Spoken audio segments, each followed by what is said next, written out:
to keeping safety supplies in stock. And for that, he relies on Grainger. Grainger offers a broad range of quality products and next-day delivery, so he can always play it safe. Call 1-800-GRAINGER, click Grainger.com, or just stop by. Grainger, for the ones who get it done. Is the crew on their way so we can fire up the grill? Cabrito, arrachera. They're gonna love it. Better go with birria and carne en su jugo. Classic Jalisco dishes with tradition. That seasoning is great, but Northern Mexican-style meat speaks for itself. Let's make both.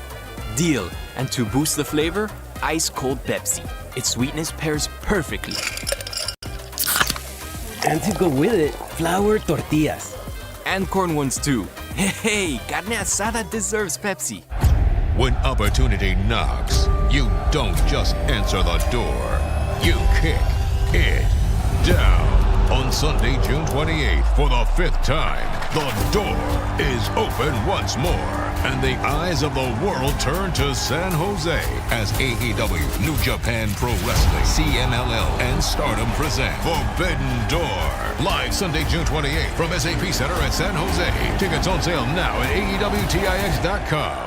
At Power Business Technology, we're not another big box corporation. We're your neighbors, locally owned and operated. We know what businesses like yours need, from reliable printers to high-performance copiers. We'll help you find the right solution with personal service you just can't get online. Need setup or support? We're just down the road and always happy to help. Power Business Technology, family hometown service with big-time solutions. Contact us today for all your business printing needs at 844-POWER-BZ. That's 844-769-3729, or visit us at powercopiers.com. This is the story of the one. As a maintenance tech at a university, he knows ordering from multiple suppliers takes time away from keeping their arena up and running. That's why he counts on Grainger to get everything he needs, from lighting and HVAC parts to plumbing supplies, all in one place. And with fast, dependable delivery, he's stocked and ready for the next tip-off. Call 1-800-GRAINGER, click Grainger.com, or just stop by. Grainger, for the ones who get it done. The next 30 seconds could save you hundreds on your car insurance.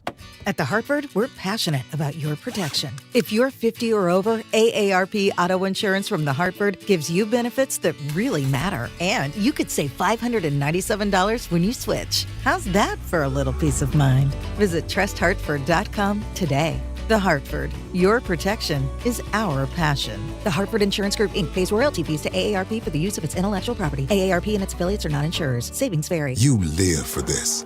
The wins, the losses, the slam dunks, and the buzzer beaters. The dream that this is your team's year. Hope. It's what keeps you coming back. So you represent with anticipation and with pride. Because when everything's on the line, your support means everything. That's why the NBA Store is here to support you. Check out the largest selection of official NBA gear at NBAstore.com. A Fanatics experience. KHD HD1 Sacramento, KYMX HD3 Sacramento. From the Power Business Technology Toshiba Studios. This is Sactown Sports 1140. It's Matt George and Kayla Anderson. Online at SactownSports.com or on the app. Kings, Niners, and Sacramento. The Matt and Kayla Show starts now. Oh, basketball gods! Where art thee? How have we displeased thee? Why? Why? I told you, Kayla. I told you. I mean, I know. You did. Listen. You warned me. In an effort to not sound completely like Carmichael Dave, like... Man. I'm sad. Because I was bringing positive vibes. I was like, we're going to change this. We're going to make that change. And then they landed the 7th pick. And like, listen. It dawned on me, because the initial reaction, which, by the way, you can go and see my full reaction now. It's out. I released it on social media at Matt George Sack. You can see it on the Matt George podcast that I released immediately after the draft lottery was over. My raw reaction was just like depressed. It was just like devastated. Like, and then like I started thinking like, why? Why is it? Is it because the season we went through? Is it because blah, blah, blah? What is the reason why? And it dawned on me, Kayla, when I was just like hours later. Mm-hmm. And I guess this is a shame on me thing. I genuinely thought, I don't know, subconsciously, whatever it was, like I just had a firm belief that one of those top 4 was going to be in a Kings jersey. Yeah. I like mathematically, that was not the likelihood.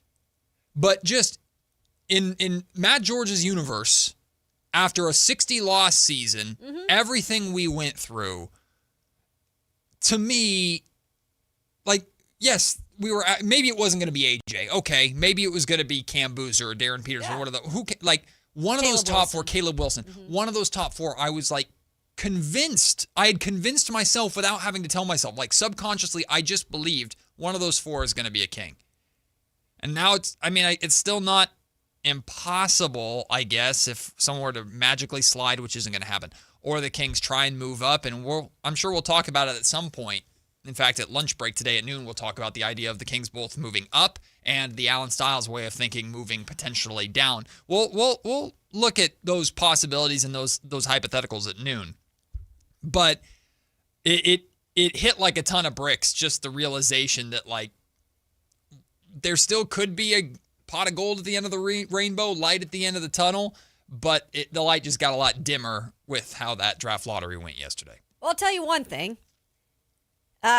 There's never any lack of content when it comes to talking about the Kings because this makes it a lot more interesting with the amount of, I'm not going to call this random in the way that they're not going to be good players for the organization, but there's a lot of ways that you're going to go possibly with this number 7 overall pick with what's left after those top picks, assuming those top picks go to where we think they're going to go to.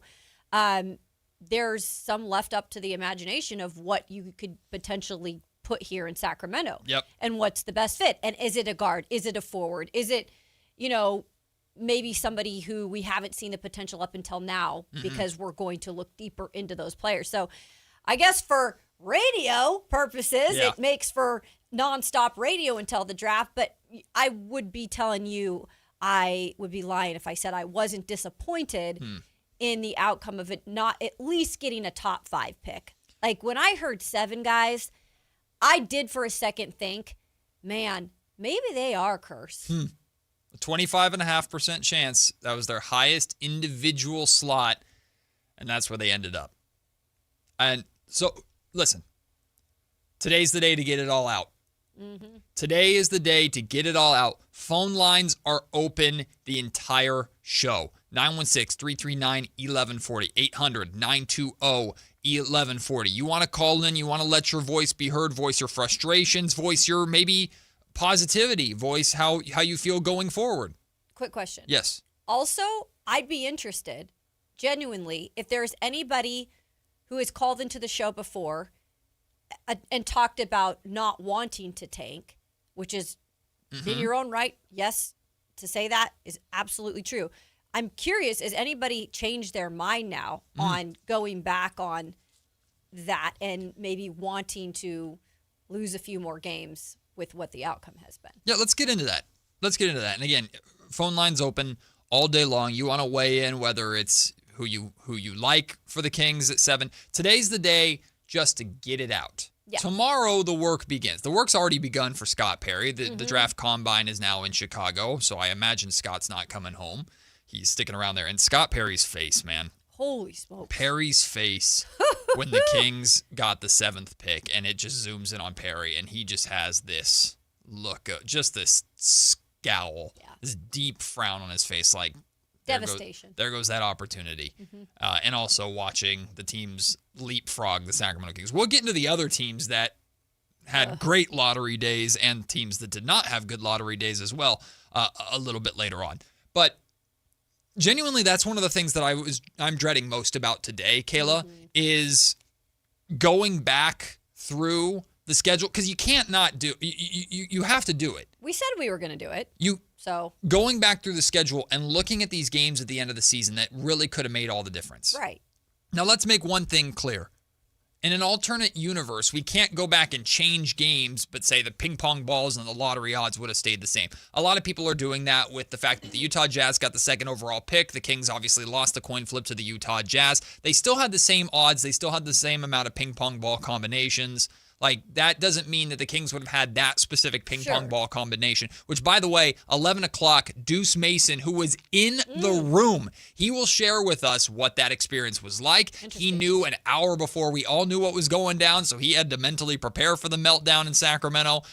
And how close were the Kings to actually having a better pick? Deuce says that they were maybe a ball off from a couple of picks. So we'll hear from Deuce Mason at 11 o'clock. I'm happy for him that he got to get that experience because it's wicked cool. He's the first person I saw when they took to the start of the draft. Did you see it? Yes, he was in the room. That was before the drawing, by the way. And I wanted to make a joke, but I didn't want to get him like in any kind of trouble or anything like that. But like he was kind of hovering towards the machine, and I'm like, reach in there and place an extra Kings ping pong ball or something like that in there, Deuce. But hashtag blame Deuce, I guess. But he'll join us at 11 o'clock. What we can't do and what we won't do is pretend that if the Kings had won this game or lost this game instead of won that game, that they would have had the exact combination that the Utah Jazz had to win. Like, revisionist history, we can't do that, right? Those are, you just get past the realm of, there's no guarantees in anything like that. But what we can do is acknowledge the fact that the Kings fell and the Utah Jazz jumped when Sacramento had multiple, Kayla, opportunities to not split with the Jazz. They had multiple opportunities. So immediately the first games that I think back to are when DeMar DeRozan scored 41 points to beat the Utah Jazz in Sacramento on March 15th, and the game you were at, which was a lot of fun. I was at the home opener for the A's. We got the beam in the background with the fireworks show, and I talked about on this show how special of a night that felt for Sacramento just because of how cool it was. But because Dylan Cardwell had those epic blocks on Zion at the end of the game, the Kings win that game. Maxime Reynaud led the Kings in scoring in that game, by the way, with, 28 points and 9 rebounds. The Jazz won that night. The Kings lose that game. They're not splitting the lottery odds with the Jazz.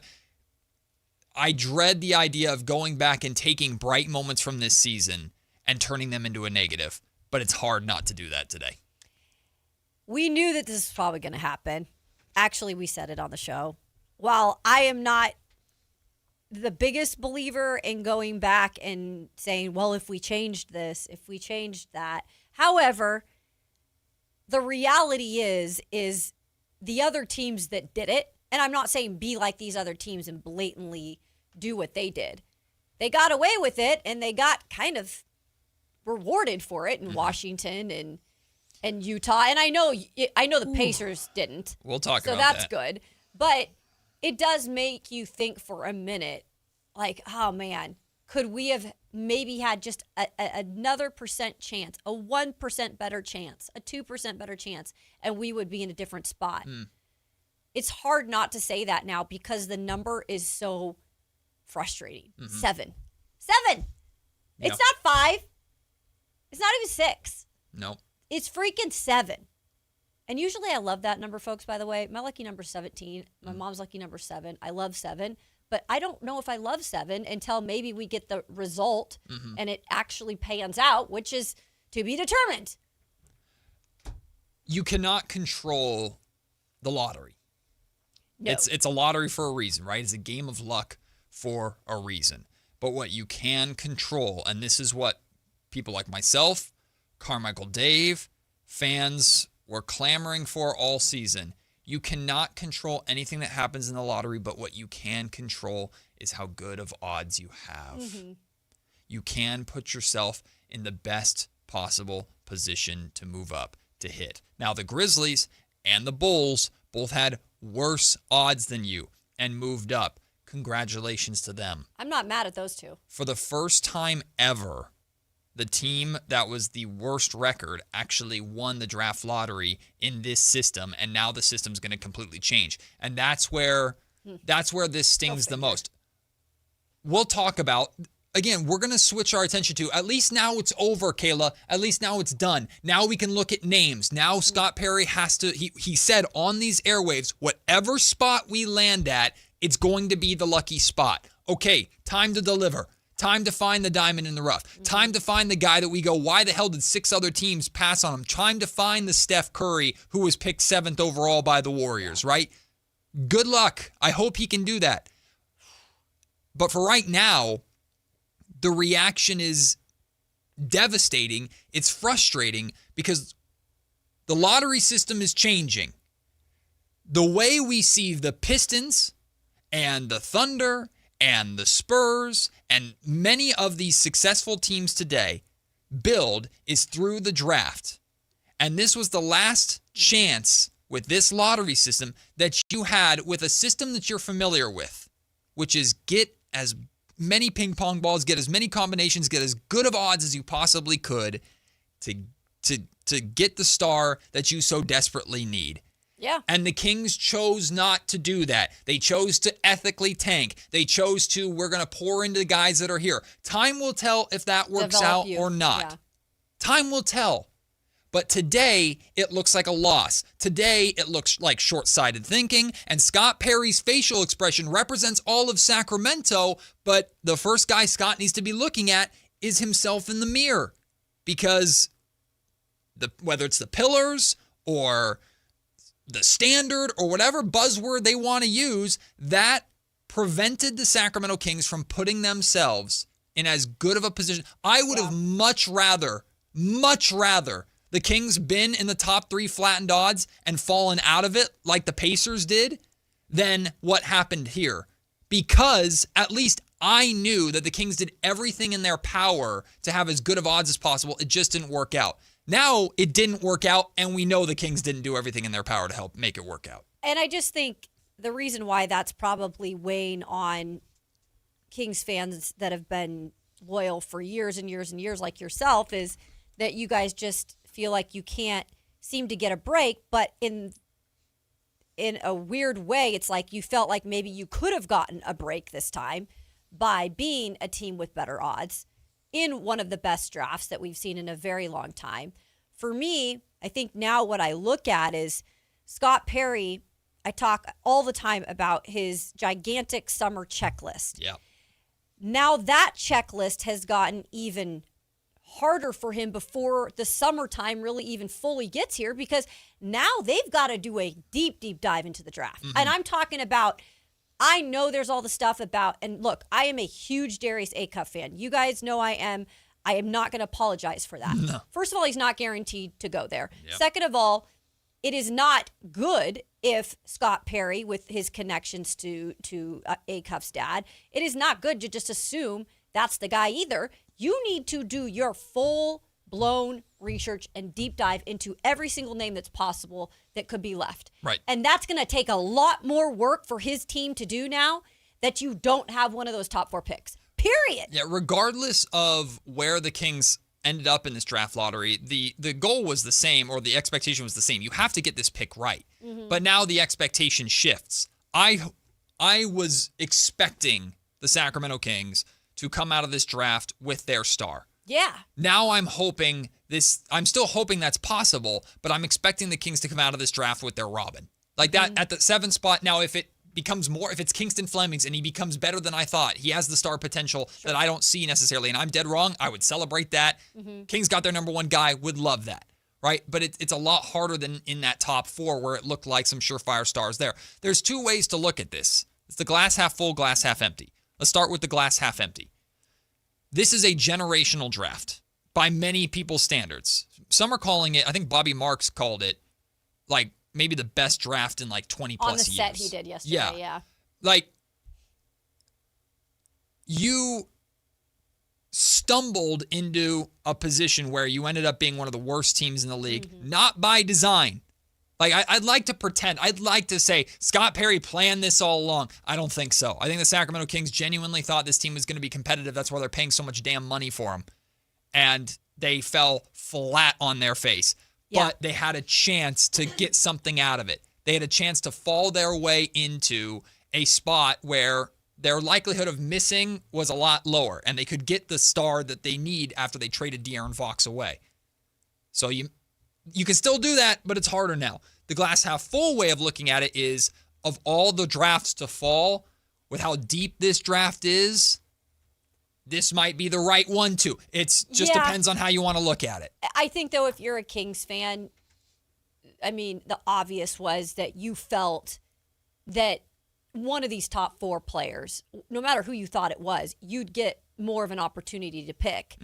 And you're right. One of them was more likely, and not all of them are probably going to turn out this way. One of them was more likely to be a bigger star than what you're going to get at 7. Like you said, that might have to be the Batman role.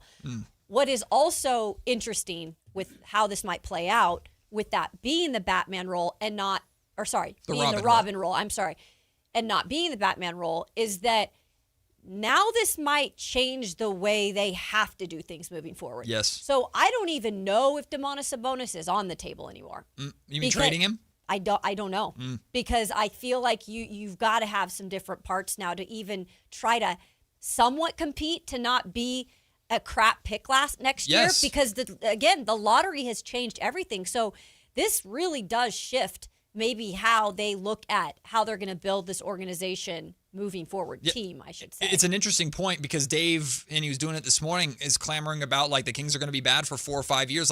But you don't benefit from that anymore. You have to be competitive, not too competitive that you make the playoffs, I guess, which I don't think the Kings are necessarily worried about. But hopefully you fall in that 4 to 10 range. But you're going to have to fight the Kings are going to have to fight with one of the worst payrolls in the league and one of the oldest rosters in the league. They're going to have to fight to not be in that bottom 3, because the Pacers are going to be good. The Jazz are going to be really good. Like, the Wizards are going to be good, or at least better. Like, or the Kings they'll shoot themselves in the foot. Well, let's hope that'd be crazy. Let's hope they find a way to wizard it up.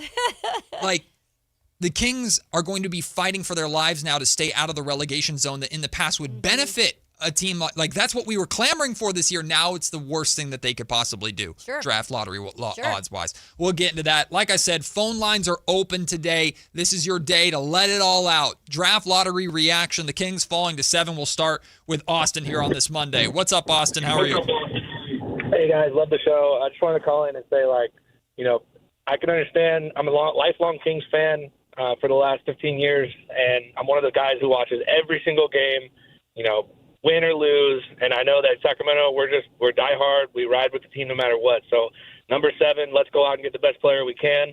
But also, as a Kings fan who's diehard, it's disheartening because it kind of feels like at the beginning of the season we knew we were bad, and it's like, you're expecting things. It's like, put it this way, it's like going to the Michael Jackson movie and watching 2/3 of the movie, and then they put on Bohemian Rhapsody, and you're like, what's going on? What did we do here? So it's just an expectation thing. It's like, if we're going to commit to something, let's commit to it.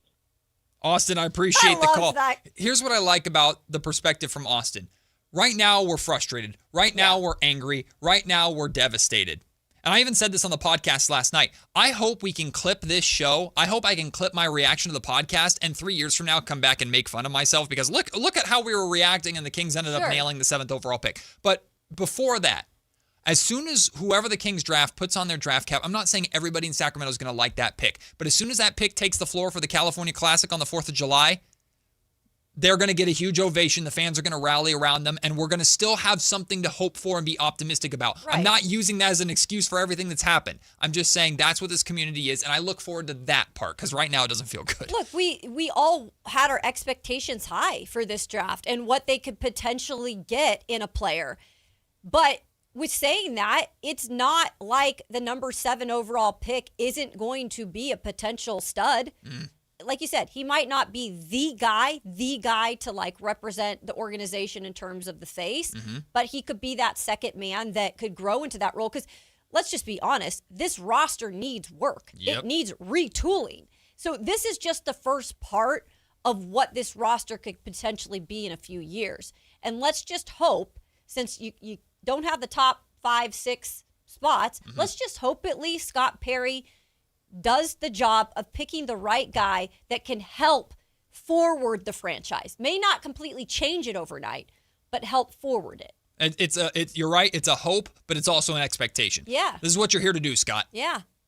Not the spot you wanted, not as easy and you still think getting this right, by the way, because we had this conversation last week, getting this pick right, now that it is 7, Matt, that it is still crucial that he hits on at least a Robin. As of right now, it's the most important thing that he could do.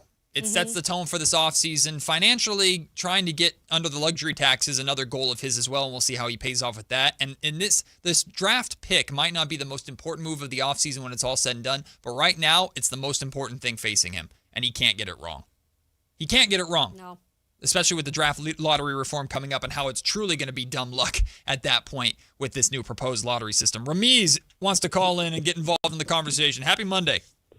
Happy Monday. I'm a long-time caller. I usually call in the afternoon, but I think this is the worst possible outcome. We have a meddling owner who's an idiot. I don't trust Scott Perry because of what he did with the Dennis Schroeder thing. And if we were the worst team, 20 games prior to the season, and then we ended the season 8-18, it has a lot to do with Scott Perry. It has a lot to do with this management, this ownership. But that's why we ended with the 7th pick.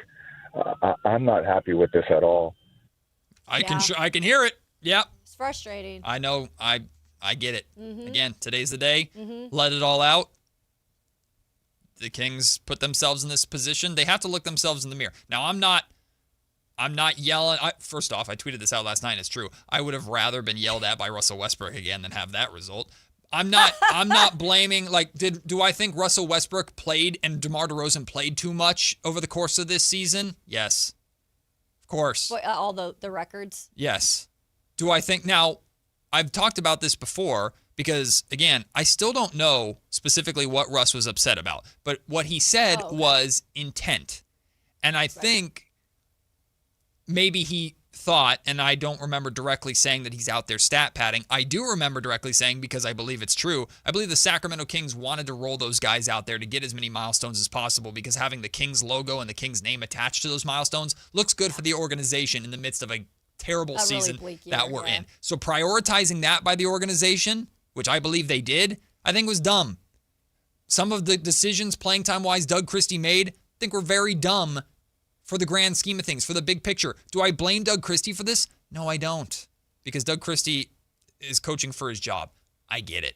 I wouldn't have done it. It's backfired with the Kings so far. Now it's up to Scott Perry to fix, and we'll see if he's able to do that. TC called in on the morning show. Now calls in and joins us now here on Matt and Kayla. What up, TC? Man, Matt, Kayla, what's going on? What's up, TC?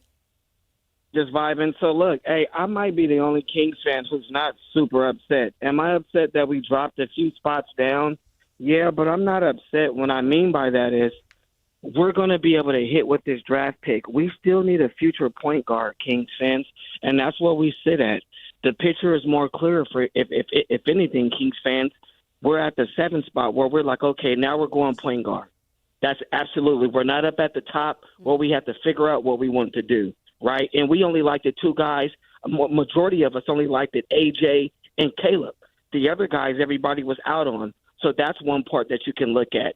At the 7th spot, you got Acuff, Brown, and Flemings. Unless the Clippers are one of the guys above us want to take a guard, but we're still in a win-win situation. Okay, TC, I really do appreciate the optimism. I completely disagree with almost everything that he said. I was certainly not out on Cam Boozer or Darren Peterson. I just liked Caleb and AJ more. In that slot, though, the Sacramento Kings had a higher potential to find their star player. Now in this slot, I understand this is a deep draft. It's a deep point guard draft, and you're falling right into that pocket of point guards. But now you're reliant on 6 other teams and what they do to make your decision. So it's not a win-win because if you like Darius Acuff Jr., he might not be there at 7. Yeah. If you like Kingston Flemings, he might not be there at 7. You like Keaton Wagler, he might not be there at 7. Now you got to get tricky. And now if you really like a player and are trying to move up to get a player, other teams can leverage that against you. So you're not in a powerful position. Scott Perry is going to have to cross his fingers and rely on what a lot of other teams are doing in order to get the guy that he wants. Yeah. And thankfully, it's deep draft, I guess. I would just say, you feel like you're not finishing first, right? You feel like you're below that. Yes. And it's like a runner-up thing. You don't have control. With what's happening. You don't have control over your destiny. You're relying on what 6 other teams are going to do. We have full phone lines, my friends. So we are going to take the break. We'll come back, continue with your draft lottery reactions. Casey, Dave, Pool Guy Mark, Shammy, Michael, I see you all on hold. We'll get to you right when we return. We're just getting started. Matt and Kayla, Sactown Sports. Should the Kings call the Memphis Grizzlies about trading for Ja Morant? What are we doing? Why in the world? You got Zach LaVine, and at worst, you got one more year of that. Why would you want to bring in Ja? I don't get it. I don't see it. It's not a thing, and I'm done with it. Drop the mic. All right, take it easy. It was just a question, Whitey.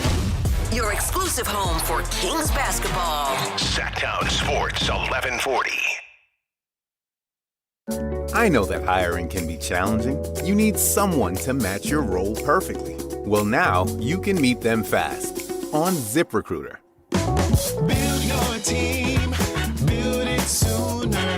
Meet your match on ZipRecruiter. Just head to ZipRecruiter.com/free right now to try it for free. That's ZipRecruiter.com/free. Meet your match on ZipRecruiter. Try it free.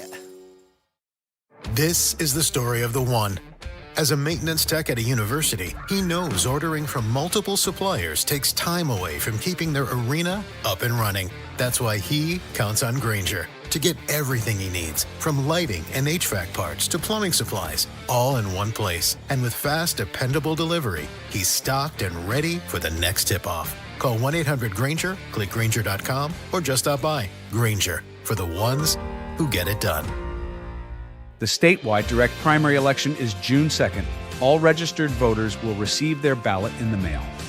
Check to make sure you're registered correctly at elections.saccounty.gov or call 800-762-8019.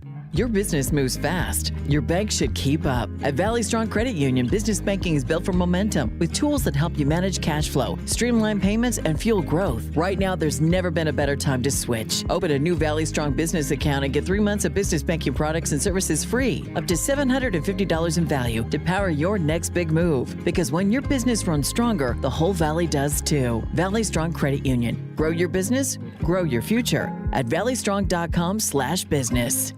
May is here, and so is your excuse to hit the ballpark. The green and gold are bringing the energy all month long with fan-favorite bobbleheads, can't miss post-game fireworks, and a ballpark atmosphere you don't want to miss. Turn up for Sacramento Saturdays and bring the whole crew out for Stompin' Sundays, packed with kid-friendly fun, giveaways, and the opportunity for kids 14 and under to run the bases after the game. Enjoy big swings and bigger moments all May long in West Sacramento. Lock in your seats now at athletics.com/tickets.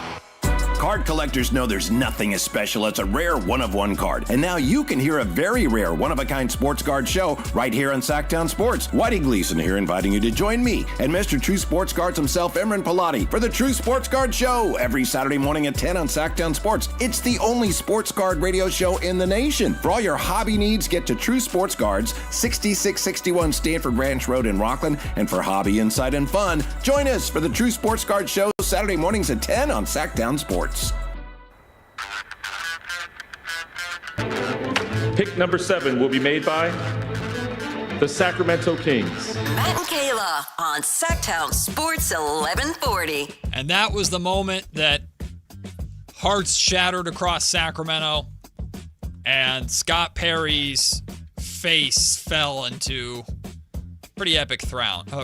Also had, if anyone's seen this, the craziest side eye. He's like, oh yeah. Nah, he was not a happy kid. I think he actually had to think even quicker to say, like, don't do anything more, Scott. Because I felt like it was going to go into a full eye roll. I would admire it if he just went pow right on the table and just slam hammer fist. Like, I would have admired it. I probably would have. By the way, hated the reaction to the teams in the draft. I thought nobody's reaction was, like, great at all. What do you mean? John Wall included. Oh. Like, just like no emotion. Act like you've been there before. No, Boring. I'm not going to act like I've been there before. And by the way, Wizards, like, you should be jumping for, I would literally shot out of my chair. Yeah. I would have shot out of my chair and been, like, so annoying. Well, I saw a lot of reactions. All 8 Wizards fans were really happy. I saw a lot of reactions of Wizards fans, of course, celebrating. A lot of Jazz fan reaction, too. We'll talk about the other teams that did win the lottery or had good lottery days. We'll talk about the Indiana Pacers as well. Hey, it's a good thing, though, that A.J. DeBonsa doesn't have to Eli Manning the Kings, because now he gets to go to the Wizards, which is way better. Because we wouldn't speculate that he would Eli Manning the Washington Wizards or some of the other dumpster fires in the league. It's just the Sacramento Kings. Just the Kings. Can't wait for Kevin O'Connor's next podcast where he tells us how much A.J. DeBonsa dodged a bullet because the Sacramento Kings didn't win the lottery. Let's hear from Casey. We have full phone lines, people reacting to the Kings falling to 7 in the draft lottery. Today's the day. It's a safe space, and Casey is here. What up, Casey? What's up, guys? How are you, my friend? I'm not doing well. Yeah. I'll be honest. You give me some time. I got a lot to say. So I think Vivek is running every aspect of this organization, and I think that can be proven by the fact that Scott Perry's look after that pick. I think that he was thinking we should have tanked, and I wasn't allowed to tank the way that I wanted to. Ever since Vivek's been here, he's done everything wrong. He lucked into the playoff season, and then after that, he completely destroyed the team by trading Fox and getting us to the place we're at right now. And all that he's tried to do is bring back fans. He wants fans. He doesn't care about getting that draft position. He wanted fans in the stands. He didn't want to keep losing, and he wants to make money. He runs this as a business, really, not as trying to win the championship for us. Casey, appreciate the call. Hard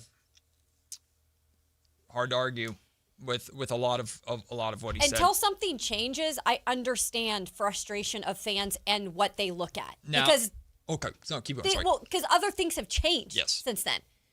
You've had different GMs. You've had different head coaches. Mm-hmm. You've had different lottery picks.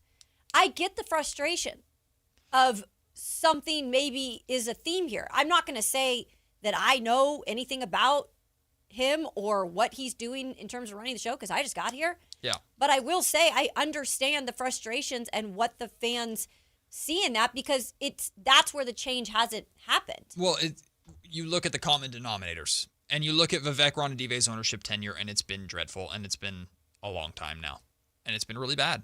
However, here's what I push back with from Casey's call. Mm-hmm. And I have no problem saying this, and it's hilarious how you and I are going to be accused on both sides of being Kings haters and then the same day be accused of being mouthpieces for the organization. This is what I believe wholeheartedly from the conversations that I've had on the record and especially off the record. I do believe Scott Perry is in control. No, I do believe I do too. Completely that Scott Perry is in control. I think Perry inherited this mess that Vivek and ownership created. Uh-huh. And to some capacity, I think what last season was I'm going to show you because I have no choice that your way is not going to work. We'll do it your way and look where it got us. Now we're going to do it my way. If let's put it this way. If Vivek Ranadive and Kings ownership will not back off and let basketball decision makers fix this mess and do their job now, after everything that's happened, it will never happen. But I do completely believe that Scott Perry is in control. He's been in control since he got here. All signs point to that being the case. I understand if fans are skeptical. I'm not standing in front of anybody because Scott Perry still has to do it. Well, but it's on Scott. It's Scott. It is, but I still then understand why fans are not convinced yet on that. 100%. Because he hasn't done anything yet for them 100%. to convince that he, A, is calling the shots fully, and B, is making the right decisions. So I understand that. Real quick, I did want to get Sean's question in here before we get back to the phone lines. Mm-hmm. How expensive, or do you think it's possible that the Kings could trade up to like the 4 spot? So we're going to explore this at noon. We're going to go into this a lot at noon. I'll say this. Perfect. 3 out of the 4 teams in that top 4 spot all need stars. Yeah. And the 4th one, the Utah Jazz, they love one guy in particular. Yeah. Mm-hmm. I don't think the Kings are moving into the top 4. But we'll explore that at noon and also explore the idea of potentially even moving down. Continuing with the phone lines, Dave wants to weigh in here. I'm trying to put him on for some reason, and it's not working. Kyle, do you mind putting Dave on? Hey, there's Dave. It was on me, buddy. I'm here. Calling from Boston. Grew up in Sac, but live in Boston now. Nice. So hopefully I'll give a little East Coast perspective. I don't know if you heard, if you listen to Bill Simmons' podcast, but one of his insiders last night was saying he thinks the Kings will try to trade up to draft Acuff. I think that'd be a horrible decision, frankly. And look, I don't want to get into woulda, coulda, shoulda with tanking. Yep. I want to think forward. But look, you have all these guys, 6 guards, right after 4. 6 guards that are all in line there. Mm-hmm. Not all those teams are going to want a guard. Look, Golden State, are they going to want a point guard? One of those guys is going to slide. Mm-hmm. And I think that a brilliant move would be to trade down and get multiple picks. And it's, you can, again, we'll explore this at noon, the possibility of trading down. Thank you, Dave, for the phone call. There's also, if you're looking at the potential of trading up, the LA Clippers ended up with the pick at 5 because Indiana lost it. The Clippers have Darius Garland. They just traded for Darius Garland. So are they interested in drafting another guard? Maybe that's a spot you can jump up to. I still saw Jay Williams this morning talk about how they were going to draft Acuff, and I'm like, I don't really know about that. I don't think that's a given at all. Well, a lot of organizations don't care what they have and don't have. They'll just take the best player and figure it out later. And you could argue the Kings should have had that approach for a long time and have not done that correctly. Michael wants to weigh in. Happy Monday, Michael, I think. Hey, I mean, it's expected this was going to happen. I'm a big draft person. I was a big proponent of, Marvin Bagley, Willie Cauley Stein. So, I mean, we've been through it. Thomas Robinson, Spencer Hawes. I get it, but I think being a little older, I think you have to look at the positive. It's like, okay, we got the 7th. It's going to be a point guard. That's one of the questions I wanted to take offline from you guys. Is just who do you guys take at 7? I know you'll talk at noon about trading down. I've thought of that too, or I've seen that rumor for Jaylen Brown. I don't know if there's maybe a team that's desperate that wants that 7th pick. I think we should explore, trading it. But I think I say we just stick with it, go with Flemings, Brown, or Acuff, because at 5, I think you brought up Darius Garland. I think they go with Keaton Wagler. He's got some Devin Booker vibes. He's 6'6", 6'7", and you can't teach height. I live by that. You can't. I know Acuff is a little on the smaller side, but he might have some Allen Iverson. Kingston's got De'Aaron Fox. Michael, appreciate the call. For me, my hope is that one of Wagler or Acuff survives the 5-6 and falls to 7. Yeah. One of those two makes it. That's the hope, and then that's who I'm taking. If we have to, trust me, on this show for the next month, you're going to hear a ton of beat writers, draft analysts. We're going to dive into all of these names that are potentially in this range. Well, I think it's important also to educate the audience and myself included in this now that we are looking at a little bit different names and we want to go deeper into those names. So hopefully we'll do our due diligence of sharing that knowledge with people who have actually covered boots on the ground these kids for the last year. I'm working really hard on getting more people who covered University of Houston basketball on this show. Yeah. Because I want to be convinced that I'm missing something with Kingston Flemings, because there's a very good chance Kingston Flemings could be the pick. Here's the best way to sum it up. No matter who the Kings pick, if they go point guard, which they're in the perfect range to go point guard, by the end of this draft, the point guard problem isn't a problem anymore. This is the second offseason in a row where the point guard problem is a major question mark. By the end of this draft, we should not have to worry about point guard unless it's backup point guard for the next 5, 6, 7, 8 years. That's what you need to. That's how you come out of this draft. It's a great point. And you heard how much of an emphasis, at least Doug Christie put on that in the post, season conference, presser conference. He made it clear that is still a need. Yeah. So, and there's plenty that will be on the board. It's just which is the right one. Shammy, Pool Guy, Mark, Tom, I see all three of you on hold. I still plan, we would love to get to you guys, so if you don't mind holding tight, we got Q&K with Kayla Anderson coming up next. After the Q&K, we'll get to the three of you, and then Deuce Mason, who was in the lottery drawing room. He will join us at 11 o'clock to tell us what he saw and how close the Kings were to moving up in the draft. Let's put it that way. Again, Shammy, Pool Guy Mark, Tom, stay on hold. We'll get you after Q&K when we return. It's Matt and Kayla on Sactown Sports. Should the Kings call the Memphis Grizzlies about trading for Ja Morant? What are we doing? Why in the world? You got Zach LaVine, and at worst, you got one more year of that. Why would you want to bring in Ja? I don't get it. I don't see it. It's not a thing, and I'm done with it. Drop the mic. All right, take it easy. It was just a question, Whitey. Your exclusive home for Kings basketball. Sactown Sports 1140. This is the story of the one. As a safety manager at a manufacturing plant, he does everything he can to keep his coworkers safe.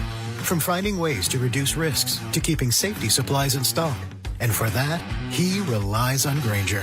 Grainger offers a broad range of quality products and next-day delivery, so he can always play it safe. Call 1-800-GRAINGER, click Grainger.com, or just stop by. Grainger, for the ones who get it done. Join us at Camping World's Red, White, and New Trade event, our biggest trade event of the year, May 14th through the 17th. Trade in your RV and get the highest value guaranteed. Then upgrade for less with new RVs starting as low as $94 a month. Plus, take 25% off select maintenance services. Save up to 40% on camp-ready must-haves. And enter to win a new RV. Don't miss the Red, White, and New Trade event at your local Camping World, May 14th through the 17th. We'll see you there. Wesley Financial Group is not a law firm. I'm Chuck McDowell, founder of Wesley Financial Group. Did you buy a timeshare because they told you it was a great investment? That's a lie. Most timeshares can be bought online for $1. To find out what your timeshare is worth and to cancel it, call us today and we'll send you our timeshare exit kit free with all your options for cancellation. Call Wesley for your free exit info guide. 800-771-1300. That's 800-771-1300. Buying golf gear is easy. Buying the right golf gear, well, that's different. At Hagen Oaks, they don't just sell equipment, they fit your entire game. With TrackMan technology in the Player Performance Studio, your clubs are matched to your swing. Ping's Ballnamic Fitting helps you find the golf ball that performs best for you. Hagen Oaks Putter Fitting Studio dials in your stroke, and FootJoy's 3D foot scanner finds correct shoe size for your feet. It's a smarter way to play better golf. Total Game Fitting at the Hagen Oaks Golf Super Shop, Fulton Avenue at Business 80. If you have unfiled taxes or are in debt to the IRS, this is important news. Did you know the IRS has programs specifically designed to help people struggling with tax debt? Powerful tax assistance programs that can save you thousands if you qualify. No one knows these programs better than the experts at Optima Tax Relief, America's most trusted tax resolution firm, A-rated by the Better Business Bureau. Their award-winning tax attorneys and licensed professionals have resolved over $3 billion of tax debt for their clients. One call to Optima can start the process, helping to put an end to your worries about wage garnishment, asset seizure, and other aggressive IRS actions. Find the best options to solve your tax problems. Call the experts at Optima Tax Relief today for a free consultation. Call 800-375-2922. 800-375-2922. 800-375-2922. Optima Tax Relief. Some restrictions apply. For complete details, please visit OptimaTaxRelief.com. It's time for Q&K. Kayla's got questions. We've got answers. It's Q&K on Matt and Kayla.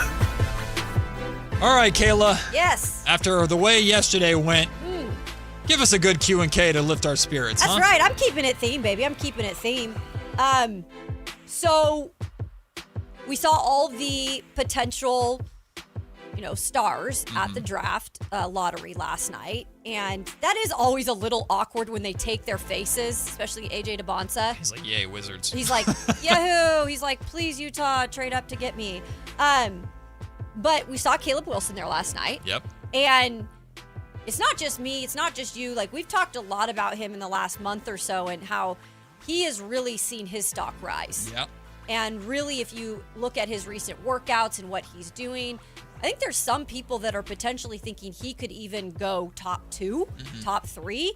So here is Jay Williams this morning on, I believe it was Get Up, saying that he could potentially be the best player in this year's NBA draft when it's all said and done. Caleb Wilson, watching him work out, has shown the ability to put the ball down on the ground. And by the way, when I first saw him this year, I was like, oh, the bar is Jermaine O'Neal. The ceiling, Kevin Garnett. Now when I watch him play, I'm like, the bar seems like Kevin Garnett. The ceiling seems more like Giannis. Wow. It feels like that's where his ceiling could be. So I'm going to ask you guys, do you feel like when it's all said and done, Caleb Wilson could be the star we're talking about 2 years down the line? I absolutely believe he could. I mean, he's a freak athlete. He can do it on both ends of the floor. If he's considered to be in the top 4, some would say top 3, and his three-point shooting is as bad as it is. If he had a three-point shot, it'd be over. It'd be over. Yeah. Like he's unbelievably athletic, super gifted. He's got a ton of room to grow. From what I understand, has a great IQ is out of this world. Super high basketball IQ, has a great attitude. I think whoever lands him, which it could be the Bulls at 4. Oof. Could even be the Memphis Grizzlies at 3, or hell, I wouldn't be surprised to see Caleb Wilson go number 2 overall if A.J. DeBonsa goes number 1. We'll see what the Utah Jazz want to do. I think Caleb Wilson's an absolute stud, and again, I thought he was going to be. On the table, possibly. I genuinely thought Caleb Wilson was going to be a king. Yeah. I was hoping for AJ, but I genuinely thought Caleb Wilson was going to be a king. I know. So yes, he absolutely has the potential to be the best.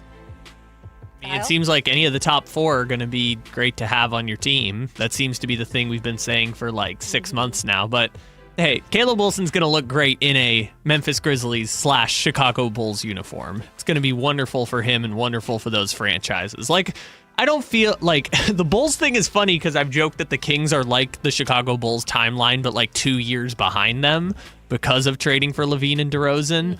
But it is kind of cool that the Bulls are going to get their franchise superstar. And it is good for Memphis because they just tore down a team that was beloved in a city where everyone's like, hey, your basketball team should probably relocate. I'm not mad at the Memphis. No. I'm really genuinely happy for Memphis that they got a top 4 pick. Yeah, I'm happy for both those teams. The top 2, not so Go much. Go kick rocks, Utah. All right, that's Q&K with Kayla Anderson. We got Deuce Mason joining us here in about 15 minutes, but we still got phone lines to get to. Shammy wants to weigh in on the draft lottery. What's up, Shammy? Hey, how's it going? Good. Good. Well, I'm doing good. Lucky number 7. I like the name King Kingston Fleming.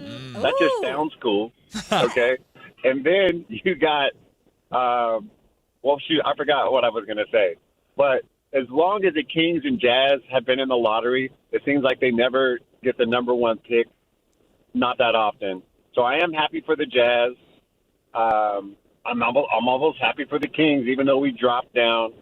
I do feel bad for the Pacers.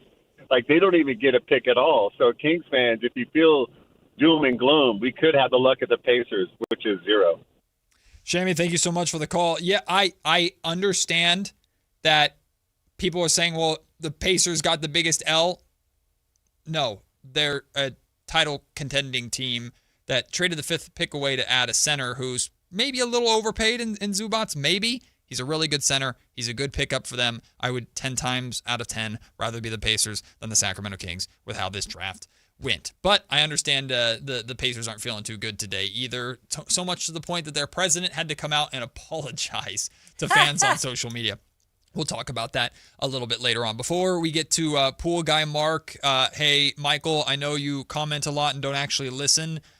Caleb Wilson was number 2 on my board, buddy, and I did a whole segment on that not too long ago. So, again, put your ears on, all right? Pool Guy Mark wants to weigh in on the conversation. What's up, Pool Guy Mark? Been a while, my friend. How you been? Pretty good.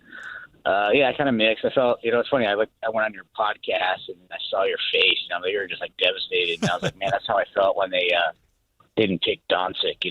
Anyways, kind of mixed. There's some good players at 7. I would be bummed if they traded up for Acuff, but like you said, him or Wagler or Fleming. I guess for me, it's like I think it was Casey that called in. It's just that feeling of like, what are you doing as an organization? I mean, everyone else is going right and you go left. You know what I mean? That feeling. And it's like, why would you be upset? Like somebody had to make the call to not tank. Was it not you? Or like if you're all like, hey, we can do our stuff at 7, then why would you be upset? To me, I just don't trust the ownership. I feel bad for the fan base. I feel bad for you guys because I just, I go to these games and it doesn't feel like a team that is trying to win a championship. It feels like an entertainment purpose only. And I don't know what we're going to do. I mean, I don't have no idea who made the decision, who would hire a coach before the GM. If your coach is fighting for his job and you're winning games, I mean, that is dysfunctionality. Like, who's making these calls? And that's where I'm upset. The rest of it, we can talk about basketball. There's good things to talk about the 7th pick, but it's that underlying dysfunctionality that will not go away with this freaking owner. Pool guy Mark, sorry to cut you off there. I actually love a lot of what he's saying. And I felt this way for a long time. Why do the Sacramento Kings try and do it their way so damn much? Like, there was a time where when Vivek first took over, all he wanted to be was the Warriors. Well, yeah. And he that came from the Warriors, and right? that was not the best of times. But the Kings still didn't follow that model correctly. They just wanted to be the Warriors because that's where he came from. But for the vast majority of the last decade, the Kings have just done it their way, the way they think is best. And it's funny because we had kind of a similar conversation when talking about the 49ers draft. The 49ers like to do it their way instead of the consensus way. And I remember when the Scott Perry hiring happened, I remember going on the Locked On Kings podcast, Kayla, and saying, I have nothing against Scott Perry. I actually like Scott Perry a lot. I do not like the fact that they basically hired Scott Perry before we knew Monty McNair had left the building. We knew that Scott Perry was the dude, as in this conversation had been happening for a long time.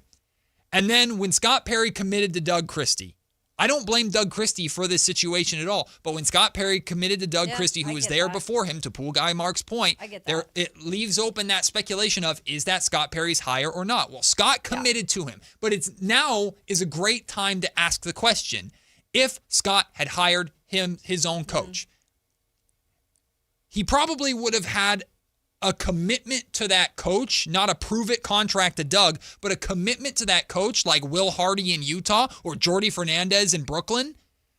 We're going to suck, but your job is not going to be on the line because of it. It's a great point. That's Pool Guy Mark's point. Well, why do you do it this tricky Sacramento Kings way? It does not work. This is still ongoing. Yeah. So now it's like, okay, this isn't technically Scott Perry's guy. Now, what if it doesn't work next year with Doug and advancing the team? Mm-hmm. So then we're going to go back to, now you got to get a new head coach in here. Yep. And then things are going to change in terms of maybe the philosophy of what they want to do. It's kind of like that never-ending cycle. Yep. And I get that. I get that frustration. I understand the Kings fans that just can't get out of that. Here's one thing I will say too, though. The Kings made it very clear. They made it very clear at the end of last season, we are prioritizing winning because of how it positively affects the development of the guys that are there. Mm-hmm. Okay.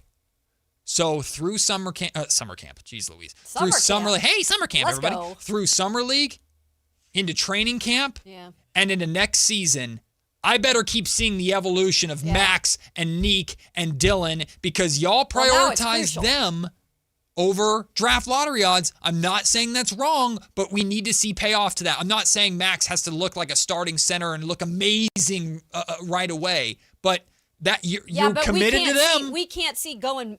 This is the one thing we can't see.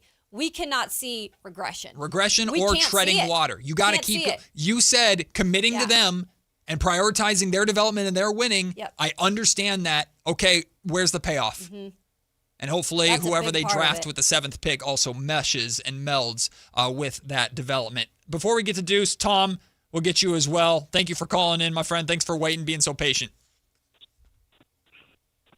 Tom, you there? Yeah, I'm on. Yeah, I got you. Yeah. Hey, I think something's wrong with me because I think I agree more with TC than Matt today, and that's not a good feeling. I like the positivity, though, Tom. Let me know what's going on. Like, why are you feeling that way? Okay. The 7th pick, I'm fine because, on my board, I'll start off with, I watch a lot of college basketball all season long. I've seen all these guys play 8 times. Mm-hmm. My 3 pick, Kingston Fleming, on my board. That means we need a point guard and we need to be a better defensive team. Is he the star? He's got at least 2 of those 3 checked. Mm-hmm. So we're going to get him anyway. Did we lose Tom? Oh, sorry about that, Tom. I think we lost he it. Says so he Kingston. likes Kingston potentially at Yeah. 7 if he's there. Right. I see the well-roundedness of Kingston Flemings. I still don't see the star potential. Do you see him Batman or do you see him Robin? I see Robin too, but I don't know where Batman's coming from unless you get stupid lucky in the lottery. I don't even think Acuff necessarily could be a full Batman either, though. Oh, I think he can with his shooting. You think so? I think the shooting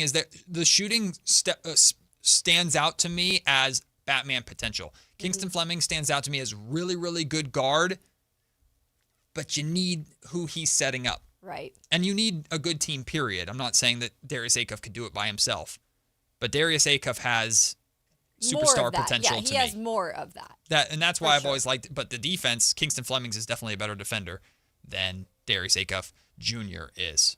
Appreciate everybody who's called in so far. Phone lines are going to be open for the rest of the show, but coming up next, the guy who was in the draft lottery drawing room, Deuce Mason, brings us behind the scenes and tells us how it all went down next on Matt and Kayla, Sactown Sports. Should the Kings call the Memphis Grizzlies about trading for Ja Morant? What are we doing? Why in the world? You got Zach LaVine, and at worst, you got one more year of that. Why would you want to bring in Ja? I don't get it. I don't see it. It's not a thing, and I'm done with it. Drop the mic. All right, take it easy. It was just a question, Whitey. Your exclusive home for Kings basketball. Sactown Sports 1140.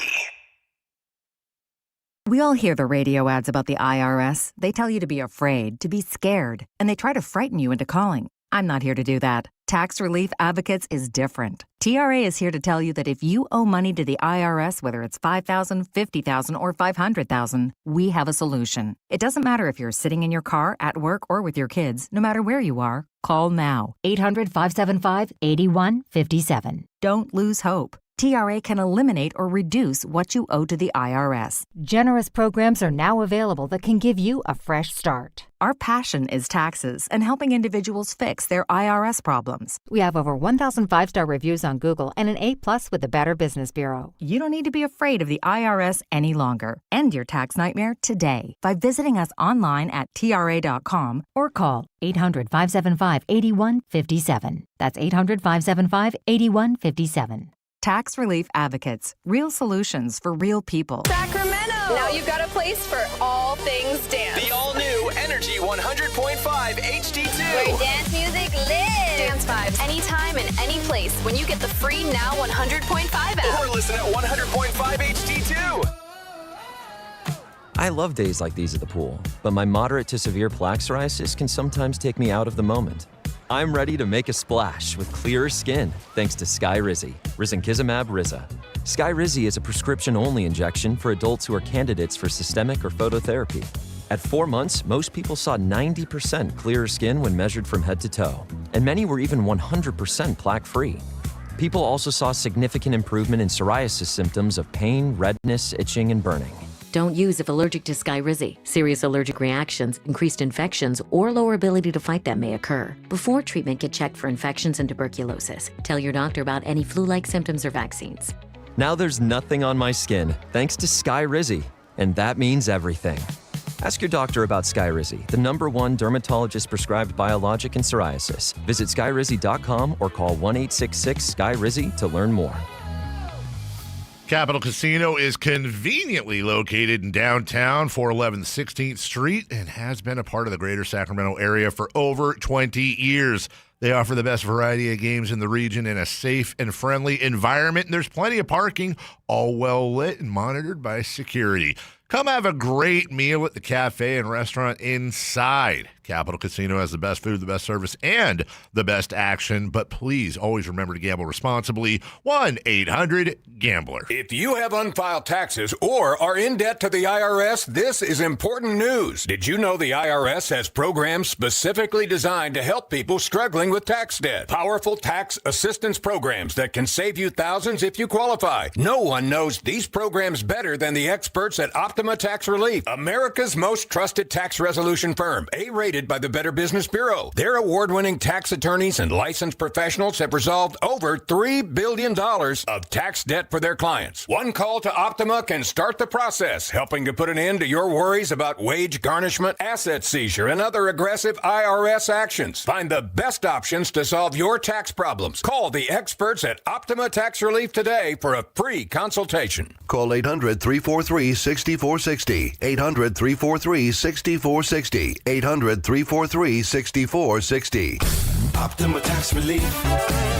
Some restrictions apply. For complete details, please visit OptimaTaxRelief.com. KHD-KHD1 Sacramento, KYMX HD3 Sacramento. From the Power Business Technology Toshiba Studios. This is Sactown Sports 1140. It's Matt George and Kayla Anderson on Sactown Sports 1140. There are a number of rooms that I wish I could be a fly on the wall in.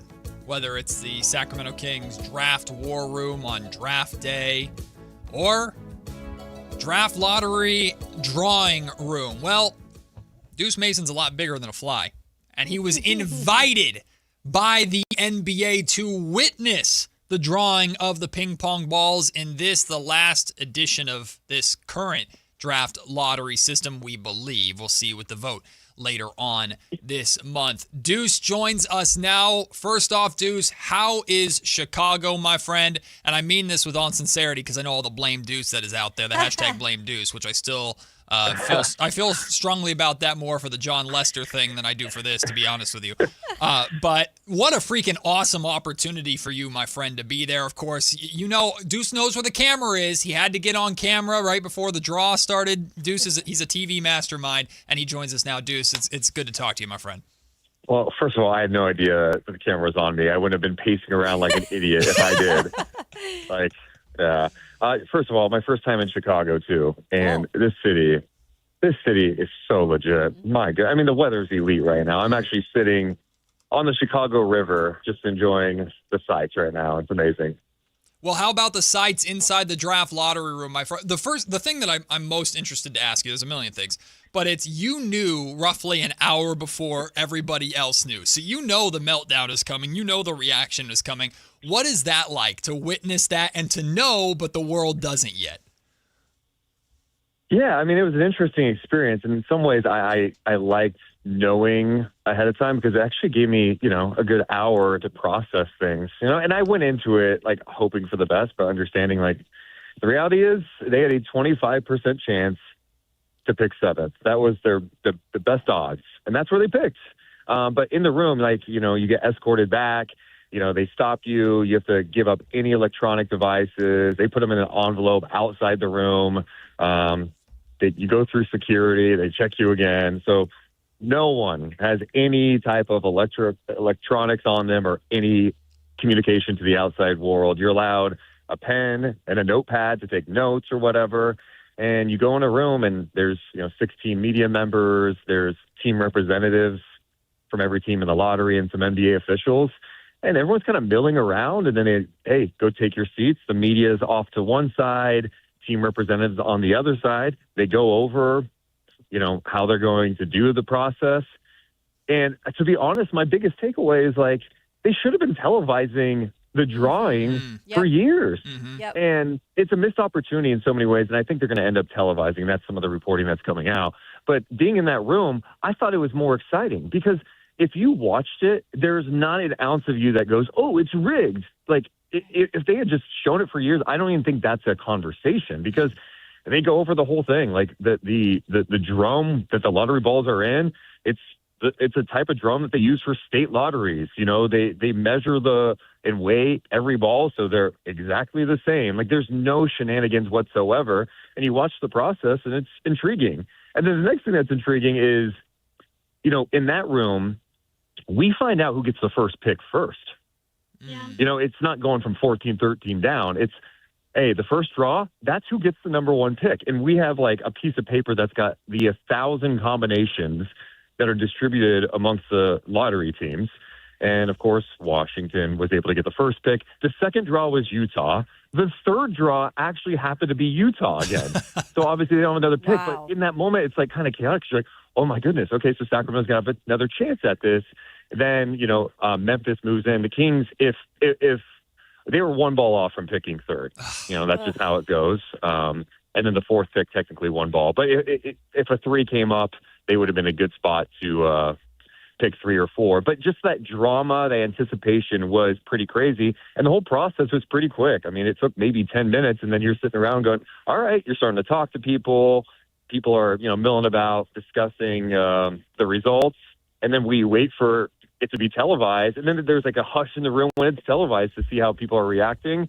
And then people talk a little bit, and then they let us out. We get our phones and off, with our day.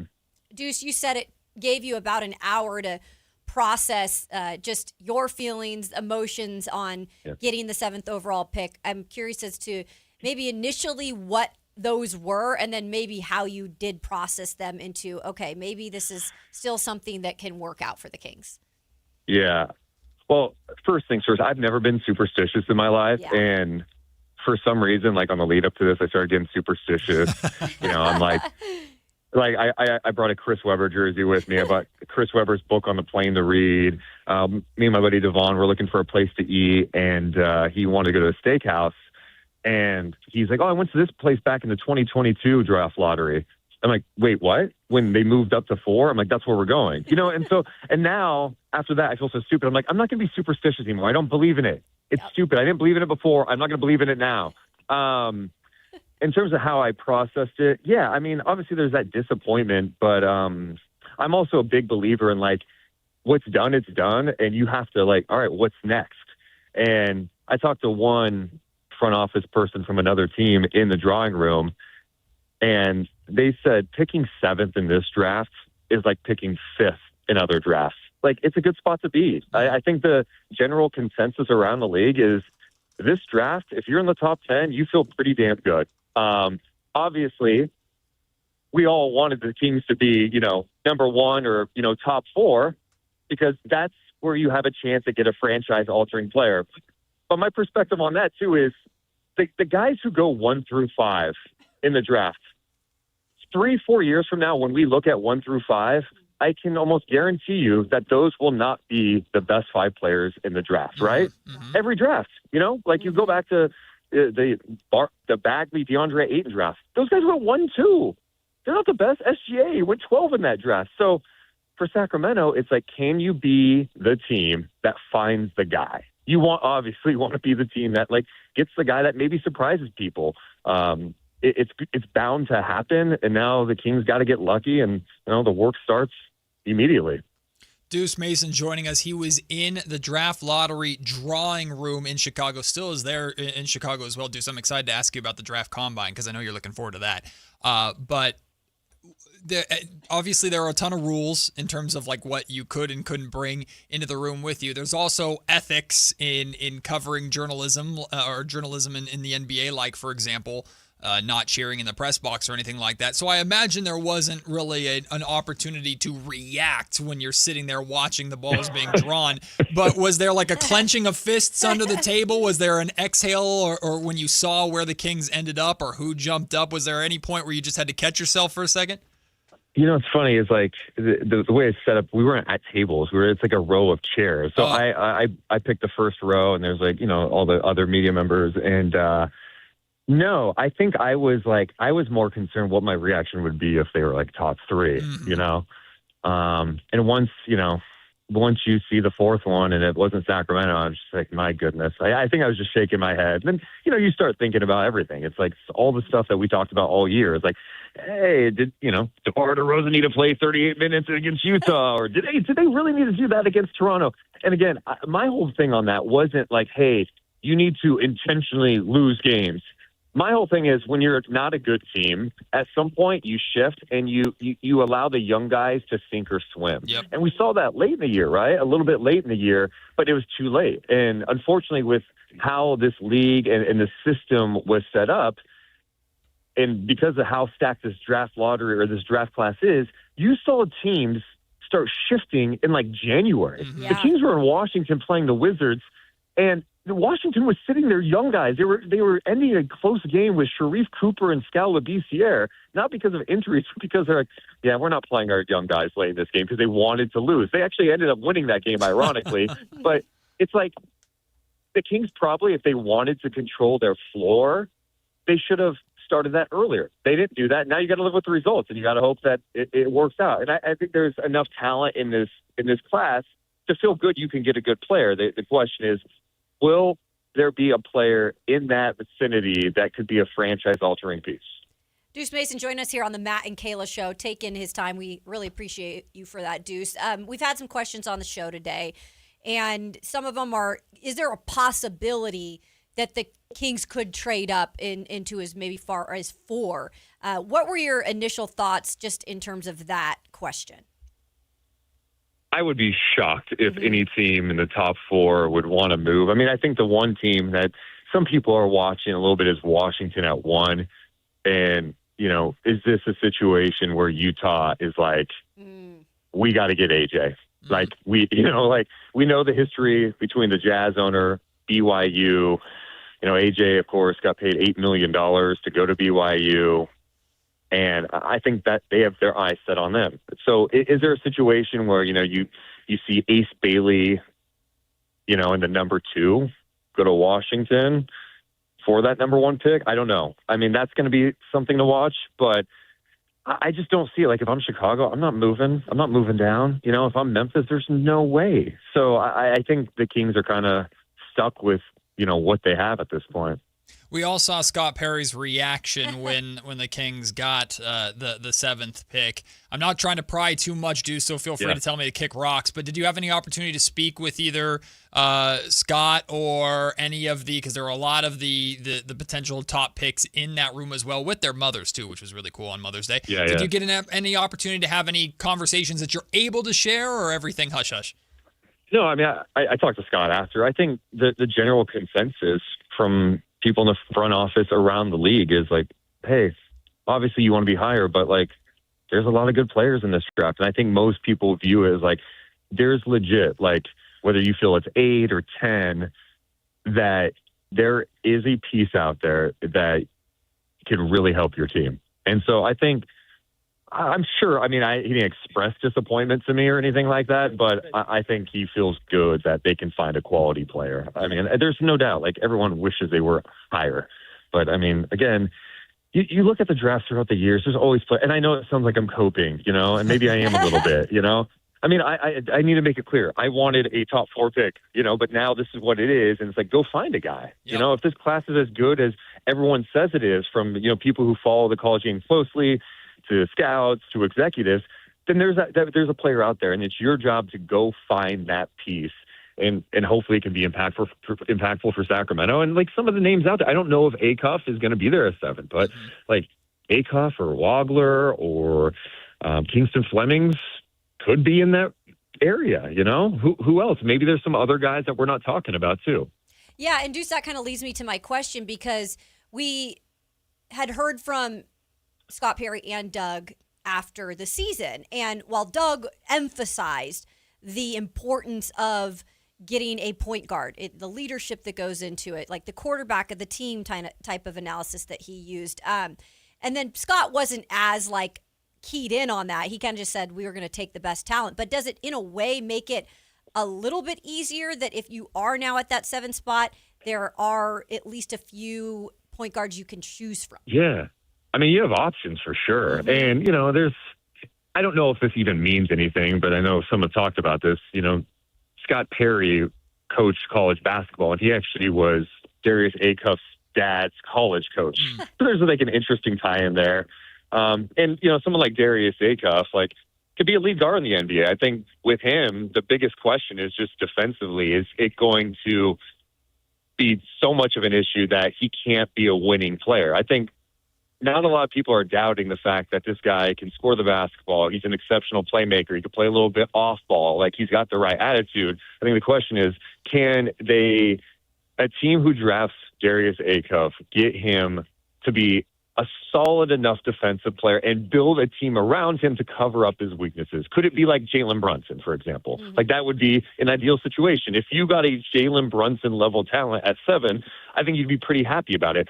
But there's also like you have to have the right pieces around them.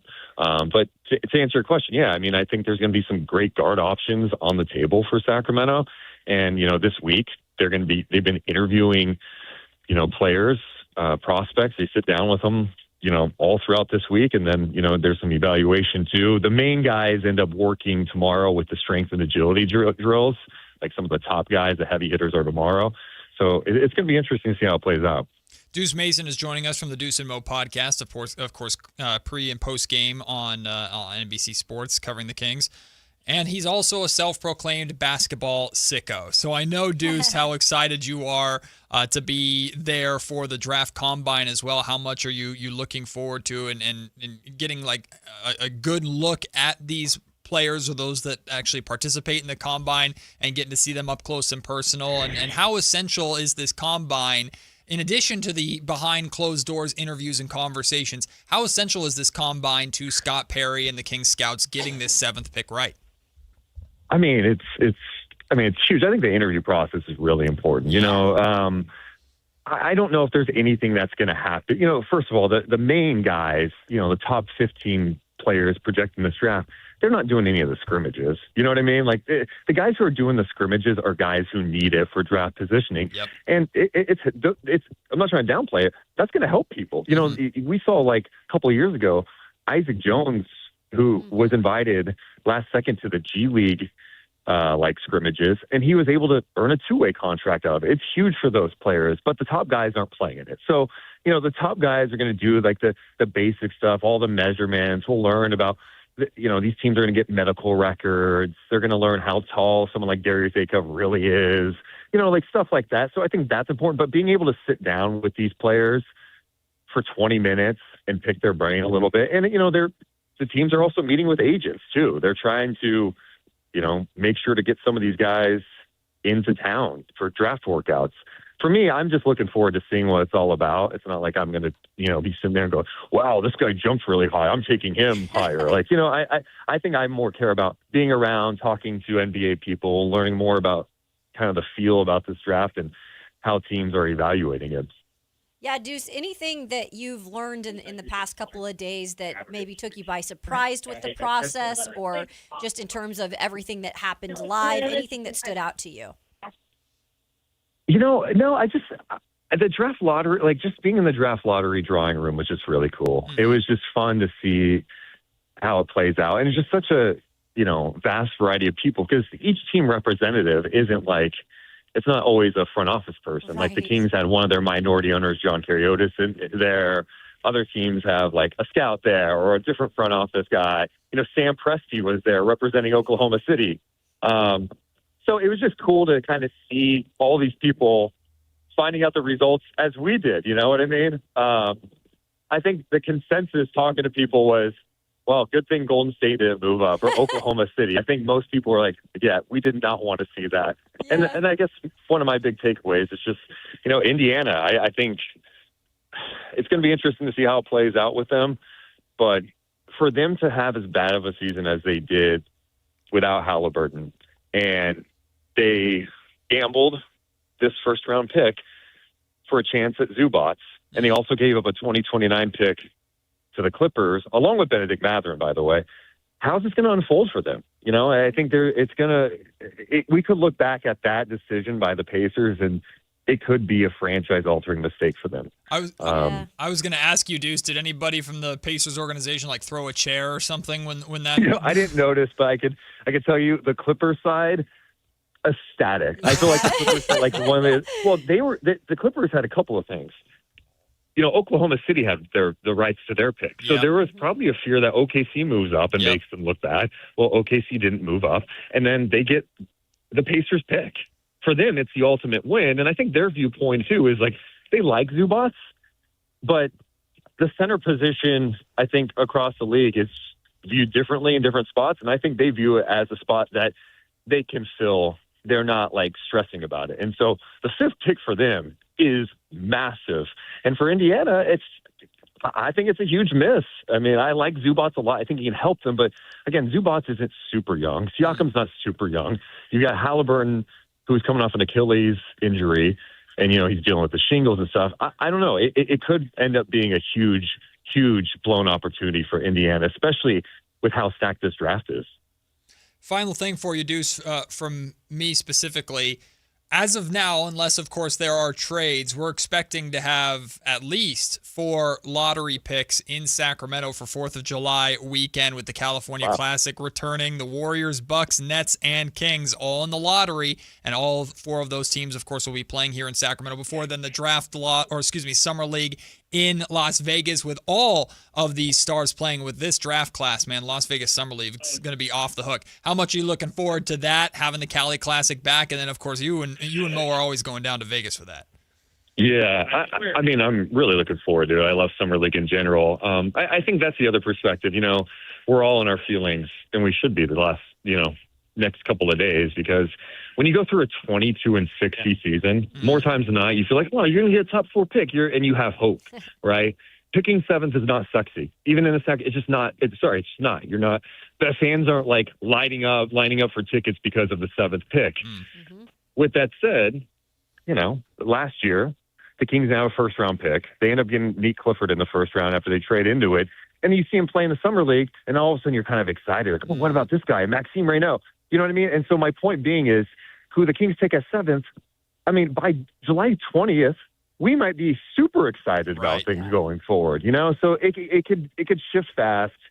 So my whole thing is, hey, be in your feelings. We have been looking forward to May 10th for 4 or 5 months, and it ended up being a letdown. But now it's like, all right, feel bad, and then start figuring out. This is where all of us are going to be watching a ton of these draft prospects more, going to some of the draft workouts that the Kings have, and, excited to see how it plays out. Well, shout out and big thank you to Deuce Mason for making time during his trip to Chicago. Really cool opportunity for you, man, to be in the draft lottery drawing room. I remember when we saw that, we were celebrating that on the show for you. So congratulations to that. And, of course, for more on what Deuce experiences in Chicago with the draft combine and beyond, you can check out the Deuce and Mo podcast with Morgan Reagan, who also called one hell of a Golden State Valkyries game the other night as well. So fun time to be a hoop fan, Deuce. Appreciate you making the time. Yeah, I appreciate you guys so much. We'll see you soon. Go get some pizza, Deuce. Deuce yes, Mason. I will. Getting pizza and watching hoops over there in Chicago. We appreciate it. I agree completely. Just televise the damn draw. I don't know why they never have. That's the thing with me, like coming into a full NBA market. I always wondered that. I'm like, why don't they just show that? That's actually the most intriguing part. And the league has to acknowledge the fact that the conspiracy theories exist because of the amount of secrecy that they have with this whole situation versus if we had seen Cooper Flagg go to the Mavericks via that draw, that doesn't mean that I don't think people out there would go crazy now they plan that ball is heavier or whatever. Those are always going to exist. But the vast majority of the population would have looked at that and gone, are you kidding? How freaking lucky if we had actually seen it happen in real time. It would have cut down on the conspiracy theories. And I do think with the draft lottery reform, it opens the door completely to just televise it all. Why just not? Televise it all and let the players be in there to watch. Televise it all. It's dramatic for sure. Man. Cool. What a cool opportunity for Deuce. I just wish. How long's he up here there for? I think just for a few days. I'm not entirely sure. Wednesday, apparently, according to Kyle. I just televise it. And can you imagine if Deuce got to be there and the Kings got the number 1 or number 2 pick? He'd be the one in the room just going crazy. Replace the Piglet statue with the statue of Deuce. I would have been all here for it. Right? I'll give Deuce all the credit. I don't care. I was ready to do it. I was ready to wear overalls today. Fortunately, that. I forgot about our overall bet, man. I mean, you still can. I can, but I'm not gonna. Dang it. We're going to have to make it for something else. But we really appreciate Deuce making the time and joining us here. We'll take the break. When we come back, we haven't talked yet about what other teams where they ended up in the lottery. And the Wizards are already starting to play the game. I'll explain what I mean. Phone lines are still open for you all day long. You want to react to the draft lottery and the Kings falling to 7, happy, sad, angry, everything in between. 916-339-1140. We're here for you all the way up until 2 o'clock. It's Matt and Kayla on Sactown Sports. Listen up, Niner Gang. Sactown Sports is your local home for 49ers football, and we're here to level up your game day experience. Download the Sactown Sports app and tap the contest banner on the homepage for your chance to win a pair of tickets to the 49ers home opener this season. Don't wait. Download the Sactown Sports app today. Your local sports leader. Sactown Sports 1140. You bought an RV, and you got an automatic discount from Progressive by bundling it with your home or auto insurance. That's great, but a serious word of warning every RVer should heed. You don't need to talk about things like dry weight or dump stations. And you don't need one of those expensive water filter straws either, because the most extreme thing most RVers encounter is a campsite without hookups. So just enjoy yourself and Progressive's automatic discount when you bundle your RV, boat, or motorcycle with your home or auto insurance. Progressive Casualty Insurance Company and affiliates. Not available in all states or situations.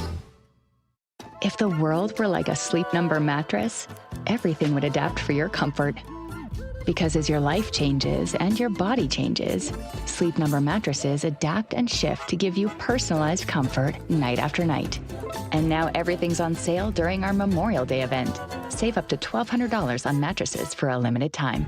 To experience a whole new world of comfort, visit a Sleep Number store or go to sleepnumber.com. Sleep Number, to a good life sleep.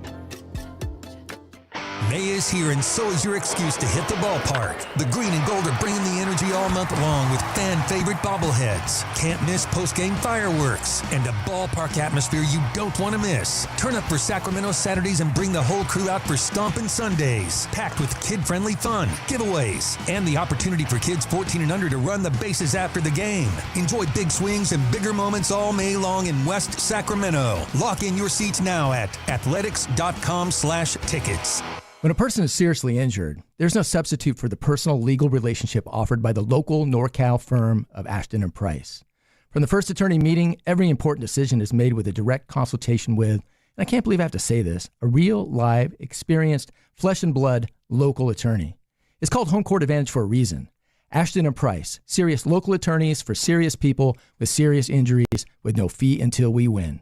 For the best local advice, don't think twice. Call Ashton & Price. Buying golf gear is easy. Buying the right golf gear, well, that's different. At Hagen Oaks, they don't just sell equipment, they fit your entire game. With TrackMan technology in the Player Performance Studio, your clubs are matched to your swing. Ping's Ballnamic Fitting helps you find the golf ball that performs best for you. Hagen Oaks Putter Fitting Studio dials in your stroke, and FootJoy's 3D foot scanner finds correct shoe size for your feet. It's a smarter way to play better golf. Total Game Fitting at the Hagen Oaks Golf Super Shop, Fulton Avenue at Business 80. When life calls for a little extra, a kitchen upgrade, paying off debt, or that dream vacation, Valley Strong Credit Union is here to help. With a Valley Strong home equity loan, you can tap into your home's value with competitive rates, flexible terms, and local guidance you can trust. Get approved in as little as 5 minutes, with funding in as few as 5 days. Your goals are within reach. Visit valleystrong.com to get your offer today. Valley Strong Credit Union. Grow your possibilities. Equal housing lender, NMLS number 456506. Thunder, feel the thunder. It's the energy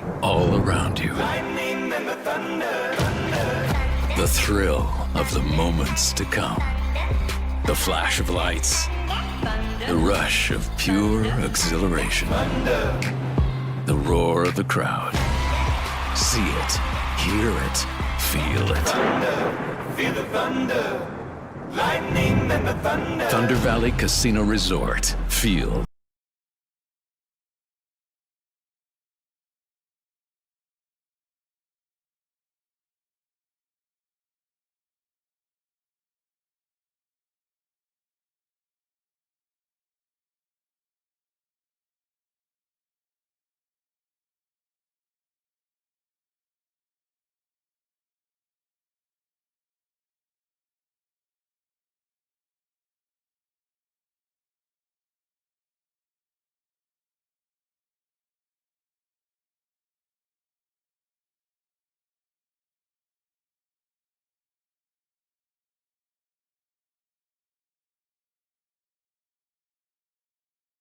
Well, they're gonna come after you even worse now because they're celebrating over there right now. They got You like jazz? No, they got fined by the NBA and said we don't care, and then they got the second overall pick. They beat the Kings in the coin flip, got the second overall pick. The Utah Jazz going number 2, the Washington Wizards going number 1. You and I are both in agreement about the Memphis Grizzlies and Chicago Bulls. Even though they leapfrogged the Kings, and that's the reason the Kings dropped 2 spots, I ain't mad at them. No, I'm not either. Like, the Bulls are, like, I have a ton of friends in Chicago that are huge Bulls fans. Mm-hmm. They're celebrating right now because not only did they, of course, land that draft pick, they're completely going through an organizational reform. Like, completely changing. This could change the outlook. Yeah, their front office, everything. They're obviously new head coach. Like, they're changing everything. And this feels like a really good, exciting, fresh start for the Bulls. So I'm happy for them, rooting for them. The Memphis Grizzlies, not only did they blow the team up, their entire city got dragged through the mud by LeBron freaking James, Draymond Green, and other NBA stars this year. So for them to jump up, good for them. Mm-hmm. Not mad at them, although it is a Western Conference team. Utah, Washington, screw them. And, of course, they end up going 1 and 2. I just couldn't believe that Deuce, who just came on the show, if you missed it, you can go back after the shows are all on today on Sactown Sports and listen to the podcast.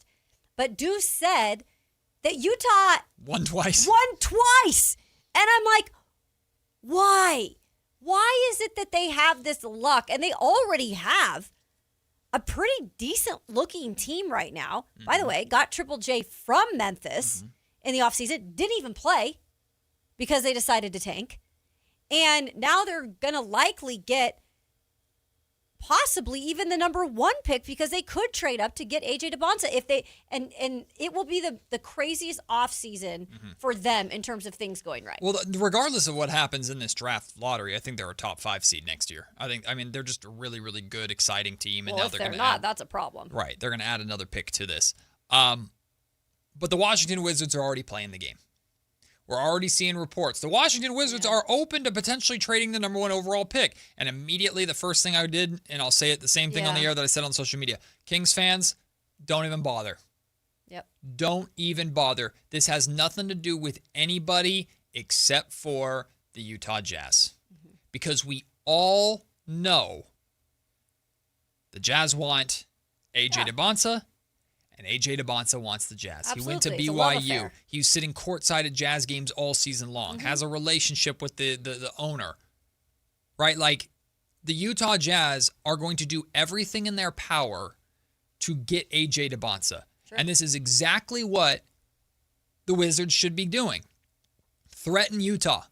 He ain't going to be there for you at 2. You got to come up and pay to get him. We'll see how much the Jazz are willing to pay, how much of the bluff they're willing to call. The Washington Wizards, I think, absolutely should take A.J. DeBonsa if the Jazz don't move up. But I do firmly, not saying that Darren Peterson wouldn't be good for the Jazz. They got the pick of the litter, though. That's what's incredible about it. They can play this game as good as they want. Utah or Washington? Washington. Yes. They're going to play this game like a game of what's a good thinking game? Battleship. Yeah. You know, like checkers, not chess, or chess, not checkers. Yeah. Well, we did this exercise last week on Friday. Remember, we went through and I talked to different members of media members covering all these teams and just asked you, hey, give me your draft board. Yep. And what was Washington's draft board? AJ number 1, Darren Peterson a very close second. I forgot about that. Like, if I was hosting a radio show in Washington on Friday before the draft lottery, this exact scenario would be what I asked for. We get the number 1 pick, Jazz are number 2, so we can leverage the hell out of the Jazz. Yeah. This is like Washington's in a prime position here, and Utah will see how aggressive they want to be for their boy. This has nothing to do with the Kings. I won't even go, like, this has nothing to do with Memphis. This has nothing to do with Chicago. The Wizards are open for business with 1 team. And Danny Ainge, we know how frugal he can be. Danny Ainge is going to do his Danny Ainge thing, and it'll be a game of chicken probably all the way up till draft night. And we'll see if the Jazz are able to move up. I'm going to be very fascinated by that. But A.J. DeBonsa, goodbye, sweet prince. Like, there's no A.J. DeBonsa in a Kings jersey, in my opinion, ever happening. Sad day. Unfortunately. It's all right. It's just the reality of the situation. We move on. Kings fans, would you feel better? John, I see you on hold. I'll get you just a second. Fans, would you feel better if Scott Perry, instead of his Monday motivation, came out today with an apology on social media? Because that's what Pacers president of basketball operations, Kevin Pritchard, did. He, after the Pacers fell to 5 and lost their pick to the Clippers, which I wasn't feeling any joy after the Kings at 7, but at least that made me feel a little bit better. Kevin Pritchard tweeted this out. I'm really sorry to all our fans. I own taking this risk. Surprised it came up 5th after this year. I thought we were due some luck, but please remember this team deserved a starting center to compete with the best teams next year. We have always been resilient. I, for one, appreciate the transparency. I actually really like it. I don't know if it would make me feel better as a Pacers fan, but at least I recognize guilt. They took a risk. It blew up in their face. It's unfortunate. He's taking some accountability for something he couldn't even fully control. I mean, he can control some of what they did. What's funny is we were talking about the Pacers in the number 1 spot because 5 is the furthest they could fall. Well, they ended up in the number 2 spot, meaning 6 is the furthest they could fall. But they still fell to the first spot where they could lose. It's hilarious when they announced that, when Malik Andrews announced that part. I was all like, "Uh-oh." Yep. Pacers fan gonna be mad. Yeah. Congratulations to the Clippers. I mean, it's another Western Conference team that's going to get a good player. Kyle, you think they're going A-Cuff because we were talking off the air. Yeah. You really think that the Clippers are going to go A-Cuff, huh? I think if the consensus gets to the point where it's like, hey, A-Cuff is clearly number 5 in this draft, then yes, I don't think the fact that he's a point guard is going to deter the Clippers because Clippers are kind of at a start of a long rebuild. Like, I know they still have Kawhi, I know they still have Darius Garland, sure, but like they intend to do a long rebuild to kind of overhaul this thing over the next few years. So I think A-Cuff is probably the guy. And a lot of organizations don't give a damn what positions of need. No. They just take best What's talent. the best guy left? And if they feel it's A-Cuff or Keaton Wagler, regardless of their point guard position, they're going to make that move. But that does open the door potentially to, if the Kings are looking to move up, that's a potential target. We'll talk about that at noon. Right now, though, John is on hold, wants to weigh in on the Kings draft lottery. What up, John? How's it going, guys? Good. So I think this pick actually may be a blessing in disguise for one thing that we've been discussing for a long time, and that's our cap situation. And I would stay at 7. And if I was Scott Perry, I'd be on the phones right now trying to trade back in and trying to work a contract like a Hunter and a Monk going to OKC to come off their bench to help them get longer, more scoring, just be, the perennial dynasty that they're going to be. I like the call. I like the idea, John. I don't know. We're going to explore also at noon whether the Kings look to potentially trade down and use the 7th pick to maybe pick up a couple of first-round picks or maybe a later first-round pick this year and an extra first-round pick next year. The Kings certainly can be open for business for that, but they don't have to necessarily use their 7th pick to acquire another pick later on, like what he's talking about. If you can use one of these contracts, one of these players, now I don't know how many teams are lining up to take on $20 million of Malik or $20 million of DeAndre Hunter or whatever it is, but if there's someone out there and they'll give you the 16th, 17th pick, I don't know, for it, Scott Perry, let's put it this way. Nothing is off the table for the Kings. Absolutely nothing. Nope. And Scott's got a lot of work to do to see how this plays out. But thankfully the Jazz didn't win the lottery outright. No, you're not giving them a pass. I do think stand them. I do think the Brooklyn Nets being a pick for the Sacramento Kings, I do think that might be problematic for Sacramento. I think Scott Perry is going to have to use every bit of espionage he has to try and figure out what the Nets are going to do at 6, because that could be a problem. If the player that they want, let's say it's A-Cuff, gets past the Clippers at 5, finding out what the Nets are going to do, because the Nets are just as thirsty for a star player as the Sacramento Kings are, and I know the Nets had, 5 first-round picks last year. They don't give a damn about position. They're just looking for a star. I just think it will be interesting, even like how set that Perry is on, if it is a point guard, right? And there are a couple different things you can do, either trade up one spot with Brooklyn, or you just think, okay, I'm okay with this guy. They're all so different in their own ways. They're just a little bit different from each other. It's like, how set also will Perry be on exactly the point guard he wants? Yeah. That's also interesting. You have a board for a reason, right? I don't think it's going to be, I view Kingston Flemings, Darius Acuff, and Keaton Wagler all as the exact same player. No, you're going to have a favorite out of those 3, and we might already know who that favorite is. That doesn't mean you're going to get them. Right. Right? Like, the term consolation prize has a negative connotation to it. I would never tell a player you're a consolation prize because that's insulting. Yeah. But there is a realm where with the point guard talent in this draft, the consolation prize is still going to be a damn good prize. Regardless of what happens, it's the same thing I said earlier, Kayla. It's really the simplest way to put it. Assuming the Kings go point guard here because they're right in that pocket of great point guards, by the day after the draft, point guard question is done for years. We're not worried about the point guard position anymore.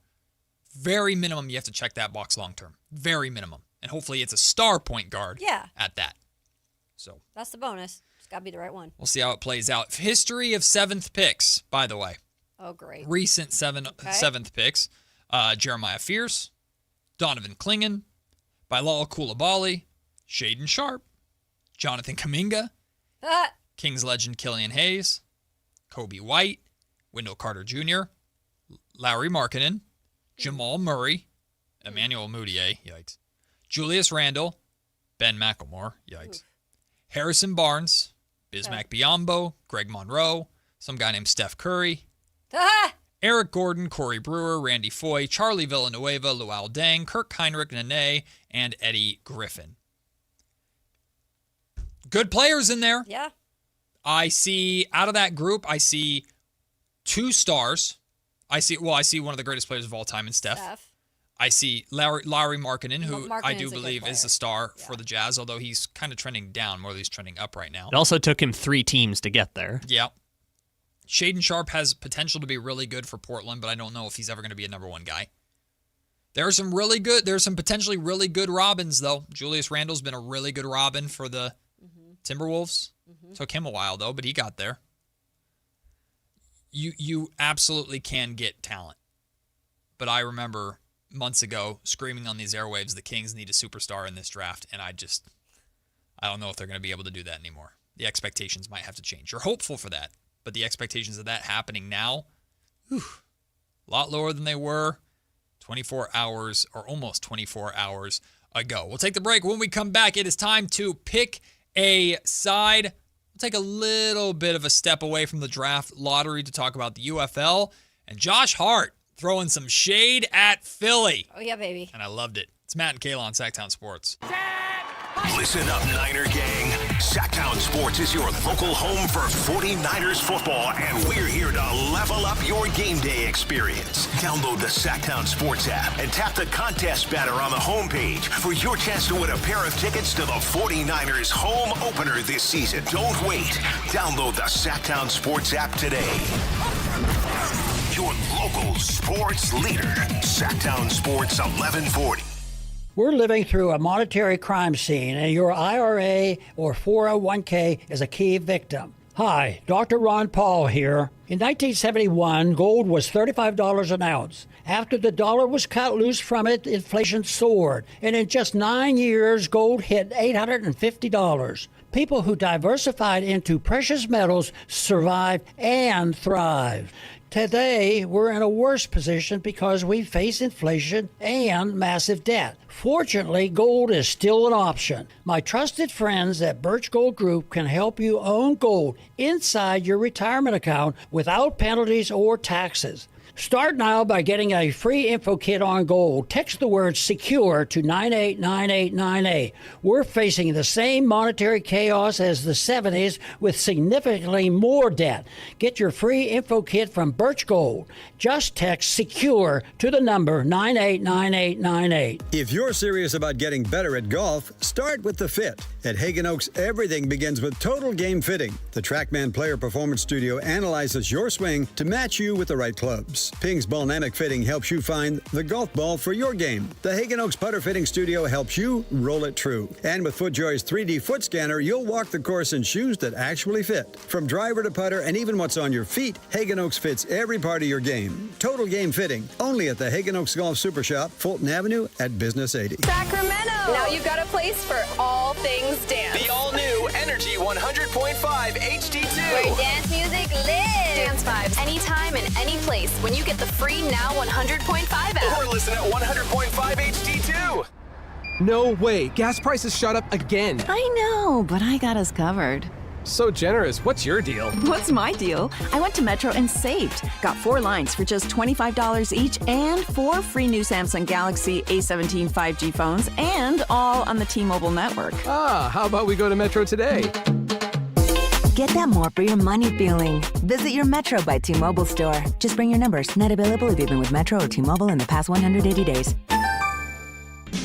Only one radio program captures the excitement of hunting and fishing as it happens. The award-winning California Sportsman with Sep Hendrickson. Only California Sportsman takes you where the action is. Live on the water, live in the blind, and live with the top pros and experts in outdoor sports. California Sportsman with Fishing Hall of Famer Sep Hendrickson is your premier destination for all things outdoors. Sep's Saturday Morning Outdoors. Ultimate Bass and California Sportsman, 5 a.m. to 8 a.m. Saturdays on Sactown Sports 1140.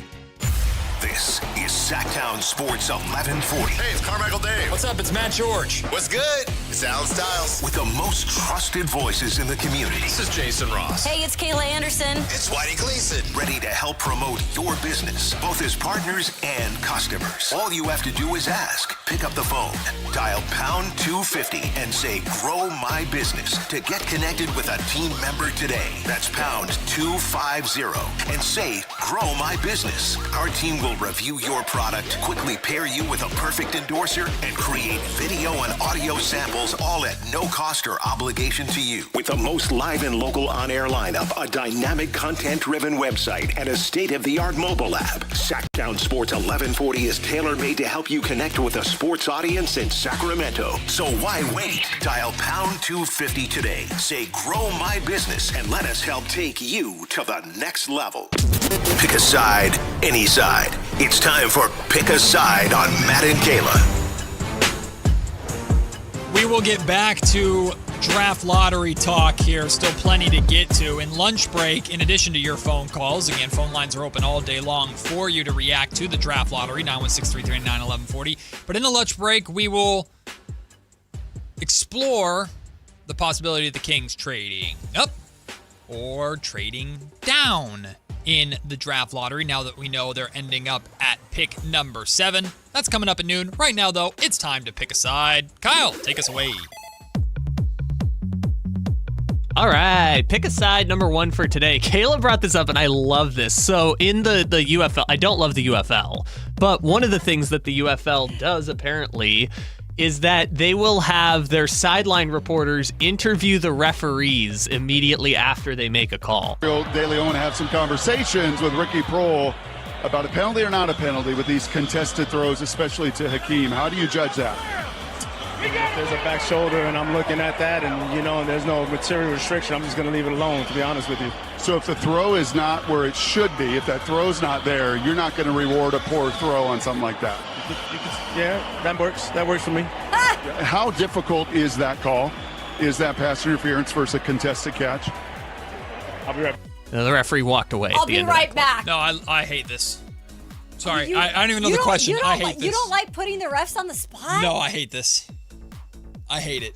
Really? I've told you before, I do not like watching those cringe videos and stuff like that. Oh, this would be so cringe for me if they ever did this like in the NFL or anything like that. Just no, don't do this to officials. I know sometimes you wish you could stick a microphone and a camera in their face and go, explain yourself, jackass, but don't. No, I think this is a disaster. What if you got... I think it's funny, but I think this is a disaster. You know how the coaches get, they get their call, they can throw the flag and... Yeah, challenge. You can do a challenge. Why don't the media sideline reporters, the interview flag? They get a flag. I would love that. I'd be pulling my flag. I'd whip that flag out. I'd approach that ref and I would grill him. Grill him. Grill him. How do you feel? Hey, stop the game really quick. Kayla Anderson from the media section just threw her blue challenge flag. Oh, I'd chuck it. And now is going to yell at the poor guy in pinstripes. That'd be so fun. No, it sounds terrible. Okay, I like a version of this. Live during the game is kind of crazy. It's nuts. Yeah, live during the game is a step too far. But for years we've been saying like the NBA 2-minute report is like the referees go into a booth with one reporter and one reporter gets the chance to ask referees questions about the 2-minute drill or the 2-minute report. So like doing this as the pool report. Yeah, the pool report. Yeah, the pool report or whatever it's called. They should do that, but televise it or record it for those like end of game analyses by referees. That would be way more interesting. Than by the way, Russ hates me after my comment of I thought it would be fun because he's a ref. So he said absolutely not. So post-ref press conference is something that does sound unbelievably entertaining, but here's what it does. It opens up a door, and I know this is not a popular sports talk radio. It opens up the door to abuse and stuff that we just do not need. I have never refereed to anywhere remotely close to a level like that. I have been a youth umpire before growing up. Just dealing with parents at that level. Oh, well, that's the worst, Matt. Yeah. The youth refs, they take it the worst. and drunk guy who's going to be screaming because they asked me a question when I made a spur-of-the-moment call with athletes going 1,000,000 miles per hour. That's your job to get it right. Okay, then you have a challenge system and an instant replay system to make sure I get the call right. Don't put me in front of a camera to basically publicly embarrass and humiliate me for doing something that you would have probably gotten wrong too in 99%. I don't think this is good. I think it's good for the silly. USFL. Because they are a little bit more, it's more nonchalant. It's not as serious. It's a show. Yeah, and it's like anything they can do to get viewership, and it could be the craziest stuff like that. Like, I'm fine with that. In all seriousness, it would never work in the NFL, but I'm not going to lie. It would be extraordinary to witness, and don't think that it wouldn't be. One, this would be a great Key and Peele skit. Oh, it would be a phenomenal Key and Peele skit. Number 2, can you imagine if that was part of... Hey, replacement... What are we on? Replacement 6? Replacement 7 Replacement 7, baby. It's coming out. As part of the new deal, referees had to agree to the NFL interviewing them. They had to, go to boot camp for, interviews. Never. Could you imagine? That CBA would have never gotten done. Oh, God, no. No, never referees would just straight quit. It's kind of funny that the UFL is just now the league of, hey, let's try stuff that might get adopted in the NFL. Yes. Let's try all these gimmicky things. It's basically the minor leagues at this point. They know what they are, and good for them. Yeah, it's basically their model to stay open. Okay.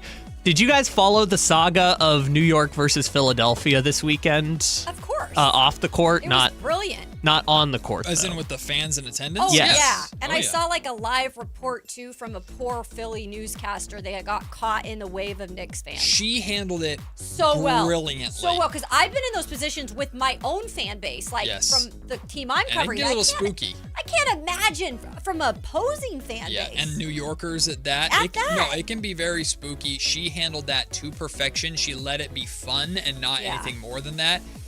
Credit to her, because that's not a very powerful position to be in. Let's put it that way. Well, now this is bad radio because I don't have the clip to show people of what happened. Was that not the clip? No, that was not what we were going to talk about. Okay, no. That's not what we're talking about. We just brought that up. Yeah. There's a clip, though, of No, what but we're talking I'm saying now I'm doing bad radio because you guys just reacted to a thing that we now can't show people. It was spur of the moment. Yes. Anyway, so it started with Joel Embiid saying Sixers fans don't sell your tickets because 2 years ago when the Knicks played the Sixers, there were a bunch of Knicks fans at the 76ers game.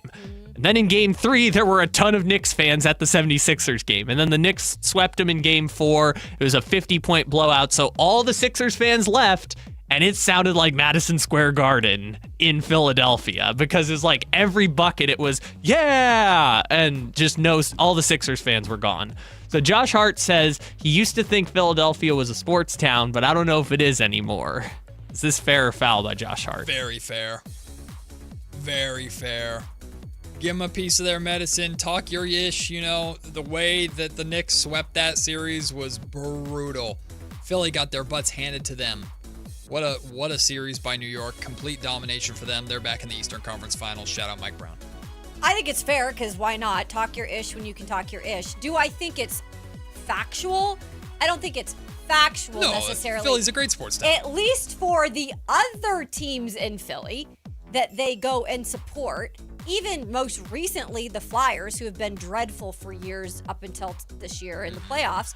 But I will say this. I think Philadelphia fans in general are out on the 76ers. I think they are mad with the organization.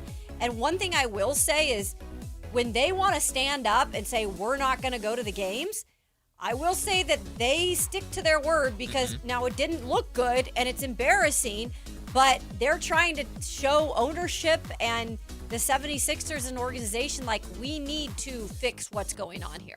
Well, good luck with that because the first year of Joel Embiid's 3-year extension begins next season. That's disgusting. Good luck. I don't know how much time we're going to have to talk about these series, but I can't believe Joel Embiid is now 0-5 in second-round series in his career. It's unbelievable. Well, and he made a post-game comment that I know it wasn't intent for this, but the timing, again, was bad, like Jaylen Brown. Kind of made a comment of, like, I'm okay with what I was able to do this season.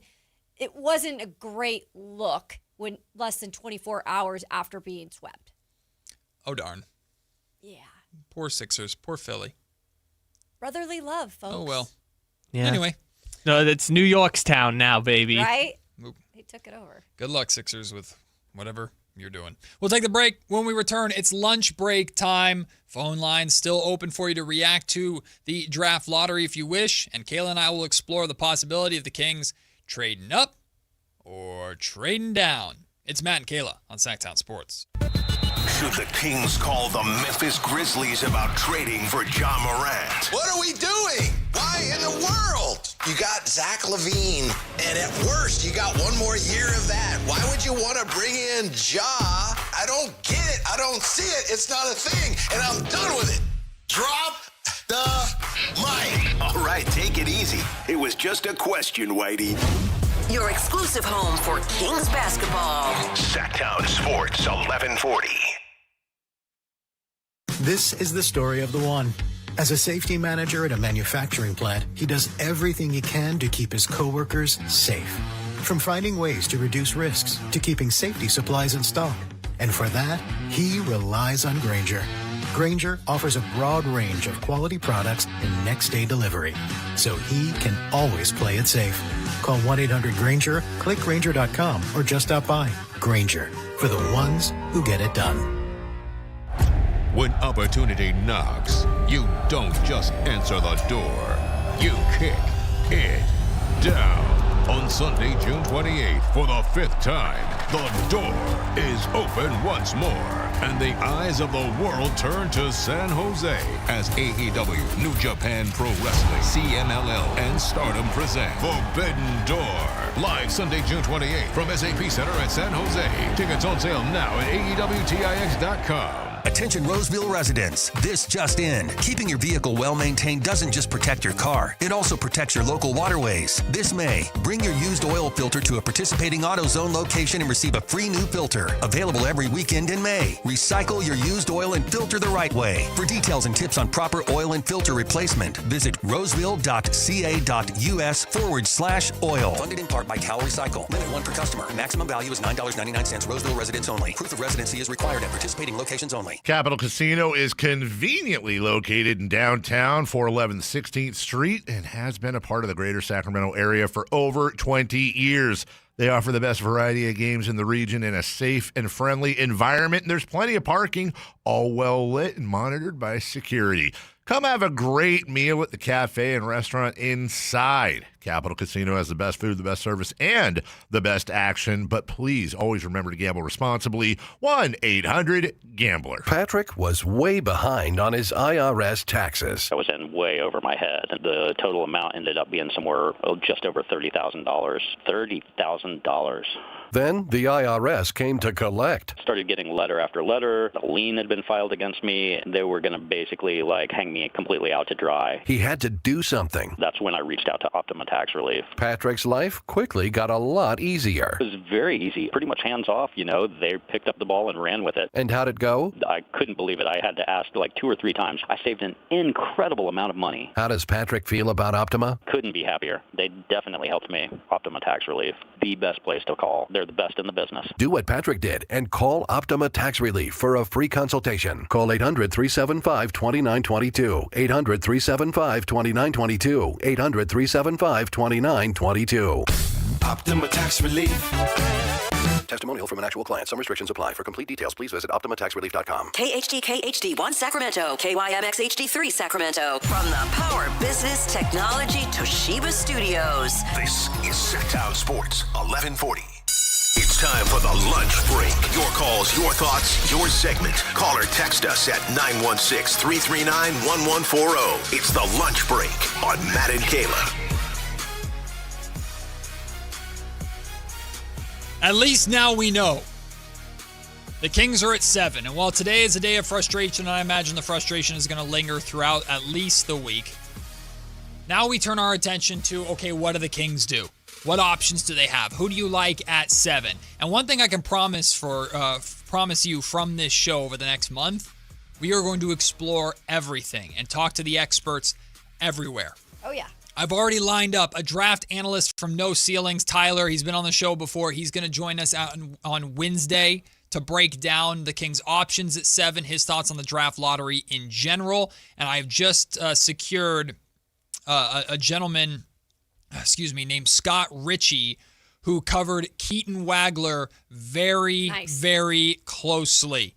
So he is going to join us on Thursday to talk about Keaton Wagler. And I'm going back and forth with someone on the text line right now. They believe Keaton Wagler's better than all of these point guard prospects, Darius Acuff, Kingston Flemings. And a lot of people are starting to feel that way. I'm starting to see Keaton Wagler climbing up to 5 on a lot of people's mock drafts and draft boards. Is there an instant reason why? Is it because they're the size? Yeah. I mean, you got to see him a little more in the play.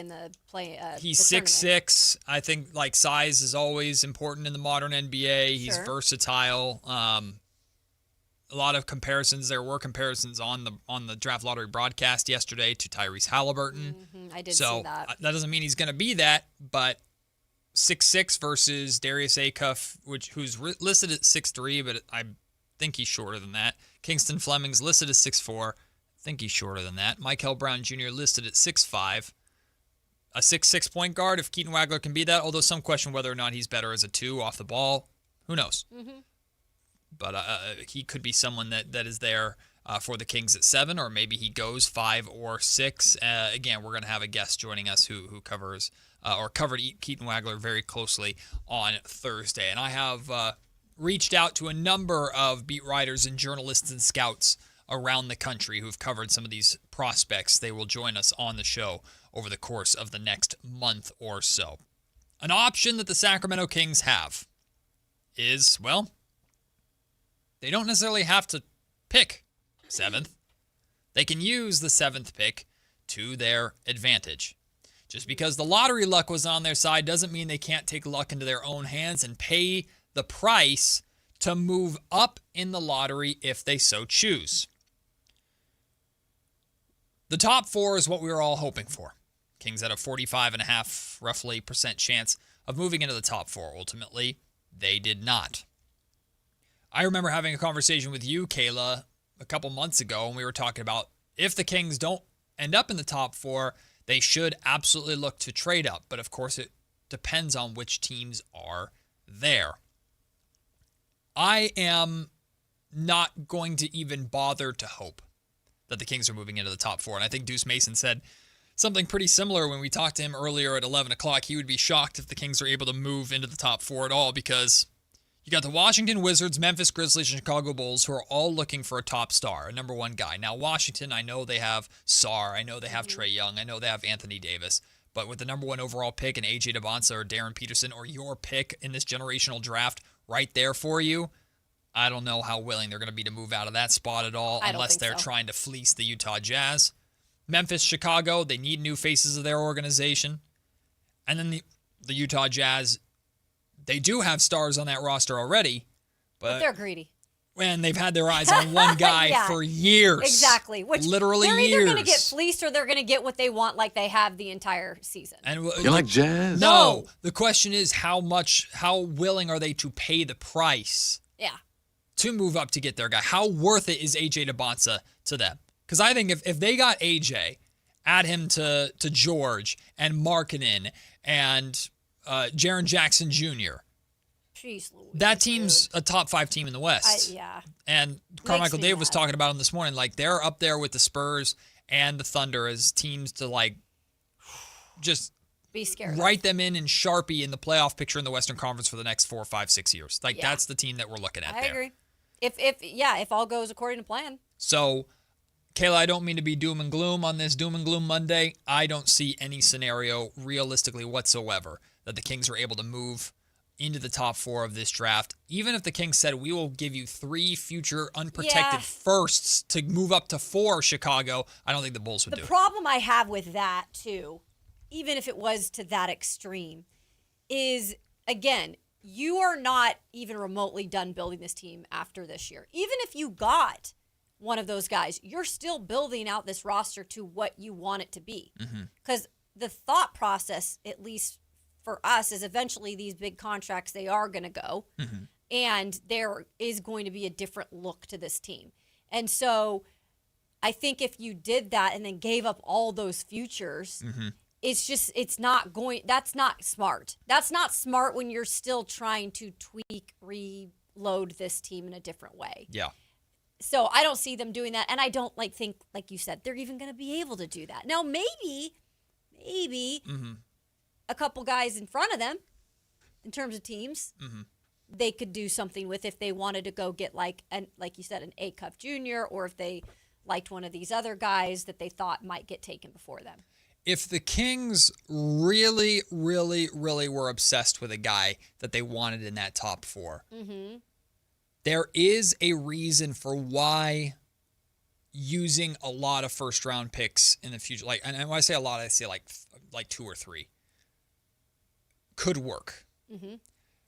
With the way the draft lottery is likely going to go, with how we're changing, and the fact that 4 through 10 are going to be the money spots now, stockpiling draft picks and basically giving yourself more bullets or more darts to throw at the dartboard, I think that's going to be the most valuable draft strategy out there.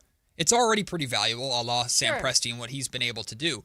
But now, like, in the past, if in the sense of a Giannis Antetokounmpo trade, we talked about, well, why would they take a plethora of picks from the Golden State Warriors? Because they're more than likely not going to be very good because Giannis is joining Steph Curry. Okay. Yeah, it's but different now. If you take 3 Warriors first-round picks and they have a year where Steph, God forbid, gets hurt, or the first year that Steph retires or whatever, the Warriors don't have to be the worst team in the league or a bottom 3 team. If the Warriors are just out of the play-in, you have the best possible odds at the number 1 overall pick. So compiling draft picks, stockpiling draft picks to ultimately increase your chances of just getting dumb lucky, which is where this lottery system is going, that could be enticing to some teams. But probably not 3 out of the 4 teams at the top of this lottery who are looking for stars right now in a generational draft. That's my point. And here's the other thing. Those teams up there are closer to having more of a complete roster than the Kings are. Correct. You're correct. And so for them, it's like, ooh, here's the money piece, right? Here's the money piece we've been looking for that, for the most part, will kind of more so complete our roster. So they're like, let's get this done now. Why would we trade this pick and then hope for dumb luck in the future to keep filling maybe this big spot? Yeah. It just makes more sense for them to do it now because they've got 4 guys that are possible franchise changers right there. Right. So if I'm the Kings, I'm looking at number 5 very aggressively. I'm calling the Clippers. Let's figure something out. There's 2 reasons for this. Number 1, after that top 4 goes, you get your pick of the next tier. If it's A-Cuff, you get him. If it's Wagler, you get him. If it's Flemings, you get him. If you don't feel confident they're going to be there at 7. True. Here's the other reason. Being in front of Brooklyn versus behind Brooklyn is a massive power swing. Brooklyn, as it stands, at 6 and the Kings at 7, Brooklyn has a chance to completely screw with the Kings. Completely screw with them. Because the Kings and the Nets both need the same thing. As talented of a player as possible.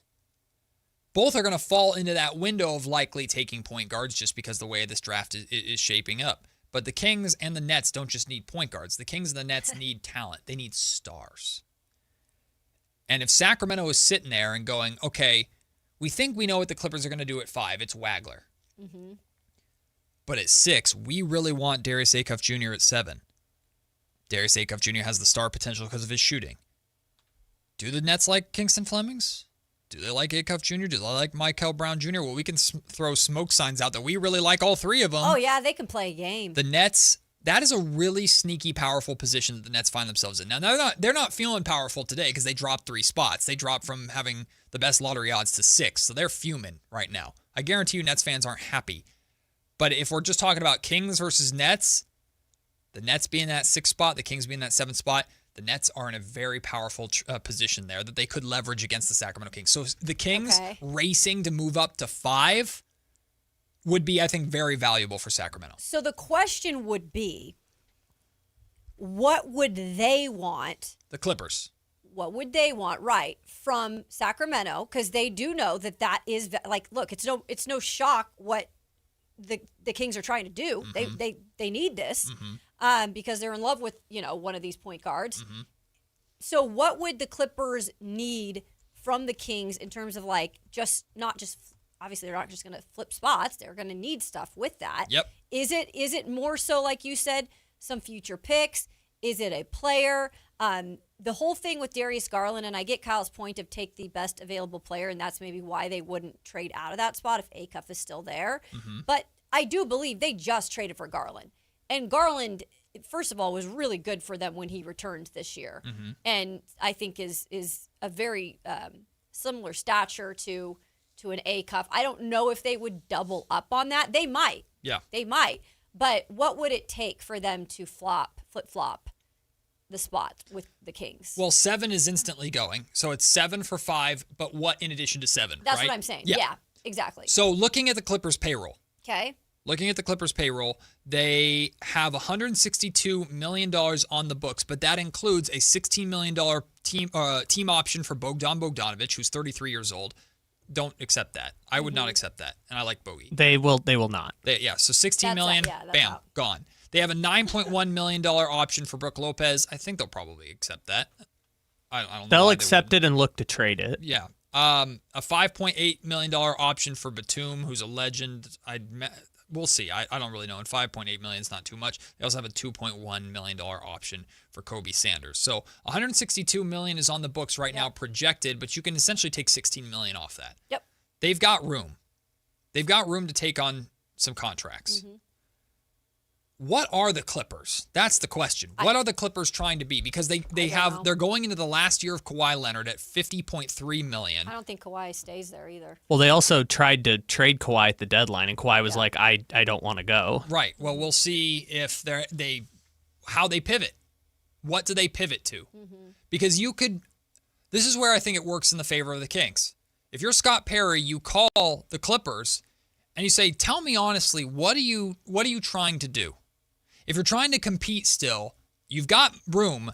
We've got players here.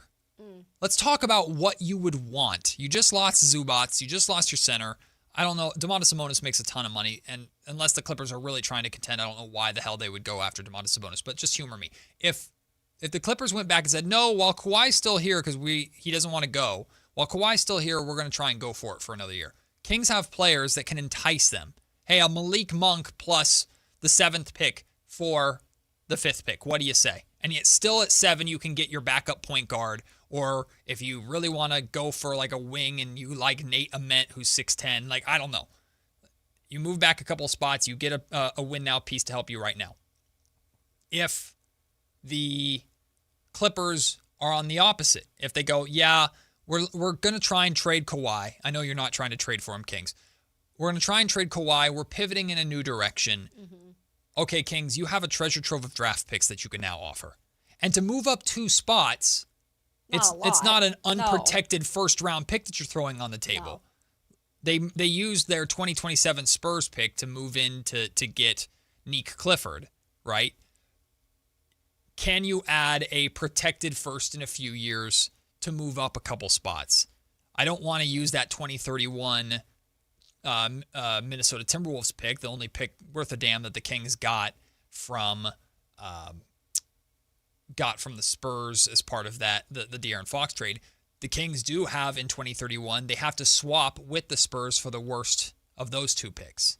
So could they use that to move up? Hey, you get the pick swap instead of us with the Spurs, the worst pick of the two. Could they use that to move up a couple spots? It all depends on how much they really want either Wagler or Acuff, and if those guys are going to be there. I think the Clippers you could go either way with the Clippers. They could absorb some of your contracts, or they could be pivoting towards a rebuild and would like draft assets. I think they're a really good trade partner for the Kings at 5. I think they'd be the most likely one. It is interesting hearing fans' feedback on just trading up in general. And I guess since it is out of that top 4, like people aren't as willing to or think it's even a good idea to do any type of trade to trade up because it's like, well, there'll be plenty of guys in terms of that point guard position there.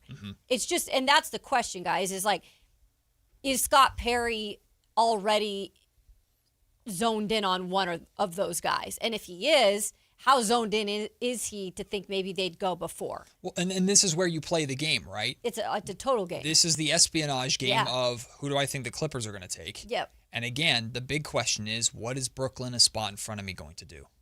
Because if I leapfrog Brooklyn, they're out of the picture. I take them off the table. I leapfrog them. I don't have to worry about them anymore. So I get the peace of mind of moving in front of them. But let's say the Kings really actually do like Kingston Flemings. Yeah. If Kingston's going to be there at 7, why do anything? Why do anything? Sure.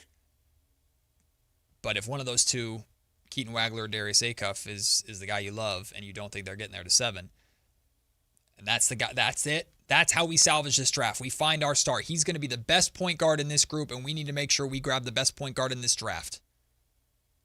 That's when you make a deal like that. I think that's the spot that I'm looking at if I'm the Kings. I'm looking to either move up to 5, or I guess you could explore trading down, which I'm sure Alan Stiles is going to do a lot on the afternoon show today. I'm not subscribing to that because I think by that time all the legit point guards are gone. What do you mean? At what spot?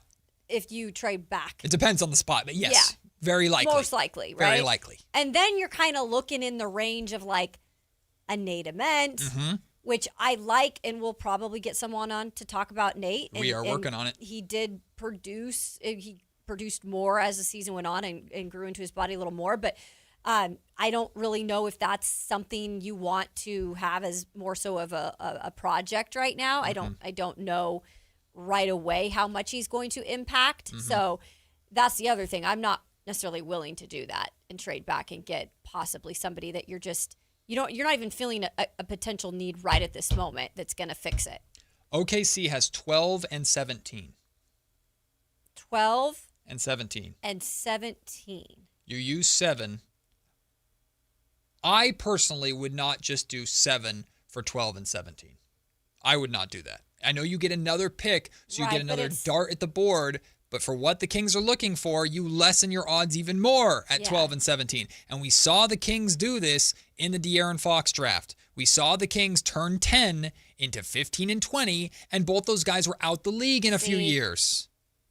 But it could work the other direction. Like, just because it didn't work out then doesn't mean it won't work out now. Of course. Do we have what'd you just say? I just want to go say that again. 12 and 17 for 7. So we're talking by like a Yaxel Lendenborg out of Michigan. Who would be perfect for the Thunder, by the way. And then 17, like I'm just giving the reins here, like a Koa Pete, like the power forward out of Arizona. Okay. These are just like some names in that area that we're talking about. So now you have 2 more young guys to add with Neek and Max and Dylan and who the hell is your foundational piece in there? Is it still Keegan? Like what? Right. And then and again, if the draft lottery were staying the same, I'd say great.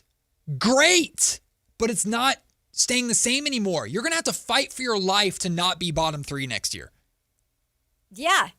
That's the thing. I don't know with adding guys that are still kind of getting fully like into what they're going to be in the NBA, like it might take a minute, right? Right. Instead of like just getting in the point guard that you necessarily can have lead the way. Yeah. And then, keeping some of these other pieces for a year until you get rid of them on the books. But somewhat competing so that you don't get the worst pick. Perry, to me, I don't know. I hear what you're saying. Perry, to me, you already kind of hit with the 42nd pick, Max Reynaud. Finding Dylan Cardwell is the only two-way contract Dylan Cardwell got was from the Kings, so clearly Perry and the Kings saw something and it's worked out for them. Nick Clifford was showing a lot of good signs, but he still has a ways to go. But you've already played that back of the first round and early second round game, and the Kings, by the way, have 2 second-round picks as well in addition to this. You need a dude. Mm-hmm. You need a dude. And there is no point guard. You need a point guard. There is no point guard. You need a point guard, and you need a guy, and you're in a spot where you have point guards all over the place that have the potential of being guys. Yeah. Just take a pick at 7 at that point. Yeah. I am not a fan at all of moving back. I am not subscribing in that. Alan will make his point anyway. Yes, He's going to do it. Yes, and he will. Trade down for what, as Alan Stiles Trade says. down for what? And I'm looking forward to the drive, guys, today. Whitey Gleason and Alan Stiles, I'm sure, have plenty to say about how this draft lottery went. Alan Stiles at the River Cats game yesterday. So wait, did he wait? He says he did. I don't know if I believe him. Okay. Because I saw him. He did. I saw him after with that picture in the chair with his mic, and he was just so depressed. And I believe Alan actually made an appearance in the chat today. We think it was his actual account. It was That's either what Kyle him or a said. fraud. I don't know. But so we'll hear from Alan Stiles and Whitey Gleason in Crosstalk coming up at 1:45. Very much looking forward to their show today. I am not a subscriber of trading down. No. Unless you're trading down a spot or 2 because you believe that, well, okay, Atlanta has 8 and 23. Mm-hmm. You trade down 1 spot to pick up that 23rd pick from Atlanta. Why would Atlanta do this? Maybe Atlanta loves Keaton Wagler, and he's there at 7, and they're like, okay, go and get him. And the Kings are like, well, Darius Acuff Jr. is gone. We'll drop 1 more spot, and we'll go and get Michael Brown Jr. That's a scenario where maybe the Kings do that. Okay. Yeah. Now you're still getting a high-end draft lottery point guard, or at least a draft lottery point guard with upside still in that same group versus dropping all the way to 12 where, like you said, a large group of those guys are going to be gone. I guess the flip side, maybe Atlanta wouldn't do that, but maybe it's like the Kings also give them 34. Like they move up 10 spots or something like that, whatever it is. Sure. I mean, and I'm all for using a second-round pick if you feel the need to as well. I guess the one argument of the trade down that we haven't talked about is if Scott decides in his mind, our point guard of the future is not a draft pick available at 7. Our point guard of the future is Ja Morant, Emmanuel Quickley, Darius Garland. Insert point guard that's available on the trade market here. On draft night, you better convince me that that's coming. Because now, so how long are you going to kick this damn proverbial can down the road? Like this is the thing that would infuriate me this offseason. I know, and we've said in the defense of Scott Perry, he's not going to fix this all in one offseason. We talked aggressively at the trade deadline about the Kings doing something. We didn't do anything. Kyle, your proponent was kick the can down to the summer. Reevaluate it in the summer. Okay, so now we are here in the summer. The draft lottery hasn't gone the way that you wanted. If you were on draft night itself, to trade down, in theory, from 7 to, let's say, 12 and 17 in this hypothetical, if you were to trade down or with this proverbial belief that maybe they'll go and trade for Ja Morant or something. Don't let Whitey Gleason hear about it. He'll yell about it on the air again. Like, if that's what you're trying to sell us, like, at some point you have to deliver something. Deliver something with the 7th pick. Yeah, I'm still not trading down. I don't think that makes any sense. I think you still have, you have realistic, good prospects still at that 7th spot. Even if let's say one of them goes, I think there's still a couple point guards there you can choose from that could potentially be, your Robin and fill that point guard position. Because again, if they don't go point guard at that spot, then our little whole chat we had about Ja Morant last week is still a possibility. Mm-hmm.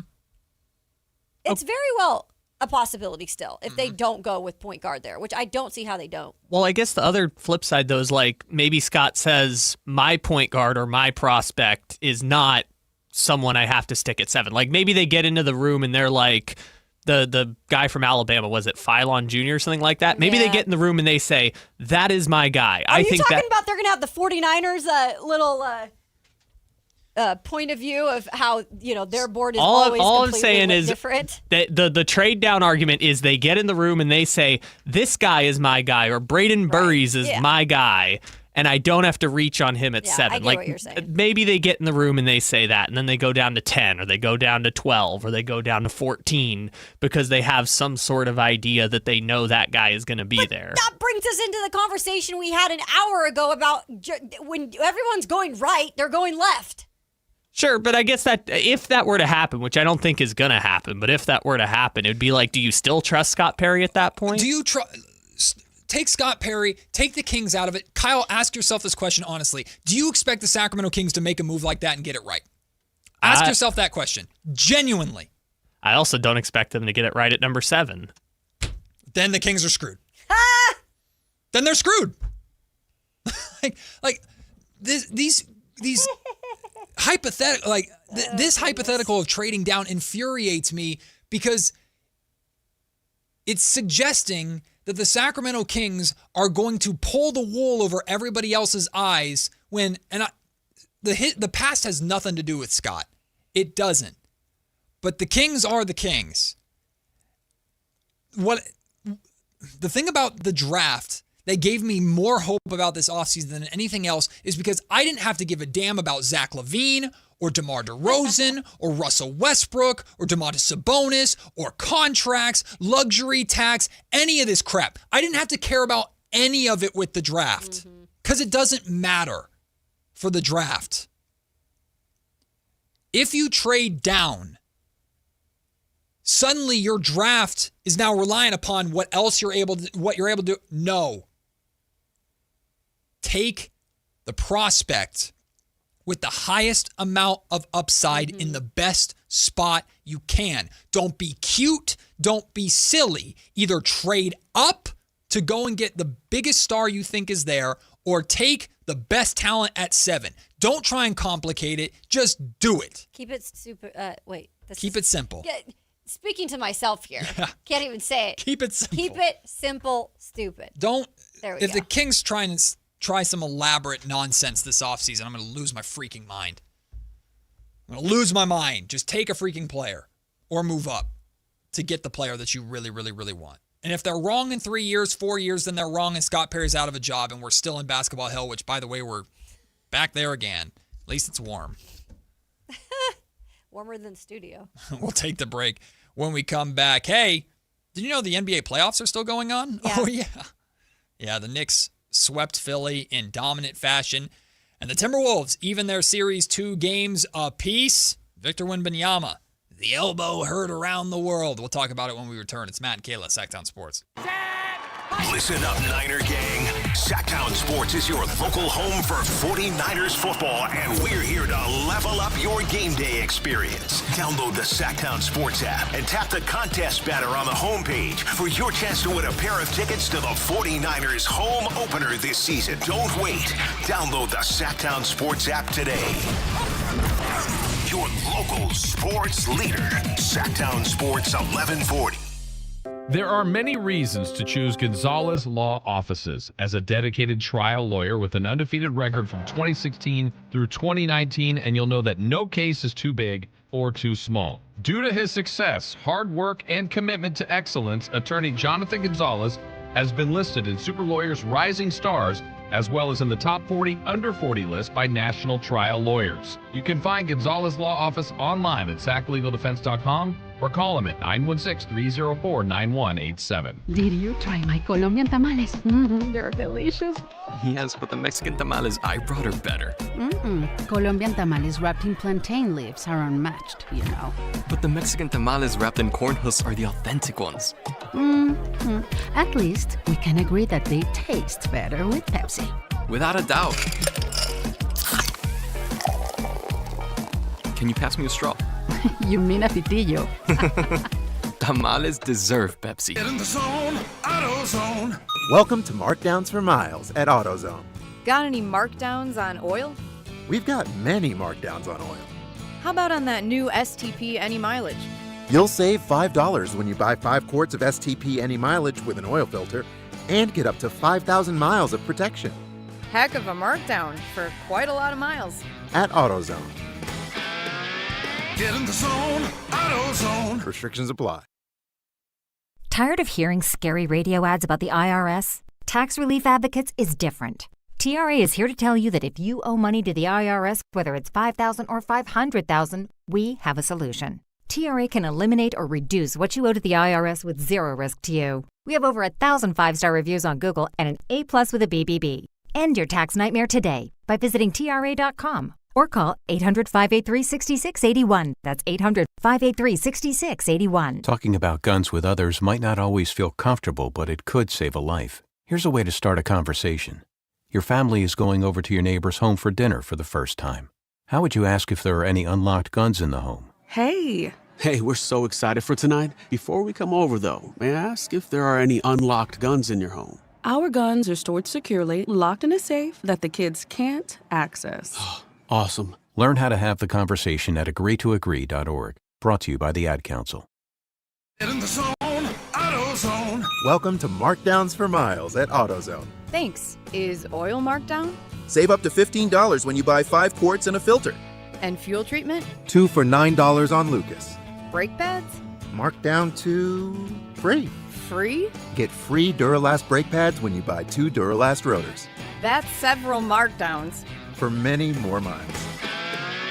Get in the zone, AutoZone. Restrictions apply. No way. Gas prices shot up again. I know, but I got us covered. So generous. What's your deal? What's my deal? I went to Metro and saved. Got 4 lines for just $25 each and 4 free new Samsung Galaxy A17 5G phones and all on the T-Mobile network. How about we go to Metro today?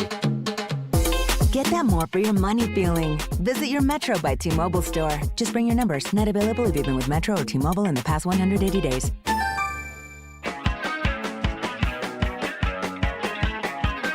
Matt and Kayla on Sactown Sports 1140.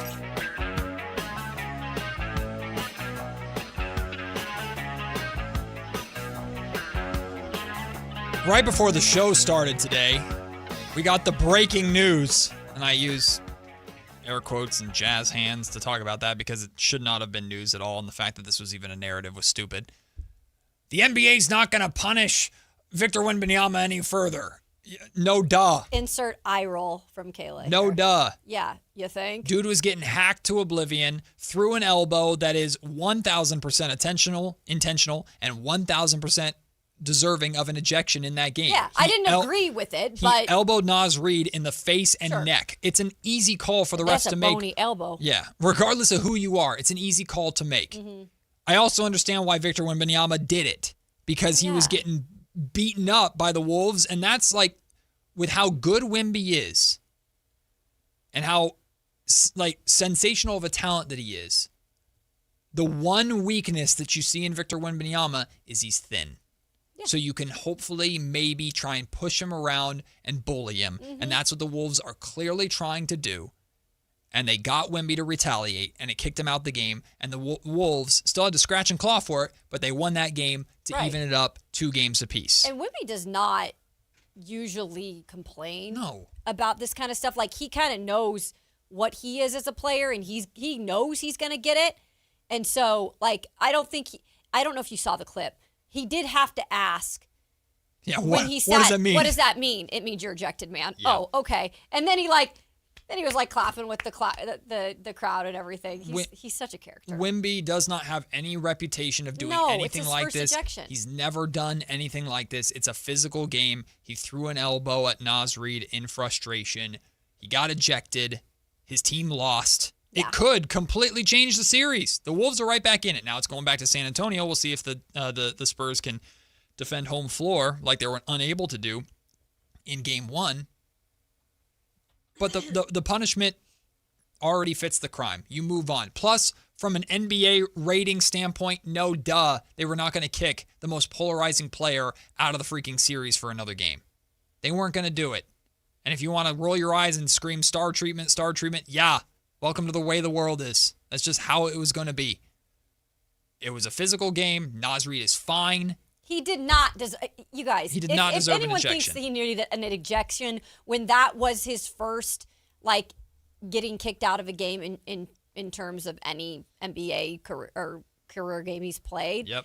That in itself should tell you he shouldn't have missed a game. And it's so predictable. I already see on the comment section comparisons to Draymond Green. Y'all,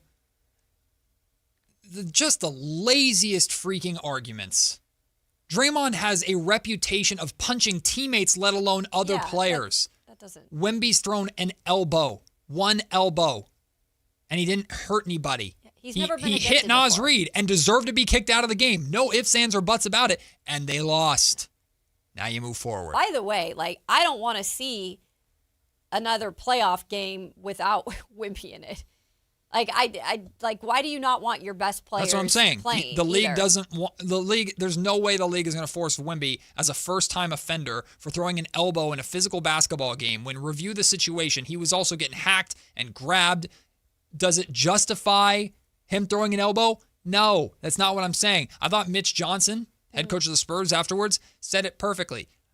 We don't want to hurt anybody, but I'm glad Wemby took matters into his own because hands. he's been beat up all season. Because this is the only way to stop him. Yeah. The only way to stop him is to bully him, to push him around, to be physical. I think it's great, too, look, not to hurt people in the game, Mm-hmm. but, like, that, I guess, role in terms of the antagonizer or, just standing up for yourself it's diminished in the league. Like, we have a couple guys, but Wemby is such a talent. And like you said, he's always getting guys on him doing that and intimidating him. But, like, this is the one time maybe he took it a little too far. And he is a lengthy guy. It's a lot easier to get that full elbow reach when you look like him. It's a hell of a shot. Yeah. It's a good MMA shot. It really is. But not saying it's good to do that, but I'm saying it's his first time doing it. And he was just trying to be that guy that's like, get off me. I'm going to stand up for myself in the moment. No, I think he absolutely intended to throw it in frustration. I don't think he intended to hurt anybody. I don't think he intended to... Well, I don't know if he intended to hit dude in the face and the neck, Naz Reid in the face or neck or enough, or if he meant to do that. It doesn't matter. You threw an elbow. You hit him in the face. You're gone. It was the absolute right call. 1,000% the absolute right call. Saying he needs to be suspended for a game after that is stupid. Yeah, a PD time, I don't agree with you on this. I would say that going back to my original point, if he's known for doing this a few times throughout the season, or even just a couple times, then I would have said, yes, you are going to sit out a game, Wemby, even if it's the playoffs. This is his first time being ejected from a game. Yes. He does not deserve to not play in the next game. If he throws an elbow in Game 5, he's in big trouble. Then you're not playing. He's in big trouble in the next game. It's the first time in a physical, heated playoff series. This is why people say the NBA is soft now. Yes. There's no place for elbowing people in the face, so he got kicked out the game. That's it. Now, if he keeps doing it, now you threaten further retaliation. For the first time, stop it. That's a pro I want the Wolves to win argument. And it hurts the product. The NBA knows it. Wemby has no reputation of doing anything like this in the past. It's not a conversation. It's not. It's the easiest decision in the world for the NBA to say we're not suspending him. He was suspended for the game and the series is tied going back to San Antonio. Let's go. Game 5 is going to be fun. That series is going to be fun regardless, and now there's extra heat. You don't think Naz Reid's going to want to retaliate in his own way? You don't think the Wolves are going to rally and try and make Wemby's life hell to try and get him to do something dumb again and get him out the game? The Wolves now know what buttons to push, and they have to find creative ways to do it, and that's already a very physical basketball team. This makes the series better. It's the best series we're getting so far. Yeah. Or at least one of them. We'll see what happens tonight with Detroit. Dylan Harper did what he could to try and to carry the Spurs back into it. De'Aaron Fox hurt his ankle, played through it. Looked like he had like a high ankle sprain or he tweaked it. Came back, did not play well. I mean, he scored 24 points to tie Dylan Harper in terms of scoring, but Dylan Harper played or did it on a way efficient 8 of 11 shooting. De'Aaron 8 of 23. He didn't shoot the ball well. Did play great defensively, had 3 steals, had some really good moments defensively. But that was another opportunity for De'Aaron to step up when Wemby went down. He didn't. He's done a good amount of scoring. The Wolves needed him down the stretch. Anthony Edwards was also really freaking good. Anthony Edwards had 36 points. 16 of those came in the fourth quarter. Also, because the minute that Wemby went out, then you were able to utilize Rudy Gobert. Yes. And Gobert has been really good in moments of the playoffs. Yeah, too, you take Rudy out of the paint when Wemby's out there because you have to respect the perimeter, especially with how well Wemby was shooting in Game 3. Yep. It worked to perfection. The Wolves got under Wemby's skin, got him out the game, won the game because of it, and barely did. I'm enjoying the series, to tell you the truth. It's a fun series, man. It's a fun series. Meanwhile, the Knicks beat the you-know-what out of Philly. Cavs, James Harden finally decided to play basketball to give the Cavs a little bit of life, but I'm still taking Detroit big time in that series, and I don't think the Thunder I don't know if the Thunder are going to lose a basketball game these entire playoffs. I would like to see one of these series competitive, man. I would too, but the Thunder, I really would. The Thunder are just a different beast, man. They're incredible. Maybe Mike Brown and the New York Knicks can do something to him. That's the hope. Wait, can I read one little stat real quick from the Knicks? Please do. The Knicks' 19.4 point per game margin of victory, largest through 2 rounds since 1984. They know what they're doing. Whew! They've adjusted some offense. Playing through Cat a little, huh? Pretty damn good head coach over there. Yeah. Wouldn't that be nice to have? Mike Brown. Oh, well. Get over it, Matt. Get over it, Matt. Yep, everything's better with the 7th overall pick, ladies and gentlemen. We'll take the break. When we come back, it's football time. Kayla's 2-minute drill is next. For the second consecutive year, the San Jose Sharks will own the number 2 pick in the NHL Draft. With a talented young core of Macklin Celebrini, Michael Misa, Will Smith, and William Eklund, are the Sharks emerging as legitimate playoff contenders in the Western Conference. Your local sports leader, Sactown Sports 1140. This is the story of the one.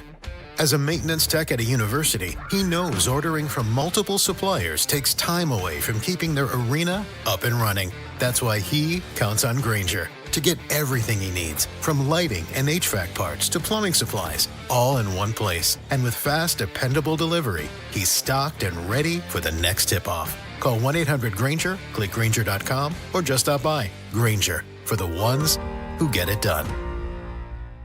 The next 30 seconds could save you hundreds on your car insurance. At The Hartford, we're passionate about your protection. If you're 50 or over, AARP Auto Insurance from The Hartford gives you benefits that really matter. And you could save $597 when you switch. How's that for a little peace of mind? Visit trusthartford.com today.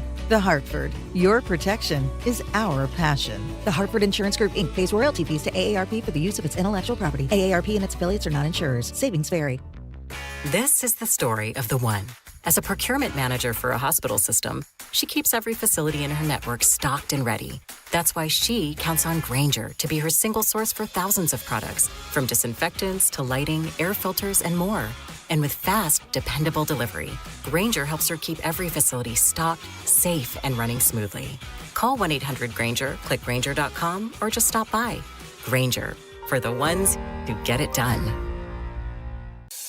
Join us at Camping World's Red, White, and New Trade event, our biggest trade event of the year, May 14th through the 17th. Trade in your RV and get the highest value guaranteed. Then upgrade for less with new RVs starting as low as $94 a month. Plus, take 25% off select maintenance services. Save up to 40% on camp-ready must-haves. And enter to win a new RV. Don't miss the Red, White, and New Trade event at your local Camping World, May 14th through the 17th. We'll see you there.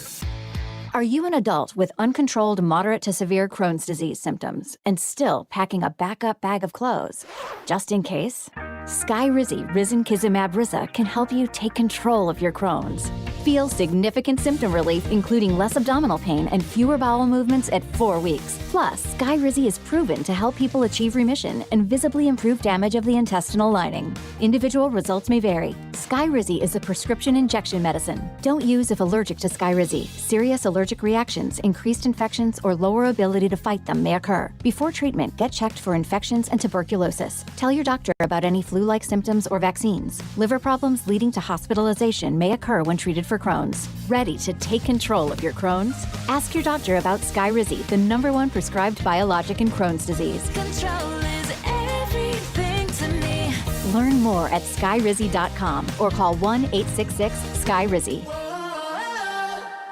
Golf to Go is brought to you by the Hagen Oaks Golf Super Shop. Here's Frank LaRosa. Over the years, some of golf's best stories were about the legendary Ben Hogan. Tommy Bolt once said that Hogan was the only player he'd ever known to get an ovation on the practice tee. He said he saw Hogan playing practice rounds before a tournament where half the gallery was made up of other professionals. When Bolt was asked who was better, Jack Nicklaus or Ben Hogan, Bolt replied, "Well, I saw Nicklaus watch Hogan practice, but I never saw Hogan watch Nicklaus." That's a pretty definite answer. Hogan described the game of golf as a game of misses. He said, "The player who misses best is the one who's going to win." He believed that the first hole was the most important, saying, "Well, if you don't birdie the first hole, how can you expect to birdie them all?" Ben Hogan knew the value of positive thinking on the golf course. That's your Golf to Go. I'm Frank LaRosa. It's time for the 2-minute drill. Kayla Anderson has the ball, and she's taking us around the world of football. It's Kayla's 2-minute drill on Matt and Kayla. Oh, yeah, football exists. I'm just going to allow you guys just to pivot for just a moment. Just take a break. Take a breather. Don't take a break from us, but take a breather from the draft for just a second. I don't want to. But you got to. I want to yell. And we'll just give you a 2-minute drill real quick. All right. It is the offseason, so there's not as much going on. But I will start with this. We've kind of kept everyone updated on this old wide receiver who seems to think that he can still play. And guess what? One of the best coaches in the NFL thinks he might be able to play. Who, Juwan Jennings? No, well, he just signed with the Vikings officially, so congrats to him. 49er is off the free agency market. OBJ to NYC. Harbaugh, John Harbaugh that is, says that decision can actually be made probably either at the start of training camp or during training camp. He said that they have talked probably, what did I note down here? 3 to 4 times. So they're on the same page. He's come in there. He's worked out for them. They obviously liked him enough to be like, okay, stay on our radar. He's 33 years old. My thoughts are if there's like somebody who goes down at some point in training camp and they maybe need another wide receiver body, a veteran body to come in there, that they might invite him in. Mm-hmm. But again, like this guy, you'd sign him for nothing. I don't really know how much OBJ has in the tank. He'd be a good veteran presence, I guess, in the locker room. But that's about all. Yeah, I mean, he's Giants legend, of course. So, yeah. I mean, I guess it sells tickets. You got tickets. a young quarterback. Yeah. In Jackson Dart. We saw what happened with Drake May and Stephon Diggs. Yep. Up in New England. Okay, this is gonna sound disrespectful. Yeah, lay it on me. I don't put Stephon Diggs and OBJ in the same category. I think Stephon Diggs can still very much play football. OBJ has not played for I think OBJ is a name signing at that. I do too. But we'll see. I'm not about these. I experienced too much of that in my time in Tennessee with these name signings that I do not care about that. I'm like, just pass it over.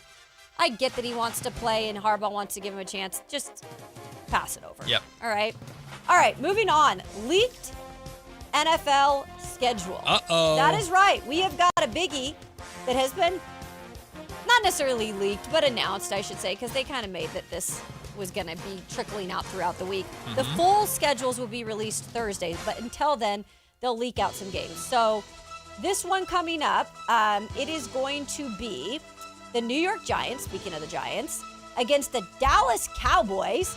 Circle the date, September 13th. That is the first Sunday night football game of the 2026 season. What do you think? You like it? You intrigued? I mean, it's not surprising. Cowboys, Giants. Brands.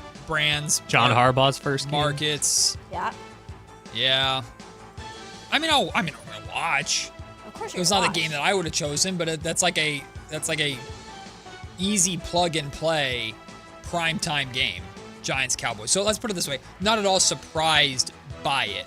Right. There is definitely an element of this again, but hey, come on, the Dallas Cowboys versus the New York Giants. It's an easy decision for New York. I think it's, not New York, for the NFL. I think it's going to be a super successful Sunday night game. Well, if history repeats itself, guys, it's not looking good for the Giants. Well, yeah. The Cowboys have won 6 of their past 7 Week 1 games. Yeesh. When facing. How is that possible? And they never are good. I know, right? That's a weird stat, but it's a real one, man. I guess in fairness, one of the only franchises that's been worse than the Cowboys is the Giants in the last 15 years. I'm telling you, man. One of these teams that have been in the cellar for a long time has got to get good, right? Well, it kind of happened. The Commanders messed around and made the conference finals. The Lions messed around and went to the conference championship. I think with the Commanders, though, is like, can that be sustainable? Can Jaden Daniels get back to health and be the quarterback he was his rookie season that changed literally the trajectory of the franchise? I'm sure we'll talk about this at some point as the offseason goes on. I don't know what the hell to think about the Lions. I have no clue. I was such a big fan of them and Dan Campbell, and now I'm just like, what are you in the NFC? What are you? I don't know what they are. Yeah, good question. At the same time also, Kayla, I feel like Giants and Cowboys fans would be like, I'll take a flash in the pan NFC championship run at this point. Well, I think just the Cowboys always just being bounced early. They always have the talent. They just cannot get out of their own way for some reason. I.e. Jerry Jones. All right, how about this? Bolts land tight end. And we're talking about a guy I brought up here on the show. I think you were out that day. We're talking about free agents that were left over. Okay, personally, and I know that you said this, fantasy-wise. Fantasy football legend. Fantasy-wise, I know David Njoku makes a lot of people angry. Fantasy football legend. But I will say, he has been a really good piece to a Cleveland Browns team that has been so messy and so inconsistent. For the most part, the 29th overall pick when they did draft him, I think came up really big for the organization. So he is now headed to LA. He is going to agree to a 1-year deal with the Chargers. He's going to make up to $8 million. The biggest thing was what are they getting out of him? Unfortunately, he took a huge drop after some injuries last year. I think he only had 384 yards receiving or something like that. He was not good last year. So, look, just playing with Herbert alone should make things better. 293 yards. It should make it better for him. Yeah. Just playing with Herbert alone. I would agree. Now, I'm not saying Herbert is a massive upgrade because there's a lot of question marks around Herbert and the leap that he's just not been able to take yet. But it gives Herbert another weapon. I think he should be better than he was in Cleveland to some extent, or at least more of a target. Because he had all those injuries the last year. Yeah. Or he was coming kind of back from that. I will say this, though. He could be a target in terms of points, and he has 34 touchdown catches in his career. As a Brown, that only trails Ozzie Newsome in the franchise history. So that's a big number. I'm still going to end up with him. I'm still going to end up with him the week that my starting tight end is on bye in fantasy, and then he's going to give me 3 points. And Matt's going to come in here and yell. I'm mad at him. You're going to get mad at Mike McDaniel. He's going to be like, God, why did I pick Njoku up again? Every year. You remember that time, you guys, when he unfortunately had that incident with he got burnt? Yeah, his face got burned off. He got burnt, and he played 2 days after. Do you know? Can you imagine? Nah. That's why I think I was like, all right, this guy. Oh, respect. Just give me some damn fantasy points. Just give Matt some fantasy points. I don't care about your burned face. Right. I just need a touchdown. Just give me those points. Fix your face and get in the end zone. It's where were those 300 or 34 touchdown catches when you picked him up? Where was one of those? I was going against him. Probably. Oh, he was the free agency pickup or waiver wire pickup for one of them. All right, finally, Vikings surprise a running back great. This is cool. I will have to say, too, guys, this is kind of cool. I got to cover Adrian Peterson.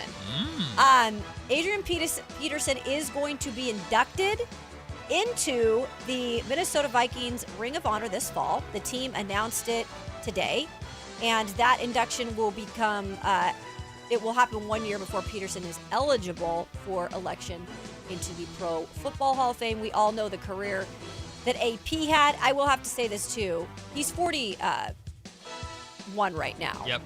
He had his last stint with the Titans briefly. But I will say it was so cool to talk to him and just say wow, this is Adrian Peterson. He's on the way down. He's out now, but it's kind of cool to say, like, all right, I got to interview AP at one point. He deserves it. I love the Ring of Honors. He was unbelievable in his time with the Vikings. I'm sure Chris Watkins would have plenty to say about him. Diehard Vikings fan. But, I mean, it's the right thing to do. Peterson's a Vikings legend. So good for him and good for the Vikings for doing this right. Yeah. There was someone else, and I wish I'd written it down. It was the Lions that inducted somebody into their Ring of Honor or their Hall of Fame, and the way they surprised him, they had him reading from a prompter about it's who was it? Chris, he's a Ohio State Buckeye. I'm blanking. Whoever it was. He's a former Ohio State Buckeye. Yeah, they had him reading the prompter like he was talking about they were going to celebrate someone, and then as he was reading, he realized they were talking about him. That's really cool. I love I'm a sucker for those kind of videos. Chris Spillman. Chris Spillman. Yeah. That's what it was. Yep. We'll take the break.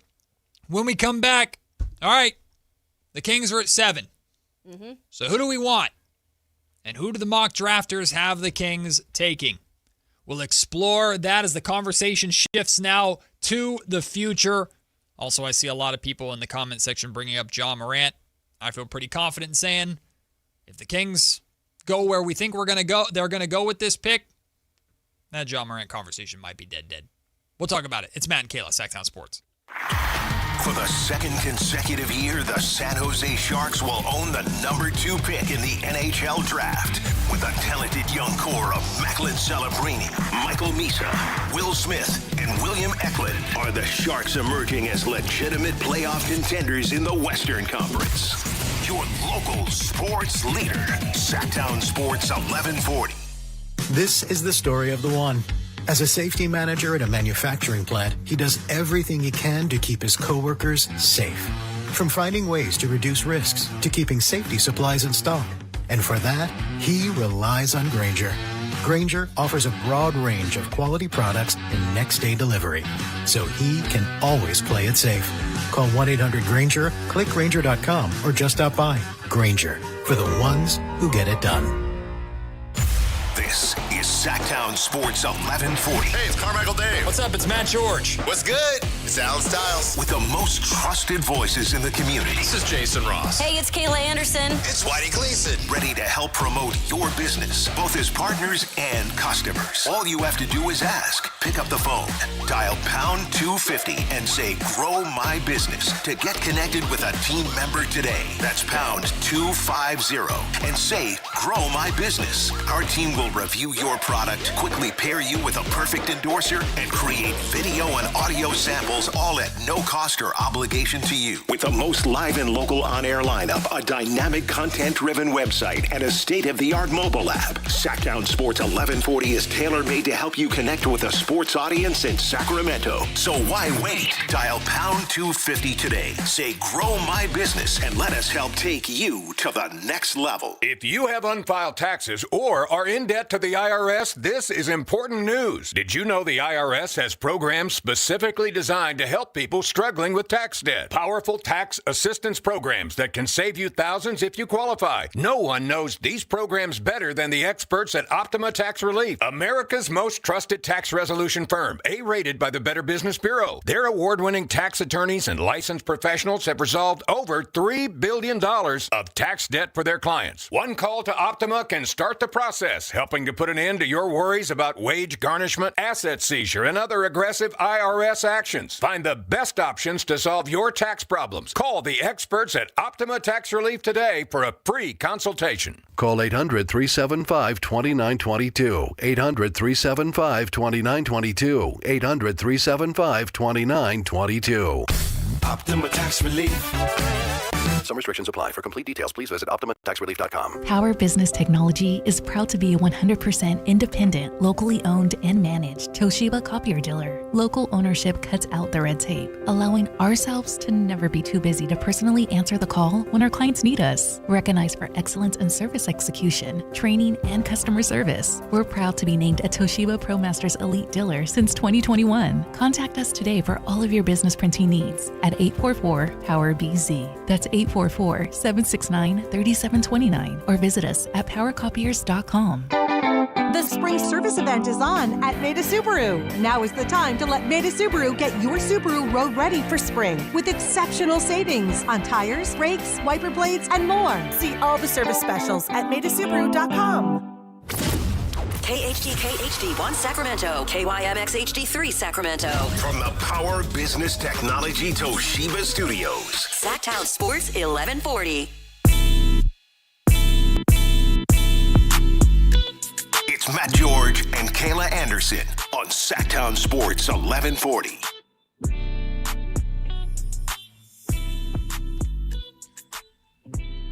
Scott Perry said on these airwaves when he did his end of season interview with Carmichael Dave and Jason Ross, he said two things that stuck with me.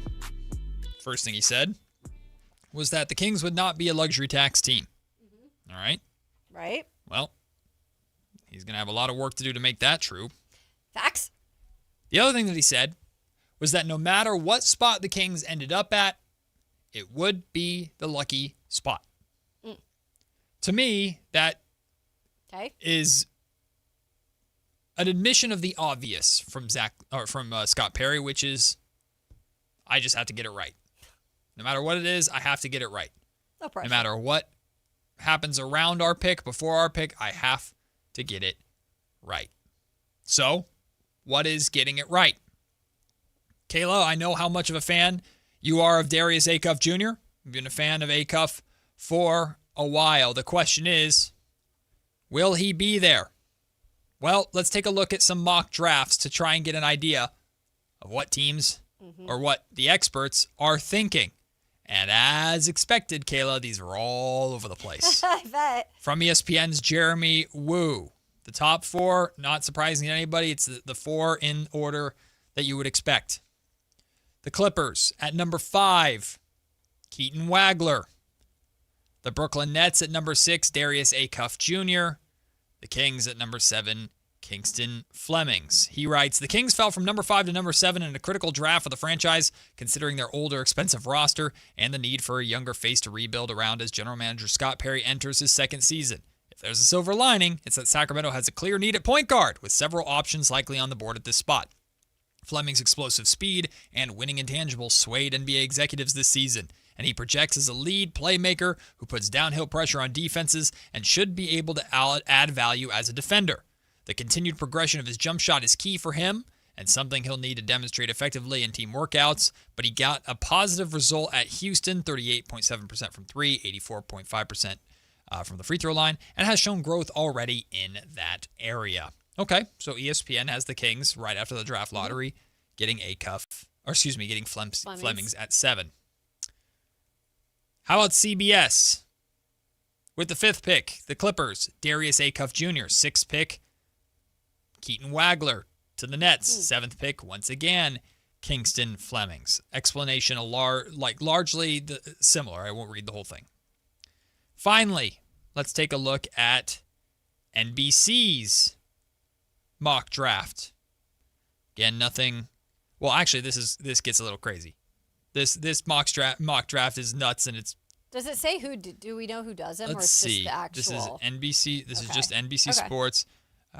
Raphael Johnson and Kurt Heinlein. Got it. Helen. I think I was pronounced their name. Wizards AJ DeBonsa number 1. Jazz Darren Peterson number 2.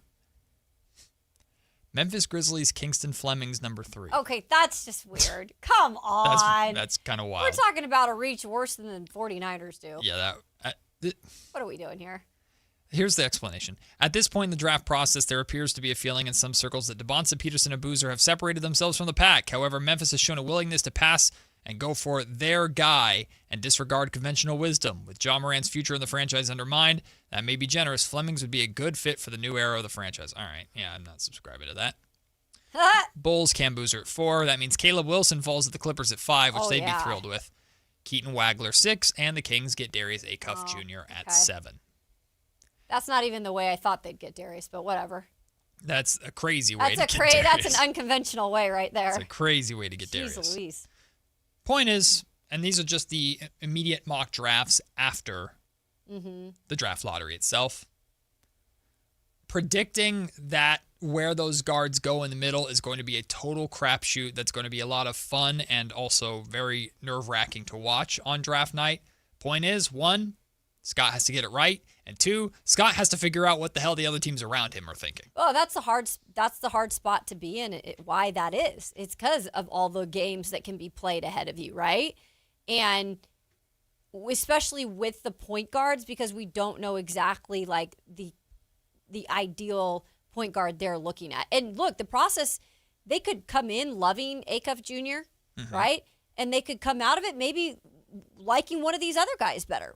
Because again, you've got the interview process, you've got, in terms of like talking with coaches and all of that, obviously you've seen what you've seen on film.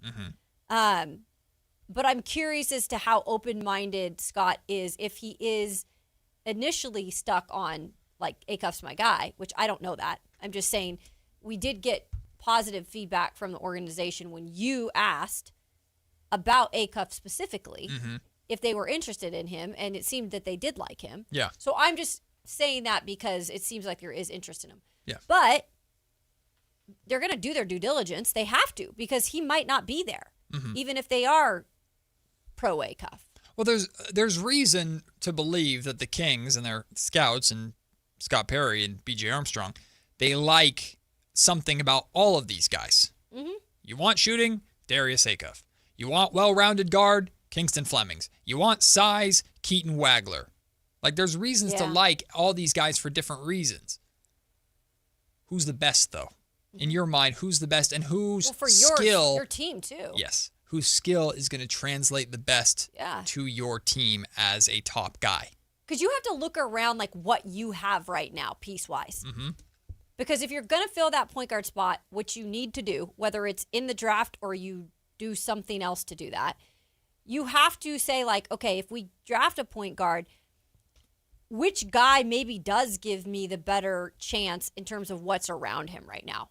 Interesting. You get what I'm saying? I think I kind of disagree. I'm not caring about anybody on this roster when I'm making this decision. Okay. I'm making whoever I think is the best. Now, so even if it's a defense deficient team, yes, you're still like, I don't still cool with Acuff. Would Darius Acuff and Zach LaVine's defense in the backcourt be terrible? Yes. I don't give a damn about Zach LaVine when it comes to that decision. I don't, because Zach doesn't give a damn about the Kings neither.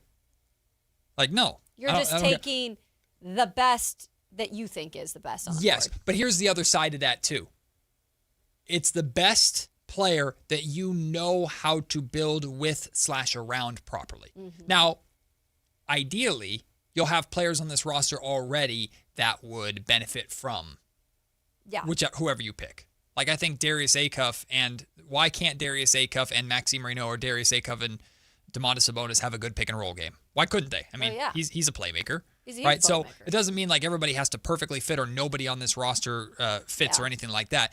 But when I'm thinking long term, I'm thinking, okay, Darius Acuff has elite three-point shooting, struggles as a perimeter defender, so I probably need to find a 2 that can take on more of those perimeter defensive assignments. Is that easier for me to find than a surefire scorer to play with Kingston Flemings? Because Flemings is not necessarily the scorer that we need. What's easier for me to find in the modern NBA, scoring or perimeter defense? That's a good point to look at. That's like, and how do I feel I can build that based off of the pieces that I already have and what I value going forward? Yeah. Like, look, that's what you're thinking.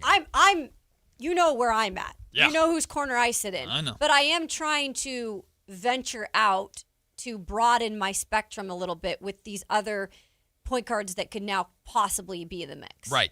You know, and just trying to get in the head of Scott Perry and truly what he's thinking, because it is not the easiest spot to be in. It's just not. Like, it might not be the worst spot to be in, but because you have to play the games around you, and because you might be really like in love with one of those guards, you have to be really strategic of how you go about this. I see a lot of people that are starting to really like Keaton Wagler. Yeah. We're going to be joined on Thursday by Scott Ritchie. He's a reporter, beat writer who covers Illinois men's basketball for the News Gazette. He's going to join us at 11 o'clock on Thursday this week to talk to us a lot about what Keaton Wagler could bring to the Sacramento Kings. The number one thing that works in Keaton Wagler's favor is just his size. If the Kings want to go the trend of where the game is going, Keaton Wagler stands out. Now, some of his numbers aren't the most impressive compared to some of the other point guards in that range, but the size jumps out. I don't know if Keaton Wagler is going to be there at 7. That's what I was just going to ask, but assuming he's there at 7. Wagler's a guy that's climbing up the boards. I could see the Clippers going with a Keaton Wagler because you can play him on the ball. You can play him off the ball next to Darius Garland if that's the route that the Clippers want to go. You can kind of kill two birds with one stone. While Kawhi Leonard is here, we have a player that complements him and Garland. And then when we move on, Wagler can pivot into more of a star point guard role. So Wagler, I think, makes a lot of sense for the Clippers. What's the likeliness that Scott Perry does not go PG? So, and I'm not talking about the movies here. Then we're talking 2 players, assuming none of the top 4 fall. We're talking Nate Ament, who I don't know about you if you've seen this. He's been plummeting draft boards recently. Yeah, I have seen this. Nate Ament out of Tennessee, and I do have a request out for a Tennessee beat writer to join us. Or Yaxel Lindeborg, who a lot of people have already sharpied in. But he's older. Yes. That's the thing. And he's the more NBA-ready, immediate impact prospect, which is why people have him sharpied in to go to the Thunder at 12. Yeah. Like immediate impact player for the Thunder just to add to their group at 12. Now, both of those guys are on the taller side. Again, Ament 6'10", Lindeborg 6'9" and 3/4, so they're right there. If you want size, those are the options. Okay. But then why would you just trade back then? I just do not see. I think it's point guard. That's the only thing that makes sense. It's point guard. It's just pick your one. Pick the best point guard available to you, and if you have a guy that like you think is the guy, and then trade up to 5 to get him. Trade up to 5 to secure him, or hope he falls to 7. And if you don't get him, then take the best point guard available. I think the Kings draft is not to oversimplify it, but their approach is pretty straightforward. Whoever that right guy is, that's the hard part. But it's a point guard. Just go point guard. What is Wagler? We'll get into this with the guests tomorrow, but what is Wagler averaging assist-wise? Do we know? Wagler this season, I'm just curious, per game, compared to some of these other points. For Illinois, Wagler averaged 17.9 points, 5.1 rebounds, 4.2 assists, and just under a steal a game for Illinois. Gotcha. Shot 40, and they had a nice little run in the tournament as well. Yeah, shot 44% from the field, 39% from three-point range at almost 6 a game, so that's good. He was the team leader in assists, by the way. Yeah. Yeah, not bad. Yeah. Do I think Acuff is a better playmaker than Wagler? I think Flemings is a better playmaker or pure point guard than both of them. In terms of pure scoring, Acuff is the guy out of the 3, in my opinion, and most star potential. Wagler's size stands out, though. The size and the wingspan gives him defensive versatility. It's a good point. By the way, we'll talk about this because it's in our spillover content. I think I want to save it for when we have enough time to really dive into it. Any of these point guards, I'm 100% fine with Russell Westbrook coming back. Oh, me too. I'm 100% fine. I just say, Russ, go ahead and sign. Yeah, I would. I want him to help mentor whatever guy comes in. If Russ is once again not desirable around the league and is on a league minimum deal, bring him back, have him mentor this point guard. Heck yeah. Now, Whitey Gleason, if you're listening, turn off the radio. I don't want to upset you. The Ja Morant conversation, pretty much dead. Now, some would say, it never had life to begin with. It's all hypothetical. It's all made up. If they would have had a higher pick. If the Kings were to have ended up 4 and taken Caleb or Cam, that's where the hypothetical Trae Young conversation is, where you pick up the phone and you call the Grizzlies and go, hey, what about this? that, like, if you draft point guard, that doesn't matter. And a lot of people, again, are saying, Matt, it never was a thing in the first place. I'm not reporting that it was. I'm just saying it was an option available to you if you're trying to just get off of Zach LaVine as soon as possible. Still, technically, you could do it, but why the hell would you if you draft a point guard? So, yeah, I think for the sake of the Ja Morant conversation, that's that. That probably won't happen unless they just don't draft a point guard, which I don't see them doing. I will admit this firsthand, and that's actually going to be a homework assignment for me tonight. You know what? I like this.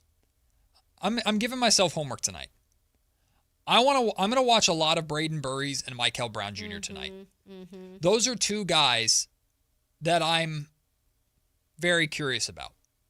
Nate Ament, to me, I see the upside. I see the athleticism. I'm not taking on the project. I'm going Braden Burries or Michael Brown Jr. in that next tier if Wagler, Acuff are gone and Flemings is not it. I have watched them play. I don't have as strong of feelings about either of them as I do about those other three. So I'm going to give myself a little homework assignment tonight and pay a lot of attention to those two in particular, because they too could be great options for Scott Perry in that range. God, I want a top four, man. I know. It's hard. The more you talk about it, I will say, I did not want to care about these guys. Not having as many options in terms of, like, now you've kind of, I'm not going to say you pigeonholed yourself into just one position, but in a way, that's going to be the best available. Unfortunately, just all is at the point guard position in that spot. Well, the draft class pigeonholed you, right? Outside of that top four, it's point guard heavy, which is, again, right timing. There is a very... Yeah. It is not hard to come up with a positive spin on this draft class for the Kings. Hey, of all the times to fall, this is a great deep class to fall. Mm-hmm. You need a point guard. This is a point guard rich draft. This draft could end up going fantastic for the Kings, and at this point, that's what we're all rooting for, no matter how grumpy we are about how yesterday went, or how last season went, or who the pick is. At this point, we are all rooting for the Kings to do the obvious, which is just go point guard and hopefully get the right one at 7. It's pretty straightforward. That's why I'm not a subscriber at all to the trade down idea, Kayla, because it's just no. You need that position, and you have some of the best available option at that spot. You can kill two birds with one stone. Let's not overthink it. Position of need and best talent available. Right. It falls into your lap in this range. Yeah, overthinking it is not the way to go.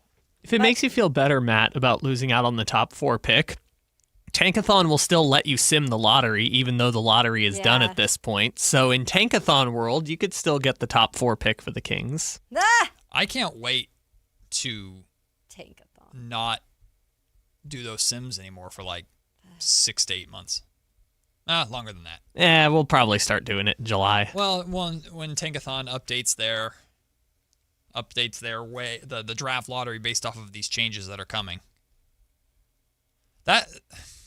I'm fascinated to see how Scott Perry's going to handle this offseason, because now, like, he has to shed salary, or at least he says he's going to shed salary. Obviously, getting this draft pick right. But the Kings, in some ways, the Kings were a year early on their thinking. The way they approached the end of last season, which was very, we're going to win no matter what and see what happens. Now that is very much the new draft lottery mindset. So, hey, at least we know it can translate into the next year.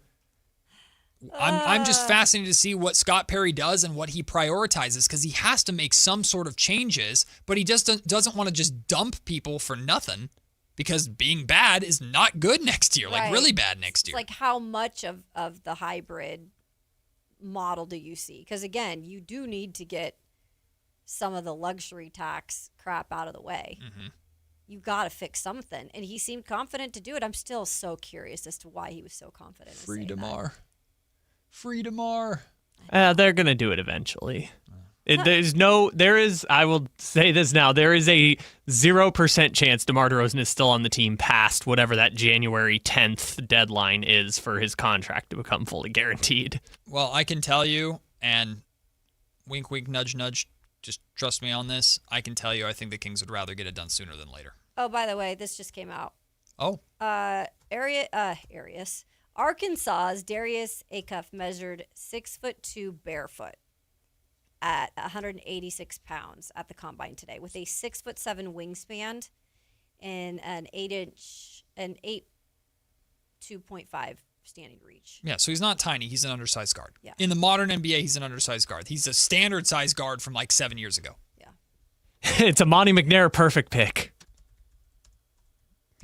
Well, no, he'd be a perfect pick if he were a junior in college, not a freshman. Yeah, that also. But Monty McNair always took the 6'3" guys. Monty McNair had a type. I'm just looking for, just really quickly. I mean, Steph Curry is 6'2" with a 6'4" Yeah, I wingspan. was wondering what Curry's official height was, by the way. Tyrese Maxey height and wingspan. And I know that Darius, I've seen Darius Garland in person. Like I've covered him, and he's tiny. So you said Darius. He's not even like Acuff is bigger than Darius. So in my like in Garland. Terms, yes. Sorry, I was very confused because it's Darius Acuff Jr. I was like, whoa. I didn't even know I was saying that. DG versus DA. So you said Darius Acuff is officially listed at 6'3". Yeah. And a 6'8" wingspan. Yeah. Or 6'2", 6'7", I think you said. Is that what you said? What did you say? 6'3" in shoes. No. It was 6'2" barefoot. Sorry. Here we go. 6'2" barefoot. 6'2" barefoot with what was the wingspan? 6'7". 6'7". Tyrese Maxey is officially listed as 6'2" with a 6'6" to 6'8" wingspan. That's what I'm saying. That's the Tyrese Maxey comp that I like. Which is crazy because 5 years ago, he was the 20th pick in the draft? Maxey? Yeah, Maxey was the 20th. He was? Yeah, no, Maxey was barely a first-round pick. I get the concerns about Darius Acuff Jr. defensively. I totally understand them. I do too. I totally get it, and right. Like Dave has expressed the concerns. I get it. I think if you move up to 5, let's put it this way: if the Kings moved up to 5 to have their pick of the group, I think it's Darius Acuff Jr. and then it's Keaton Wagler. But a lot could change between now and the draft. By the way, the official measurements for Kingston Flemings, he is 6'2.5" barefoot, so he's technically half an inch taller than Acuff. Not much. 183 pounds. He's smaller. He's smaller build. He's a smaller wingspan, 6'3.5" wingspan. What? Yep. 6'3.5" wingspan? That's according to Draft Combine's official measurements. Compared to 6'7"? He defends with his chest, Damn, I don't like that. Doesn't have long arms.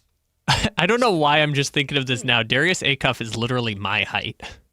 Yeah. That's disorienting to me. Uh-oh. We got Alan Stiles cutting promos on his phone in the parking lot. Oh, no. You know Alan Stiles is about to cook. And I know what Alan's coming in hot with. What? Alan is coming in hot with the schedule. With the games that the Kings won when they should not have. The game that he points to is when DeMar DeRozan scored 41 to beat Utah here in Sacramento. Yeah, because Allen was on more of why are you winning the games, right? Yes. From what I remember. Malik Monk scored 32 when the Kings beat the Nets by 4. Mm-hmm. Precious Achiuwa scored 28, but this was the game that DeMar DeRozan went off in Toronto to beat the Raptors. Maxime Reynaud had 28 against New Orleans. And against Golden State, Devin Carter had 29. Now, that Golden State game was a lot of fun. I had a great time covering that game. But yeah, the Kings should have lost that game. The New Orleans game, you had a ton of fun being at, Kayla, and the way it ended. I'm not going to lie. That was fun. Now, That was fun. So you and your nephews were there. Yeah. Right? Knowing what you know now, do you wish they had lost that game? Huh? Not do ya? Really. No? No. All right. I hope it was worth it. One game. One game was a big difference. So Alan's going to do the thing where Bulls fans had that Josh Giddey half-court game winner, and now it's the game that cost them Cooper Flagg. I just don't do that history. I don't like doing that. That could have totally changed. No, it probably wouldn't have. We'd probably have the same luck that we are now. Well, maybe one win, they finish ahead of the Jazz. The Jazz jumped up to 2, I know we said we wouldn't do that today, but... I mean, but... The Jazz. While what we can't do is say if the Kings had won the coin flip, then they would have gotten today what the Jazz got. Yeah. Or yesterday what the Jazz got. Or if the Kings had beaten or lost that game when the Jazz won and they had sole ownership of the 4th spot, that they would have moved up to 2. We can't predict that part. Right. But we can acknowledge that by doing what the Kings did, they put themselves mathematically in a worse spot, and it ended up like the Kings fell to 7, which was a 25.5% chance. It was their number one or their highest percent individual spot. They were in that spot because they tied with the Jazz and then lost the coin flip. The Jazz had a 17.9% chance of ending up at the 7. So there's a very big difference right there in one spot. That's the stuff that matters. And that's the stuff that I'm sure our good friend Alan Stiles is going to cook about today when he joins us in just a little bit. We've had fun, I guess. It's been enjoyable. As much as we could, right? At the very least, breaking down this draft lottery with you. I will, Kayla, I completely admit it. And I told you this on Friday. You're wearing overalls tomorrow? No. Oh. I told you this on Friday. I feel the same way today. There is definitely a relief of it's done. It's not what we wanted, but it's done, and now the work begins. I am very nervous about if Scott Perry and the Kings are going to be able to handle this correctly. I have no idea what next season is going to look like. Whoever the Kings draft, I'm going to look forward to rooting for that young man, and I'm looking forward to watching him in Summer League and beyond, and hopefully I'm feeling way more optimistic about him on day one of the season than I am feeling about it now, for sure. There's still stuff to get excited about. Yes. Because, I mean, I get it. You're let down a little today. There's going to be a good player that comes here. I truly believe that. It's just, it might not have been the organization changer right now, but I think it will be a big piece that helps get it back on track. Unfortunately, the Kings need a great player. Be a great player to help them get back. I hope so. I hope you're right about that. Scott Perry's just got a lot of work to do. We'll take the break. When we return, it's time to draft our new MLB mini-series teams. We're crowning a new champion, a 2-time champion now when we return, and we'll get ready for crosstalk with Whitey Gleason and Alan Stiles, who've got 4 hours of pent-up frustration to get off their chest. Looking forward to chatting with them. It's Matt and Kayla on Sactown Sports. Should the Kings call the Memphis Grizzlies about trading for Ja Morant? What are we doing? Why in the world? You got Zach LaVine, and at worst, you got one more year of that. Why would you want to bring in Ja? I don't get it. I don't see it. It's not a thing, and I'm done with it. Drop the mic. All right, take it easy. It was just a question, Whitey. Your exclusive home for Kings basketball. Sactown Sports 1140. May is here, and so is your excuse to hit the ballpark. The green and gold are bringing the energy all month long with fan-favorite bobbleheads, can't miss post-game fireworks, and a ballpark atmosphere you don't want to miss. Turn up for Sacramento Saturdays and bring the whole crew out for Stompin' Sundays, packed with kid-friendly fun, giveaways, and the opportunity for kids 14 and under to run the bases after the game. Enjoy big swings and bigger moments all May long in West Sacramento. Lock in your seats now at athletics.com/tickets.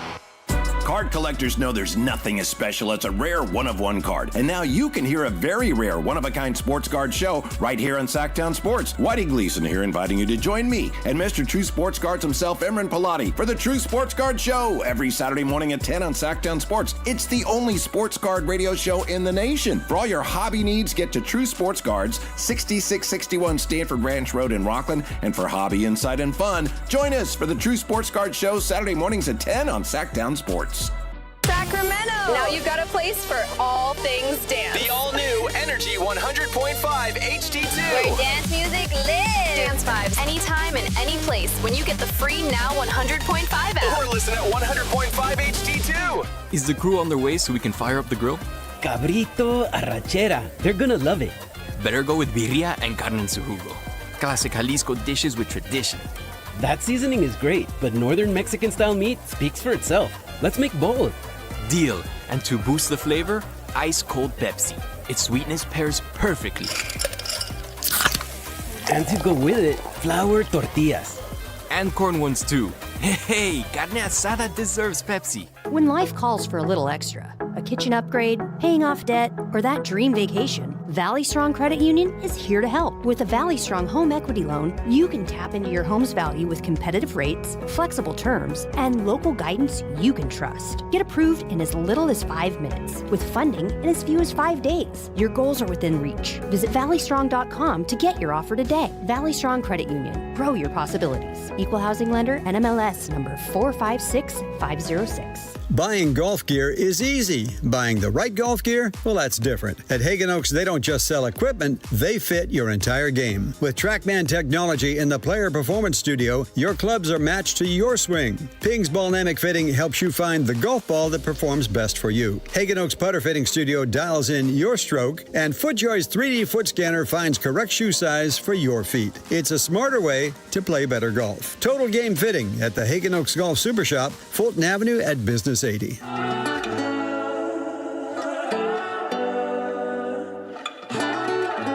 and Kayla on Sactown Sports 1140.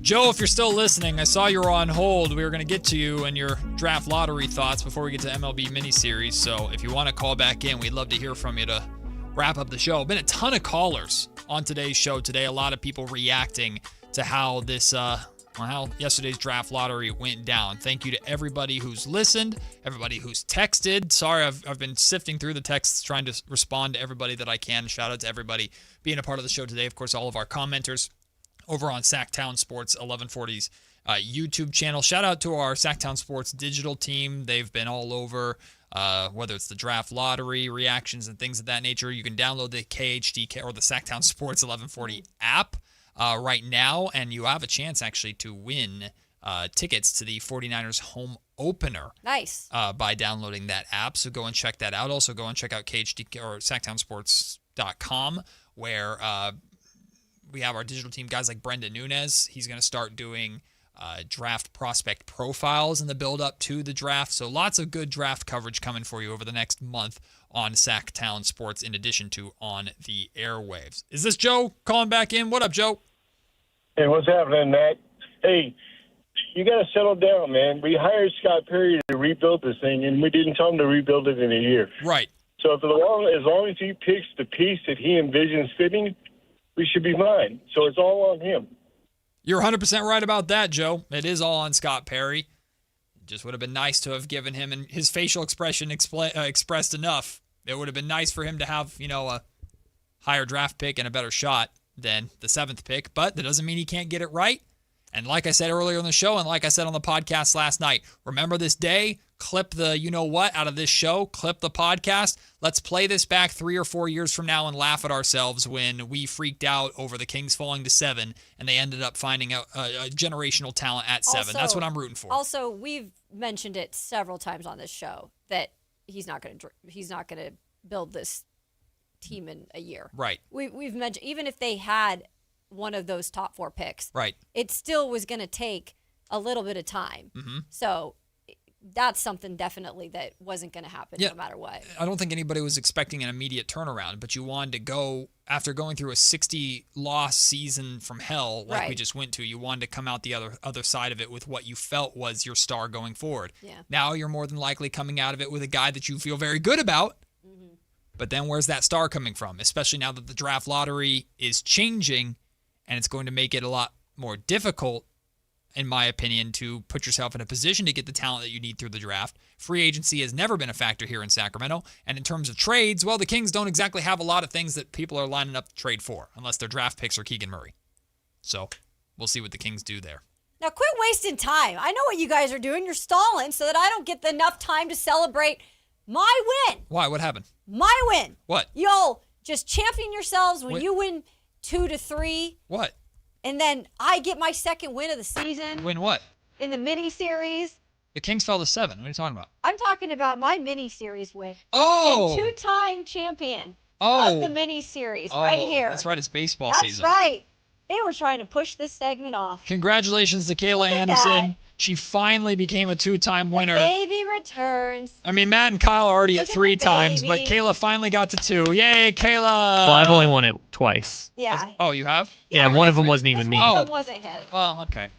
But the baby is now settled down because he's back in mom's arms. Good. You have the baby trophy, and I'm acting like a baby over the Kings falling to 7. It makes perfect sense. Nice. Kayla, unfortunately, you did not go a perfect 5-0 last week, but you already had it won. Phillies lost to the Rockies 9-7. Idiot. Oh, what a loser. I picked the Reds over the Astros and lost 10-0. What an idiot. Oh, what a loser. And Kyle's Blue Jays won. Yay for him. So now we draft our new team. So we'll do this quickly because I can't wait to speak with both Whitey Gleason and Alan Stiles, who are here and ready to cook. So I will get the first pick this week. Kayla, you'll get the last pick. Kyle will get the second pick. I can't take the Braves, Padres, A's, Cardinals, or Reds. Well, you know what I'm doing. What? Going to the dark side. I'm taking the Dodgers. Dodgers, baby. All right, Kyle. Your first pick. The Yankees. I will take the Yankees with this first pick. Kayla. Rays. The Rays. Who she picked last week. Wait, you can't take that. I did? Come on, Kayla. I mean, I'm in a winning. I almost gave it to you, too. I'm in such a winning. There's a lot of rules to this game. You know, it's hard to keep track of, right, Matt? The Braves, isn't it? Braves. Okay. I will go Guardians.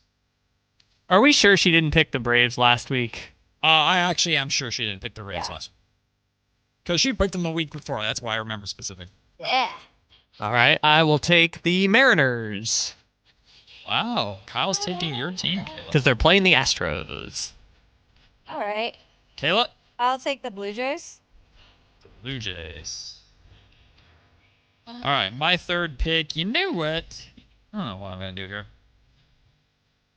By the way, pay attention to who's playing today, because today's kind of a light day in terms of So I just picked games on the docket.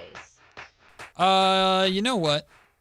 Let's do the Pirates. My Pirates that won they lost the war of attrition to the Giants yesterday. Do you see how long that game went? Mother's Day game that went to like 12 innings or something in the Bay. Yeah, that was a long game. You liked baseball and your mom, you liked it. Yeah. I will take the Tigers. Because they're playing the Mets on Thursday, so I'm locking that in as my Thursday pick. All right. So the third Kyle pick? took my team. I'm taking his Padres. Padres. Okay. Who are playing, I think, the Mariners later this week? Yeah, they are. We each have 2 more picks. Ooh, I'm taking the A's because they play the Giants this weekend. That's a good choice. Easy win. I still need a team for today, so I will take the Texas Rangers. Okay. Because they are favored against the Diamondbacks today. And All right. I will take the Pirates. I already have the Pirates. Oh, dang it. Why didn't I hear ya? I'll take the Reds. Someone take the Reds? Nope. Okay. Reds I'll are take the yours.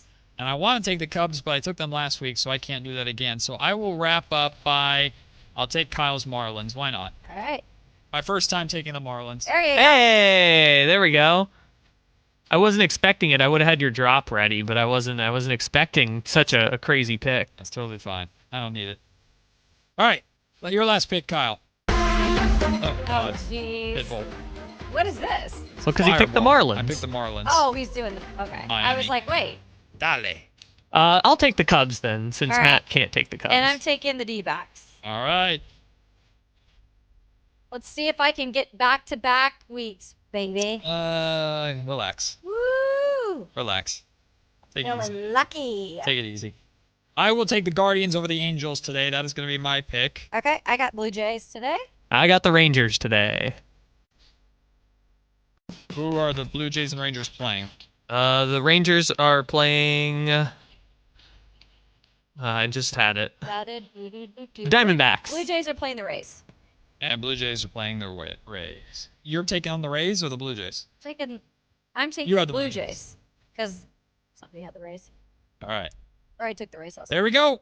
Those are our mini-series games for today. And Kyle, I want to break early. I want to break early. because I'm excited to talk to these guys. I saw the parking lot promo. I saw the video as he walked into the building. Alan Stiles is ready to cook today. I know Whitey Gleason's ready to go as well. So we'll bring him in now. Whitey Gleason, Alan Stiles, the Drive guys join us next. Their 4-hour show is going to be can't miss, people. I cannot wait. And hopefully you'll stick around for that too. It's Matt and Kayla. One segment left here on Sactown Sports. Take Sactown Sports with you everywhere you go with the Sactown Sports app. The most in-depth coverage of the Kings and 49ers. A library of written and video content. And all your favorite personalities all in one place. Download the Sactown Sports app today and get in on the action. Your local sports leader. Sactown Sports 1140. Get in the zone, AutoZone. Welcome to Markdowns for Miles at AutoZone. Thanks. Is oil marked down? Save up to $15 when you buy 5 quarts and a filter. And fuel treatment? 2 for $9 on Lucas. Brake pads? Marked down to free. Free? Get free Duralast brake pads when you buy 2 Duralast rotors. That's several markdowns. For many more miles. Get in the zone, AutoZone. Restrictions apply. Join us at Camping World's Red, White, and New Trade event, our biggest trade event of the year, May 14th through the 17th. Trade in your RV and get the highest value guaranteed. Then upgrade for less with new RVs starting as low as $94 a month. Plus, take 25% off select maintenance services. Save up to 40% on camp-ready must-haves. And enter to win a new RV. Don't miss the Red, White, and New Trade event at your local Camping World, May 14th through the 17th. We'll see you there. Now that Wendy's has these new biggie deals, everyone in the family can get what they're craving, from nugs to JBCs. The parental units can get an $8 biggie bundle, the eldest who think they're so grown can get a $6 biggie bag, and the little one who can do no wrong can get a $4 biggie bites. You know, assuming they have a credit card. No, I'm kidding. We take cash too. 4, $6, and $8 biggie deals for the whole family. Only at Wendy's. Price and participation may vary. Single items at regular price. Prices may be higher in Alaska, California, and Hawaii. Finding great candidates to hire can be like, well, trying to find a needle in a haystack, but not with ZipRecruiter. Its powerful technology actively finds and invites qualified candidates to apply to your job. So while other companies might deliver a lot of hay, ZipRecruiter finds you the needle in the haystack. See why 4 out of 5 employers who post a job on ZipRecruiter get a quality candidate within the first day. Try ZipRecruiter for free at ZipRecruiter.com/free. That's ZipRecruiter.com/free. ZipRecruiter. Capital Casino is conveniently located in downtown, 411 16th Street, and has been a part of the greater Sacramento area for over 20 years. They offer the best variety of games in the region in a safe and friendly environment, and there's plenty of parking, all well lit and monitored by security. Come have a great meal at the cafe and restaurant inside. Capital Casino has the best food, the best service, and the best action. But please always remember to gamble responsibly. 1-800-GAMBLER.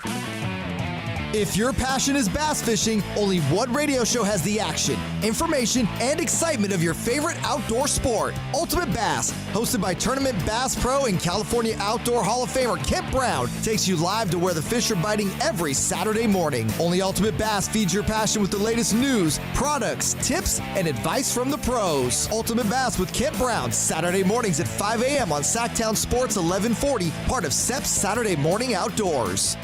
The statewide direct primary election is June 2nd. All registered voters will receive their ballot in the mail. Check to make sure you're registered correctly at election.saccounty.gov or call 800-762-8019.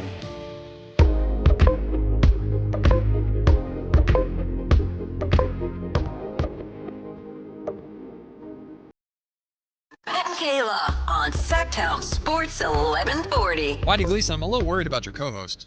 Oh, he'll be all right. He'll come around. Think so? Yeah.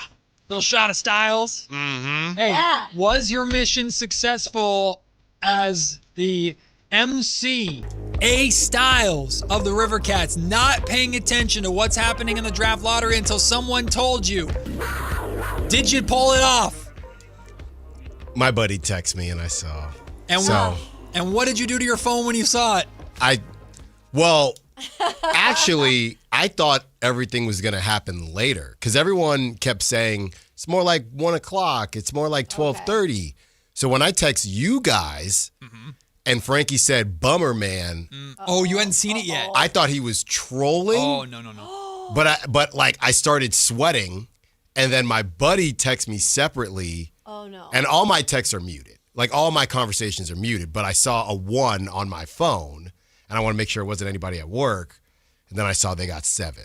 Wait, you saw, like, the number 1? I saw a 1 as a message. Oh, I and then thought my your buddy said, sent you the number 1. No. That would have been so cool. No. I saw a notification, Okay. and then I saw 7, and I knew it was over. So did the text just tell you?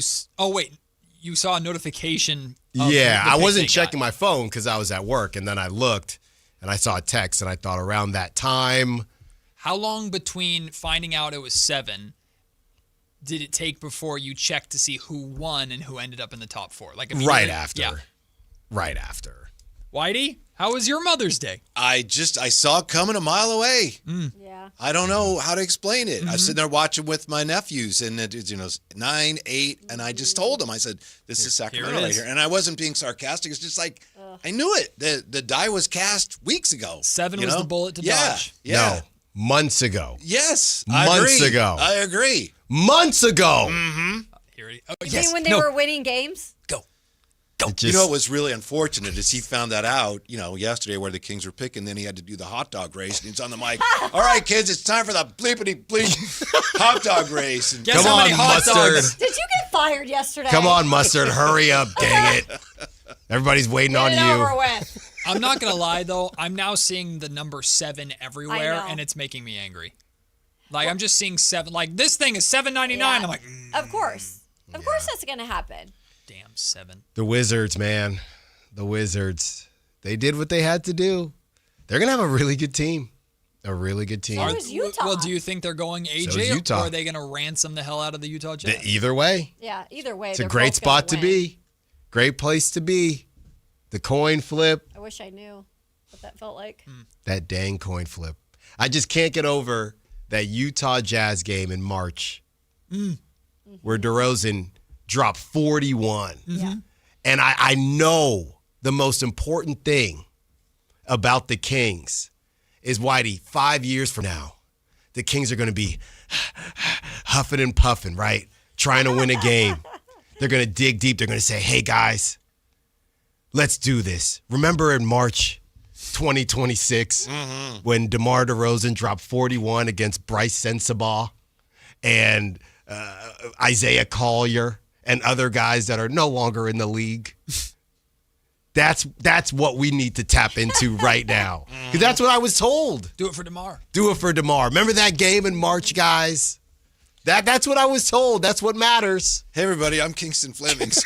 Oh, my God. Could you believe that? You heard the wingspan measurements? I'm like, A-Cuff over now more than anything. Well, now A-Cuff Kingston over will Flemings. be there. He'll be there at 7. I don't know. A-Cuff, I don't want that. pure 6'2", That was funny. with no shoes on, he's gone. This is Bye. the dawning of the age of King Darius. Yeah. There we go. Yeah. Hello, LeBaron Philon. No. Oh Yes. Don't ever Hello, say that even as a Yaxel joke. Lendeborg. I He's know the good that. age Well, range we want for the another Kings. Let's get another. 24-year-old. Yeah, come on. He's too young, actually. Monty's gone. Well, What's he, 23? who drafted Neek? We've never really had a true point guard, Alan. Oh, yes, that's right. Oh, geez. Well, that problem's going to be gone, right? I don't know. Maybe trade down. Go get Kareem Trade down Lopez. for what? No. Kareem Lopez. No, and, we're not doing and this. Bennett Sturts. Bad idea. And just do it. Alan. Can I kick him off the air And for your just show? do it. You're now mad about the 7th pick, and Just then do you it. want to trade down Just and get do it. No, just do it. Just More trade down. irrelevant? Or you know what? Take whatever. Everyone's going to say, oh, and here's the thing. Everyone's going to say, Michael Brown Jr., no, they're all generational. Oh, yeah, we got 25 generational players, so we're all okay. It's all okay. 10 generational players. 10. Now you're cooking. Now you're good. Keep that gas 10. pouring on there.